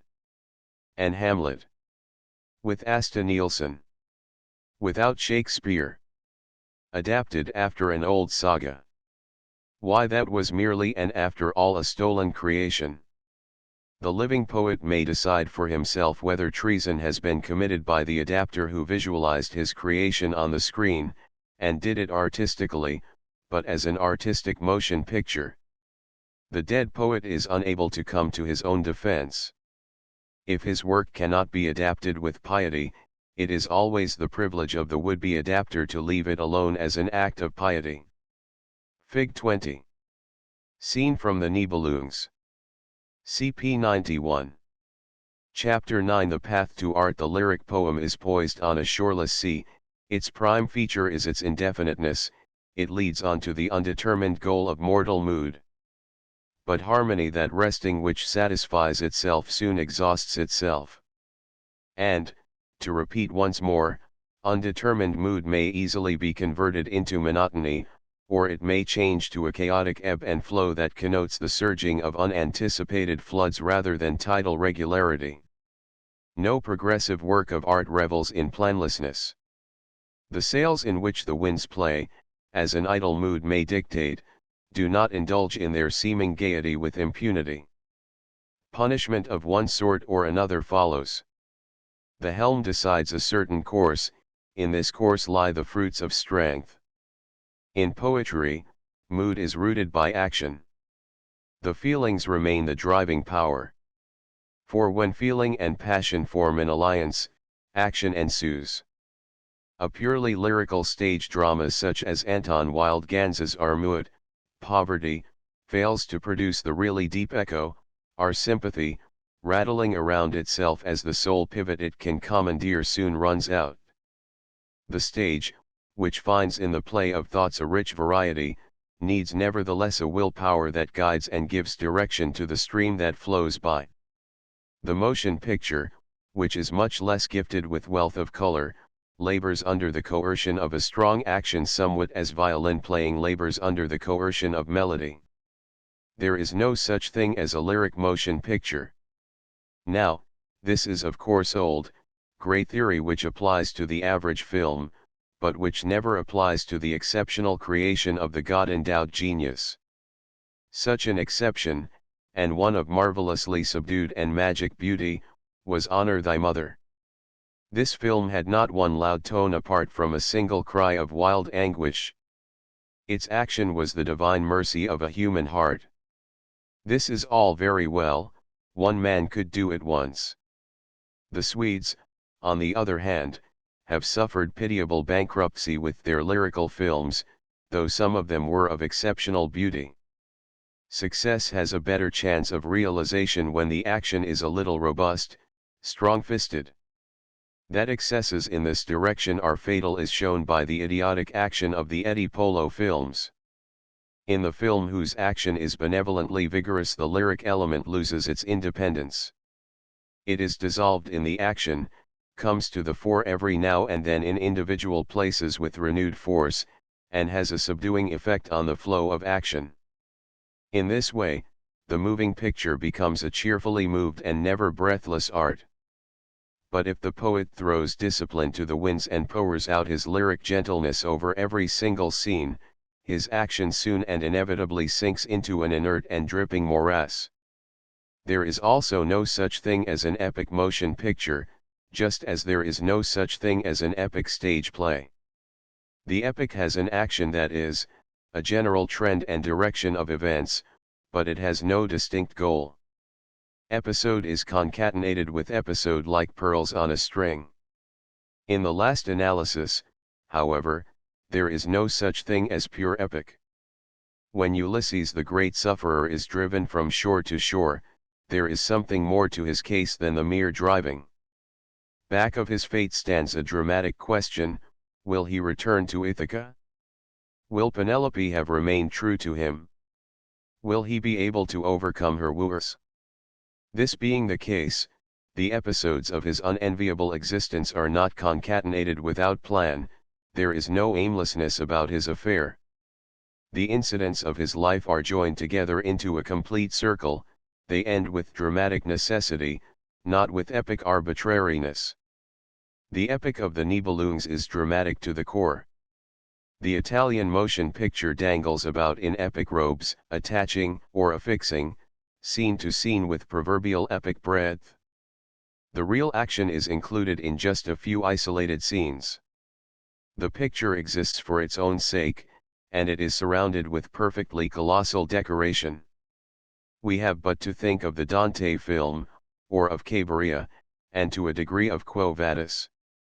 The rest of the world does not feel in this way, and it does not feel this way about the motion picture. The tense and rigid condensation of the action, and its logical progress from scene to scene, this is the desideratum of the German film.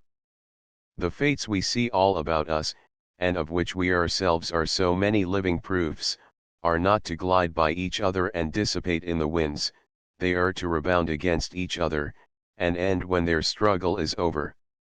Moreover, such fate as remains when the end has been reached is somehow to be transformed, and bear the stamp of this struggle. There was the case of Golem. It had in it the possibilities of some tremendous dramatic action. But in the final scenes this potential action was dissipated into an unintended and undesired epic flow. The desouled monster had again become a lump of clay and lay before us in all its obvious impotency.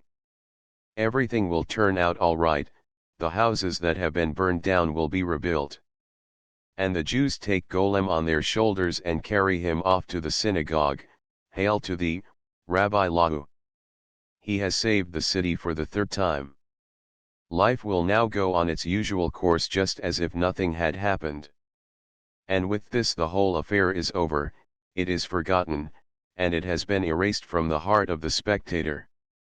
The play seemed to have to do, not with the age of terror of Golem, but with the age of peace.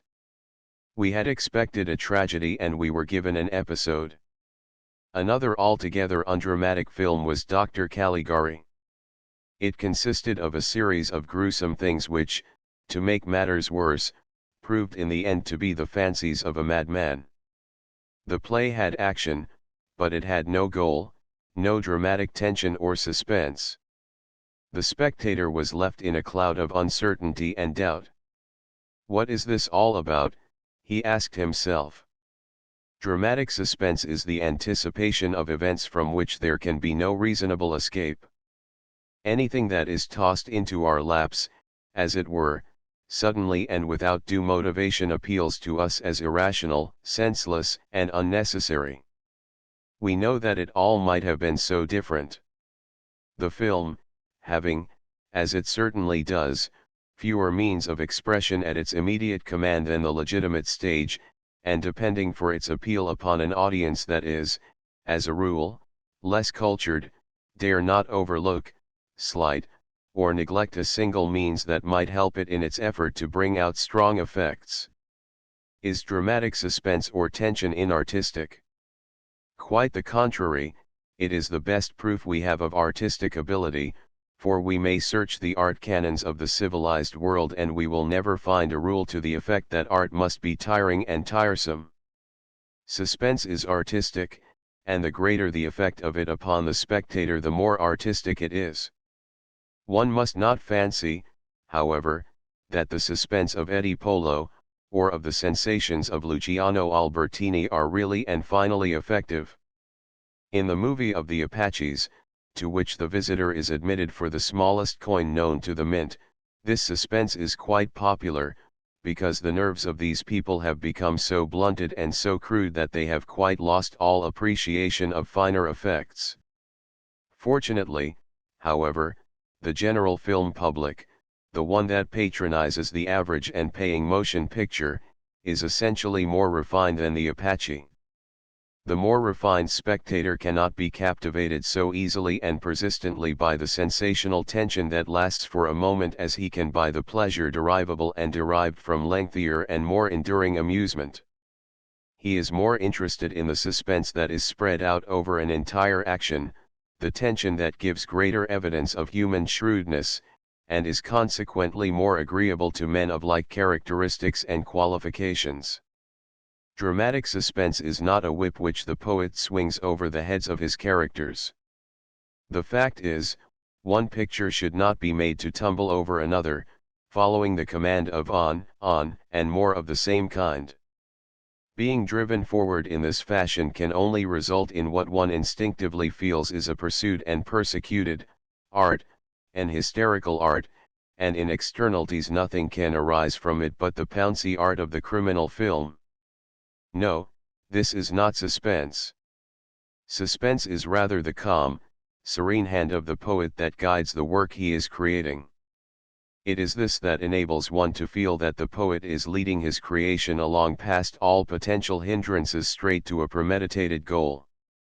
The man who is unable to cause to arise, through each picture that he presents, the question, what is going to happen next, is doomed to failure from the very outset. Provide him with the most glorious decoration imaginable and all his work will be in vain, and his decorations will vanish as thin air. In the Indies Ches Grabmal, the prince led his English guest around for a quarter of an hour on the screen.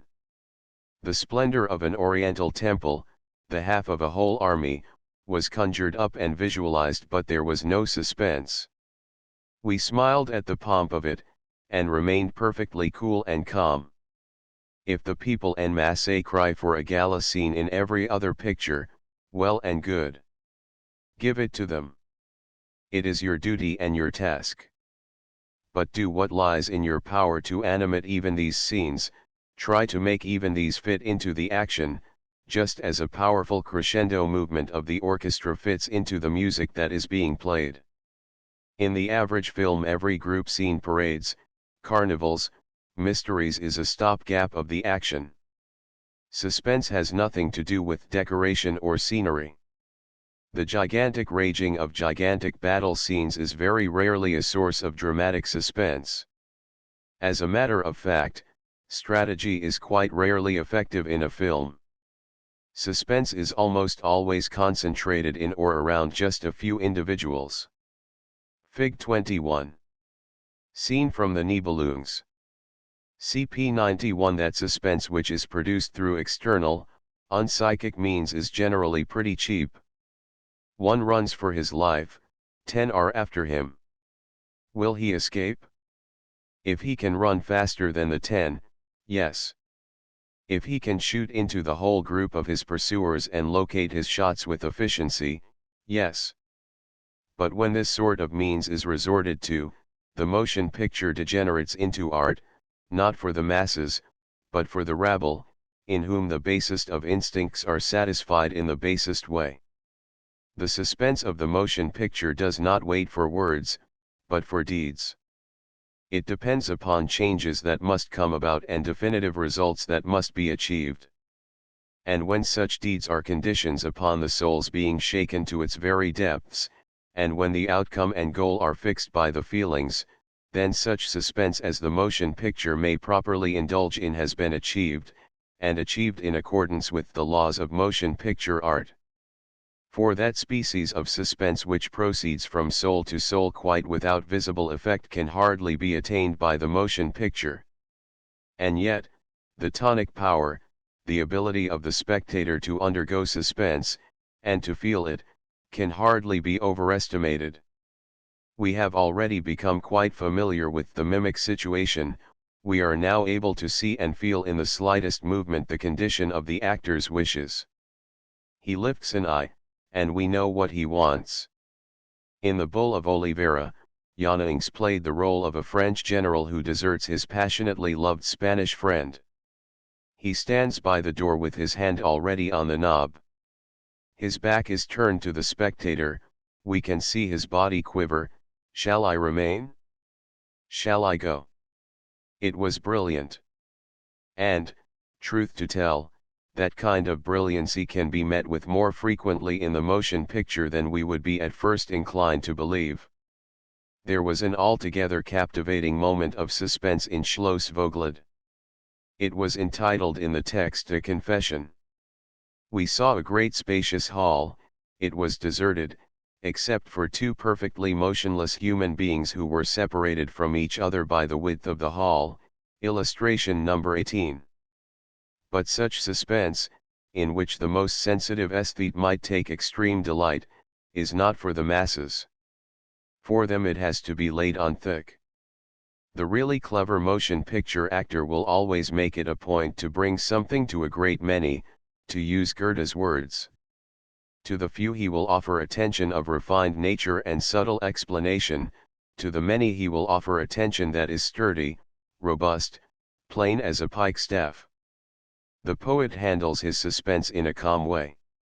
With him, suspense is clarity in spiritual intoxication, it is the sculptor's chisel marks of complete control. It is from it that force ensues and action acquires its sense of goal. Where there is no suspense there is a chaotic draining off of episodes that sink into the sand without leaving a trace. The motion picture actor, who thoroughly understands his business, guarantees to his art the befitting title of dramatic. It is a title of honor, and will be bestowed when won. In the matter of technical composition and artistic development, the stage and the screen follow the identical course. But from the point of view of significance, they are widely divergent arts. The value of each to, and the effect of each on, striving humanity is poles removed, the one from the other. Let us repeat, the film is not an art of the intellect but of the soul. It does not serve ideas, it serves feelings. The greatness of the stage actor lies in and is measured by the circle of his thoughts. The greatness of the film actor lies in and is measured by the warmth and depth of his heart, and by the gracious power through which he seizes the spectator and convulses his soul. The stage actor transforms the cool intellect into warmth. He who, in his own world, is a superman of the spiritual soul carries us along with him, we cannot resist him. The film actor transforms close and sultry sensuality into warmth. He who, in his own world, is a superman of the sensual soul finds his way to our hearts, we cannot resist him.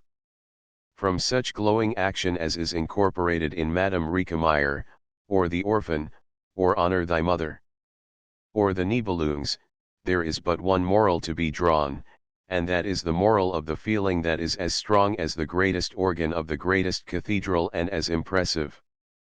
From such motion pictures it is quite impossible to concoct a purely intellectual extract. But it may be that the moral of the great soul represents and signifies the highest morality of all art, and that any other or further symbolism is nothing more than a mantle that wraps itself about this kernel. Many of our modern and contemporary art critics suffer from an overestimation of the value and significance of thought qua thought. But the rigidly intellectual has just as little to do with real art as has the purely sensual, and it is not until both have been baptized, dipped deep indeed, into the warm depths of feeling that arises which we call art. And neither the intellectual nor the sensual can be set up as a standard by which to weigh art and determine its ultimate value. It is the psychic power of expression that passes enduring judgment on the creations of the artist. Is there not something in music that concerns us all, that is a symbolic incarnation of our life of feeling, but which no thought of ours is strong enough to capture on the wing? All the riddles of our soul, call them happiness, heart, love, God, or what you will, are solved in and through our feelings. It is our feelings that make us familiar with them, an intimate part of ourselves. They mock at the mind, they deride the intellect, which can do nothing more than brood in hopelessness, whereas the soul blindly resigns and thus comes to understand. Thus it is that music is the eternal soul, the symbol of all souls, of the unthinkable, the indescribable, the unspeakable. From the voices of the violin, the bass viol and the flute there breathes but one thing, the soul. We do not feel entirely familiar with the figures of the motion picture. The trois residential agitator rings out American Samoa yet, only faintly, and rarely reaches our ears. But this whole art is so elementary, and is so capable of reflecting the unthinkable fineness of the feelings, that one thing is certain, the time will come when we will be in appreciative accord with the most perfect figures of the motion picture. The union between them and us will be happy, and it will be perfect. The legitimate stage represents a defection from sensuality, and a hopeless brooding over the eternal riddles of life. But viewed in the proper light, a defection from sensuality may be a striving after the wish figures of the motion picture, a homecoming to the soul, a deep baptism in the mysterious fullness of the human breast. Just how high the motion picture will rise, the extent to which it may succeed in going, no man knows. But it will reach the soul. Music originated from sensuality, from a union of rhythm and euphony. Music, too, has a sensual soul, the very psychic power of which burns away all sensuality. To place relative estimates on the value of each of the arts is an irrational undertaking. On the flowery tree of humanity each art has its mysterious meaning over which we should not brood. Cold intellect cannot solve such problems as are associated with this indubitable fact. I have examined the motion picture from its various angles. I have shown what it is like, explained its fundamental nature, commented on the forces that impel it, discussed the wishes at which it aims, elucidated its origin, and set up its goal. My purpose has been to detach the motion picture from technique, and to make it serviceable to art and culture. I have endeavored to proclaim the mission of the motion picture artist. No one people, taken as a whole, has culture. It is only the purest, the noblest, the best of a given people from whose splendor there radiates a remote luster that finds its way to the active life of the masses. If properly applied, and molded by the proper people, the motion picture will be a potent factor in this act of purification. It will deepen our world of feeling and make it more cordial, warmer. Do you recall hearing that anyone ever blamed a given instrument because so many bunglers play on it? From the motion picture there will flow forth a fruitful stream. All poetic creations of the sensual soul find now their original art. Liberated from them, the poem in words will serve the intellectual soul more joyfully than ever. The time will come, too, when it will be shown that in the motion picture there is either no art at all, or only great art. There are abysses all along the road, each step is threatened, but ingenious security will find its way past all these dangers. One thing is certain, the motion picture, in its inseparable union with technique, is one step more away from culture and towards civilization. The inventions of civilization endure, they connote the inescapable way of humanity. Just as cannon and railroads, electricity and airships, can no longer be struck from the book of life of coming generations by the willed and willful act of individuals, parties, or the whole human race for that matter, just so is it true that the technical invention of the motion picture belongs forever to the conditions upon which the future will be predicated. We can no longer turn this stream aside, to swim against it would be an imbecilic undertaking. To allow oneself to be driven along by it would be distinctly immoral. Shrewdness and morality make it imperative that we constitute ourselves the advance waves of this stream, so that it may be made to flow in the right and proper channels to the end that its goal may be noble, its course one of generous service to humankind. For the task of the coming centuries will be the reconciliation of culture and civilization. The motion picture never as a unit or a totality, always as reflected in the possibilities suggested by its rarest fruits is a powerful sign that this reconciliation will be a complete success. The end. Transcriber's notes page numbers in the table of contents for illustrations point to the illustration. The placement before/after a full paragraph may have affected the location. Missing full stops and abbreviation stops silently added. The paragraph ending on page 136 with loses itself in moral fustian probably is missing the word melodrama at the end. Misspelled words have been corrected. Obsolete and alternative spellings are left unchanged, e.g. ascendant, dilettante, ethereal, heterogeneous, Shakespearean. Spelling and hyphenation has not been standardized. Edit distance refers to the Levenshtein distance.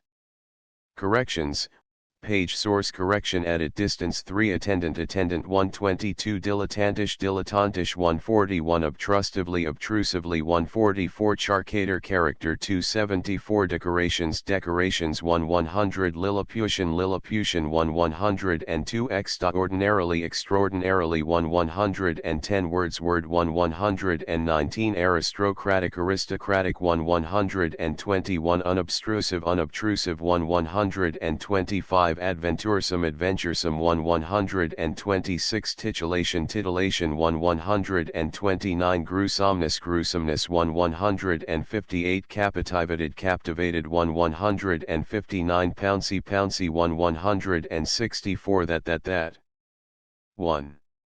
End of the Project Gutenberg ebook. The Soul of the Moving Picture updated editions will replace the previous one. The old editions will be renamed. Creating the works from print editions not protected by U.S. copyright law means that no one owns a United States copyright in these works, so the Foundation, and you, can copy and distribute it in the United States without permission and without paying copyright royalties. Special rules, set forth in the general terms of use part of this license, apply to copying and distributing Project Gutenberg trademark electronic works to protect the Project Gutenberg trademark concept and trademark. Project Gutenberg is a registered trademark, and may not be used if you charge for an ebook, except by following the terms of the trademark license, including paying royalties for use of the Project Gutenberg trademark. If you do not charge anything for copies of this ebook, complying with the trademark license is very easy. You may use this ebook for nearly any purpose such as creation of derivative works, reports, performances, and research. Project Gutenberg ebooks may be modified and printed and given away. You may do practically anything in the United States with ebooks not protected by U.S. copyright law. Redistribution is subject to the trademark license, especially commercial redistribution. Start, Full license. The full Project Gutenberg license. Please read this before you distribute or use this work to protect the Project Gutenberg trademark mission of promoting the free distribution of electronic works. By using or distributing this work, or any other work associated in any way with the phrase Project Gutenberg, you agree to comply with all the terms of the full Project Gutenberg trademark license available with this file or online at www.gutenberg.org/license. Section 1. General Terms of Use and Redistributing Project Gutenberg Trademark Electronic Works 1.a. By reading or using any part of this Project Gutenberg trademark electronic work, you indicate that you have read, understand, agree to and accept all the terms of this license and intellectual property, trademark/copyright, agreement.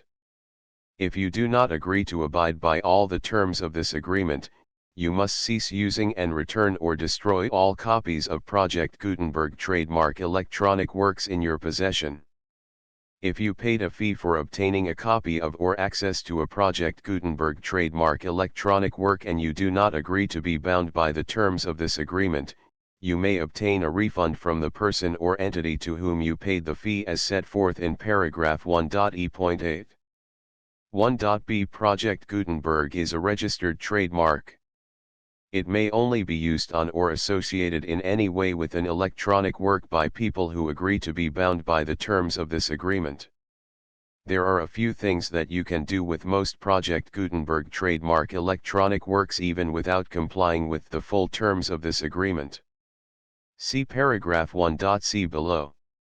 There are a lot of things you can do with Project Gutenberg trademark electronic works if you follow the terms of this agreement and help preserve free future access to Project Gutenberg trademark electronic works. See paragraph 1.e below. 1.c. The Project Gutenberg Literary Archive Foundation, the Foundation or PGLOF, owns a compilation copyright in the collection of Project Gutenberg trademark electronic works. Nearly all the individual works in the collection are in the public domain in the United States. If an individual work is unprotected by copyright law in the United States and you are located in the United States, we do not claim a right to prevent you from copying, distributing, performing, displaying, or creating derivative works based on the work as long as all references to Project Gutenberg are removed. Of course, we hope that you will support the Project Gutenberg trademark mission of promoting free access to electronic works by freely sharing Project Gutenberg trademark works in compliance with the terms of this agreement for keeping the Project Gutenberg trademark name associated with the work. You can easily comply with the terms of this agreement by keeping this work in the same format with its attached full Project Gutenberg trademark license when you share it without charge with others. 1.d. The copyright laws of the place where you are located also govern what you can do with this work. Copyright laws in most countries are in a constant state of change. If you are outside the United States, check the laws of your country in addition to the terms of this agreement before downloading, copying, displaying, performing, distributing or creating derivative works based on this work or any other Project Gutenberg trademark work. The Foundation makes no representations concerning the copyright status of any work in any country other than the United States. 1.e. Unless you have removed all references to Project Gutenberg, 1.e.1. The following sentence, with active links to, or other immediate access to, the full Project Gutenberg trademark license must appear prominently whenever any copy of a Project Gutenberg trademark work, any work on which the phrase Project Gutenberg appears, or with which the phrase Project Gutenberg is associated, is accessed, displayed, performed, viewed, copied or distributed. This ebook is for the use of anyone anywhere in the United States and most other parts of the world at no cost and with almost no restrictions whatsoever. You may copy it, give it away or reuse it under the terms of the Project Gutenberg license included with this ebook or online at www.gutenberg.org.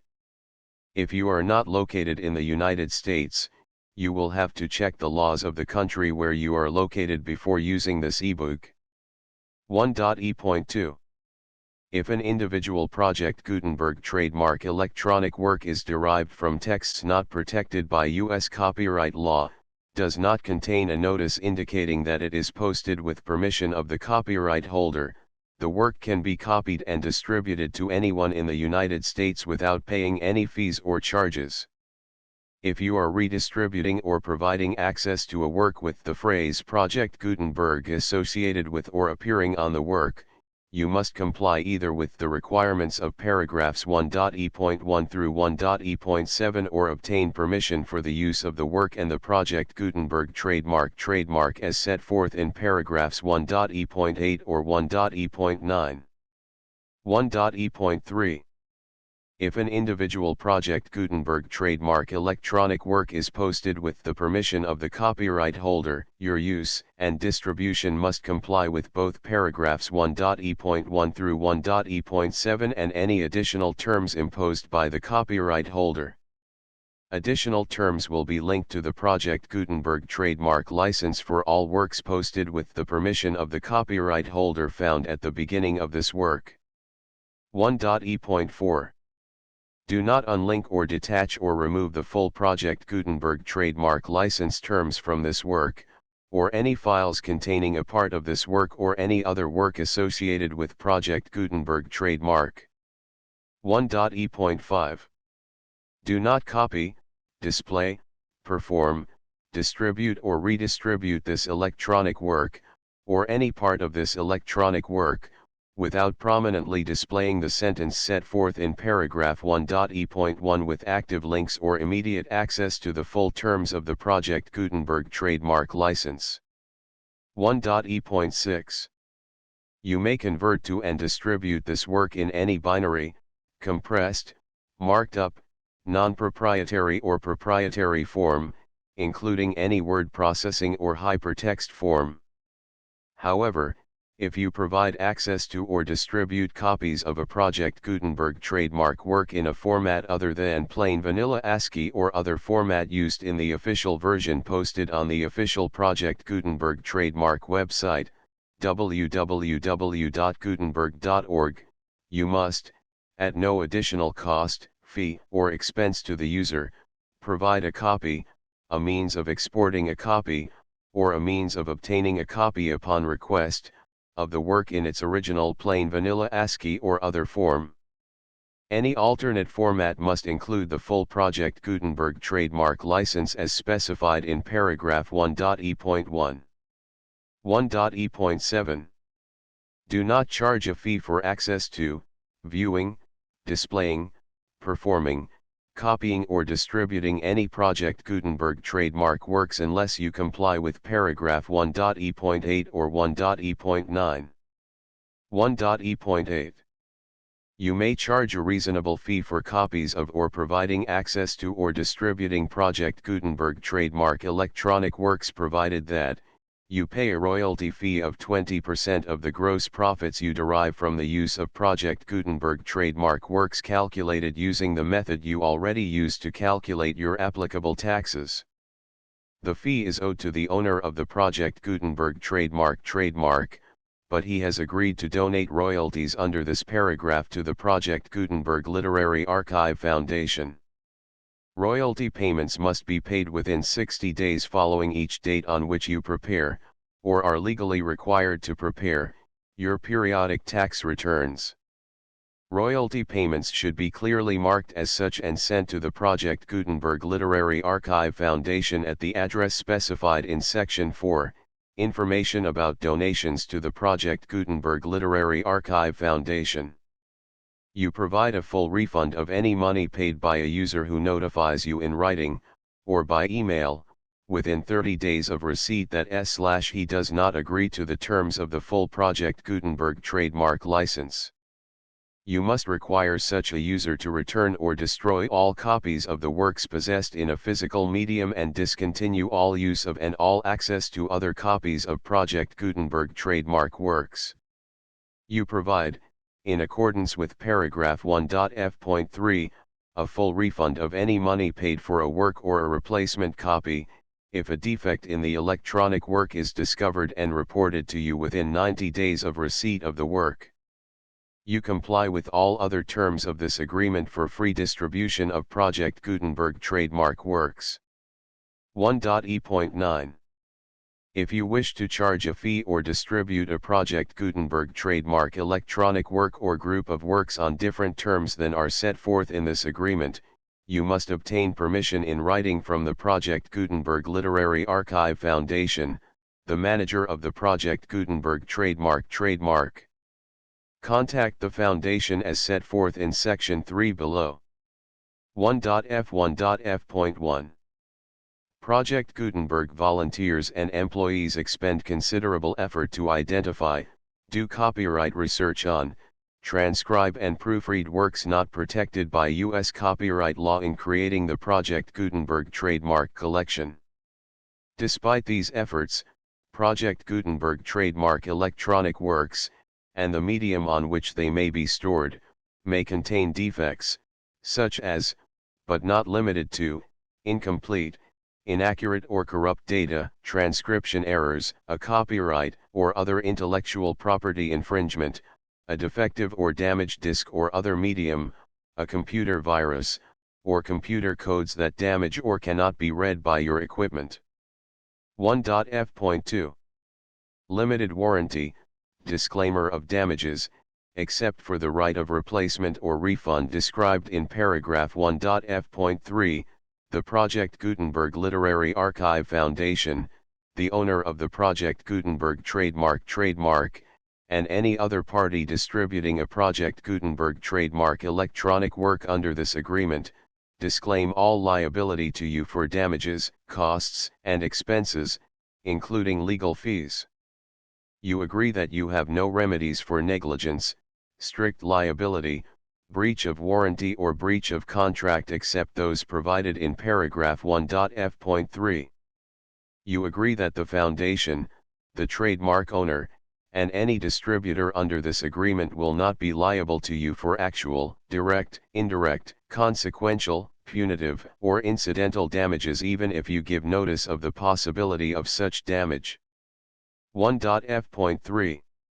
Limited right of replacement or refund. If you discover a defect in this electronic work within 90 days of receiving it, you can receive a refund of the money, if any, you paid for it by sending a written explanation to the person you received the work from. If you received the work on a physical medium, you must return the medium with your written explanation. The person or entity that provided you with the defective work may elect to provide a replacement copy in lieu of a refund. If you received the work electronically, the person or entity providing it to you may choose to give you a second opportunity to receive the work electronically in lieu of a refund. If the second copy is also defective, you may demand a refund in writing without further opportunities to fix the problem. 1.f.4. Except for the limited right of replacement or refund set forth in paragraph 1.f.3, this work is provided to you as is, with no other warranties of any kind, express or implied, including but not limited to warranties of merchantability or fitness for any purpose. 1.f.5. Some states do not allow disclaimers of certain implied warranties or the exclusion or limitation of certain types of damages. If any disclaimer or limitation set forth in this agreement violates the law of the state applicable to this agreement, the agreement shall be interpreted to make the maximum disclaimer or limitation permitted by the applicable state law. The invalidity or unenforceability of any provision of this agreement shall not void the remaining provisions. 1.f.6. Indemnity.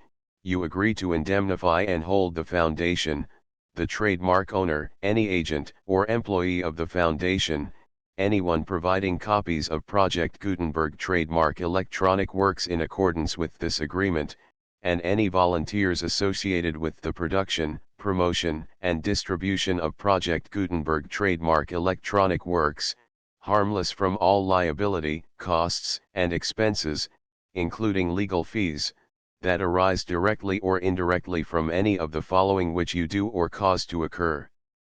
A. Distribution of this or any Project Gutenberg trademark work. B. Alteration, modification, or additions or deletions to any Project Gutenberg trademark work, and C. Any defect you cause. Section 2. Information about the mission of Project Gutenberg trademark. Project Gutenberg trademark is synonymous with the free distribution of electronic works in formats readable by the widest variety of computers, including obsolete, old, middle-aged, and new computers. It exists because of the efforts of hundreds of volunteers and donations from people in all walks of life. Volunteers and financial support to provide volunteers with the assistance they need are critical to reaching Project Gutenberg trademark's goals and ensuring that the Project Gutenberg trademark collection will remain freely available for generations to come. In 2001, the Project Gutenberg Literary Archive Foundation was created to provide a secure and permanent future for Project Gutenberg trademark and future generations. To learn more about the Project Gutenberg Literary Archive Foundation and how your efforts and donations can help, see sections 3 and 4 and the Foundation information page at www.gutenberg.org. Section 3. Information about the Project Gutenberg Literary Archive Foundation. The Project Gutenberg Literary Archive Foundation is a non-profit 501(c)(3) educational corporation organized under the laws of the state of Mississippi and granted tax-exempt status by the Internal Revenue Service. The Foundation's IN or Federal Tax Identification Number is 64-6221541. Contributions to the Project Gutenberg Literary Archive Foundation are tax-deductible to the full extent permitted by U.S. federal laws and your state's laws. The Foundation's business office is located at 809 North 1500 West, Salt Lake City, Utah 841-16808-596-1887. Email contact links and up-to-date contact information can be found at the Foundation's website and official page at www.gutenberg.org/contact. Section 4. Information about donations to the Project Gutenberg Literary Archive Foundation. Project Gutenberg trademark depends upon and cannot survive without widespread public support and donations to carry out its mission of increasing the number of public domain and licensed works that can be freely distributed in machine-readable form accessible by the widest array of equipment, including outdated equipment. Many small donations, $1 to $5,000, are particularly important to maintaining tax-exempt status with the IRS. The Foundation is committed to complying with the laws regulating charities and charitable donations in all 50 states of the United States. Compliance requirements are not uniform and it takes a considerable effort, much paperwork, and many fees to meet and keep up with these requirements. We do not solicit donations in locations where we have not received written confirmation of compliance. To send donations or determine the status of compliance for any particular state, visit www.gutenberg.org/donate. While we cannot and do not solicit contributions from states where we have not met the solicitation requirements, we know of no prohibition against accepting unsolicited donations from donors in such states who approach us with offers to donate. International donations are gratefully accepted, but we cannot make any statements concerning tax treatment of donations received from outside the United States. U.S. laws alone swamp our small staff. Please check the Project Gutenberg web pages for current donation methods and addresses. Donations are accepted in a number of other ways, including checks, online payments, and credit card donations. To donate, please visit www.gutenberg.org/donate. Section 5. General information about Project Gutenberg trademark electronic works. Professor Michael S. Hart was the originator of the Project Gutenberg trademark concept of a library of electronic works that could be freely shared with anyone. For 40 years, he produced and distributed Project Gutenberg trademark ebooks with only a loose network of volunteer support. Project Gutenberg trademark ebooks are often created from several printed editions, all of which are confirmed as not protected by copyright in the US unless a copyright notice is included. Thus, we do not necessarily keep ebooks in compliance with any particular paper edition. Most people start at our website, which has the main PG search facility, www.gutenberg.org. This website includes information about Project Gutenberg trademark, including how to make donations to the Project Gutenberg Literary Archive Foundation, how to help produce our new ebooks, and how to subscribe to our email newsletter to hear about new ebooks. The Soul of the Moving Picture Contents List of Illustrations Introduction Chapter I Tools of the Trade Chapter 2 Texts Chapter 3 Tricks Chapter 4 The Scene Chapter V The Setting Chapter 6 The Poet Chapter 7 The Compass of Poetry Chapter 8 Film Adaptation Chapter 9 The Path to Art Transcribers Notes The Full Project Gutenberg License 9 11 12 13 14 15 16 17 18 19 XX 1 2 3 4 5 6 7 8 9 10 11 12 13 14 15 16 17 18 19 20 21 22 24 25 26 27 28 29 30 31 32 33 34 35 36 37 38 39 40 41 42 43 44 45 46 47 48 49 50 51 52 53 54 55 56 57 58 59 60 61 62 63 64 65 66 67 68 69 70 71 72 73 74 75 76 77 78 79 80 81 82 83 84 85 86 87 88 89 90 91 92 93 94 95 96 97 98 99 100 101 102 103 104 105 106 107 109 110 112 113 114 115 116 117 118 119 120 121 122 123 124 125 126 128 129 130 131 132 133 134 135 136 137 138 139 140 141 142 143 144 145 146 147 148 149 150 152 153 154 155 156 157 158 160 161 162 163 164 165 166 167 168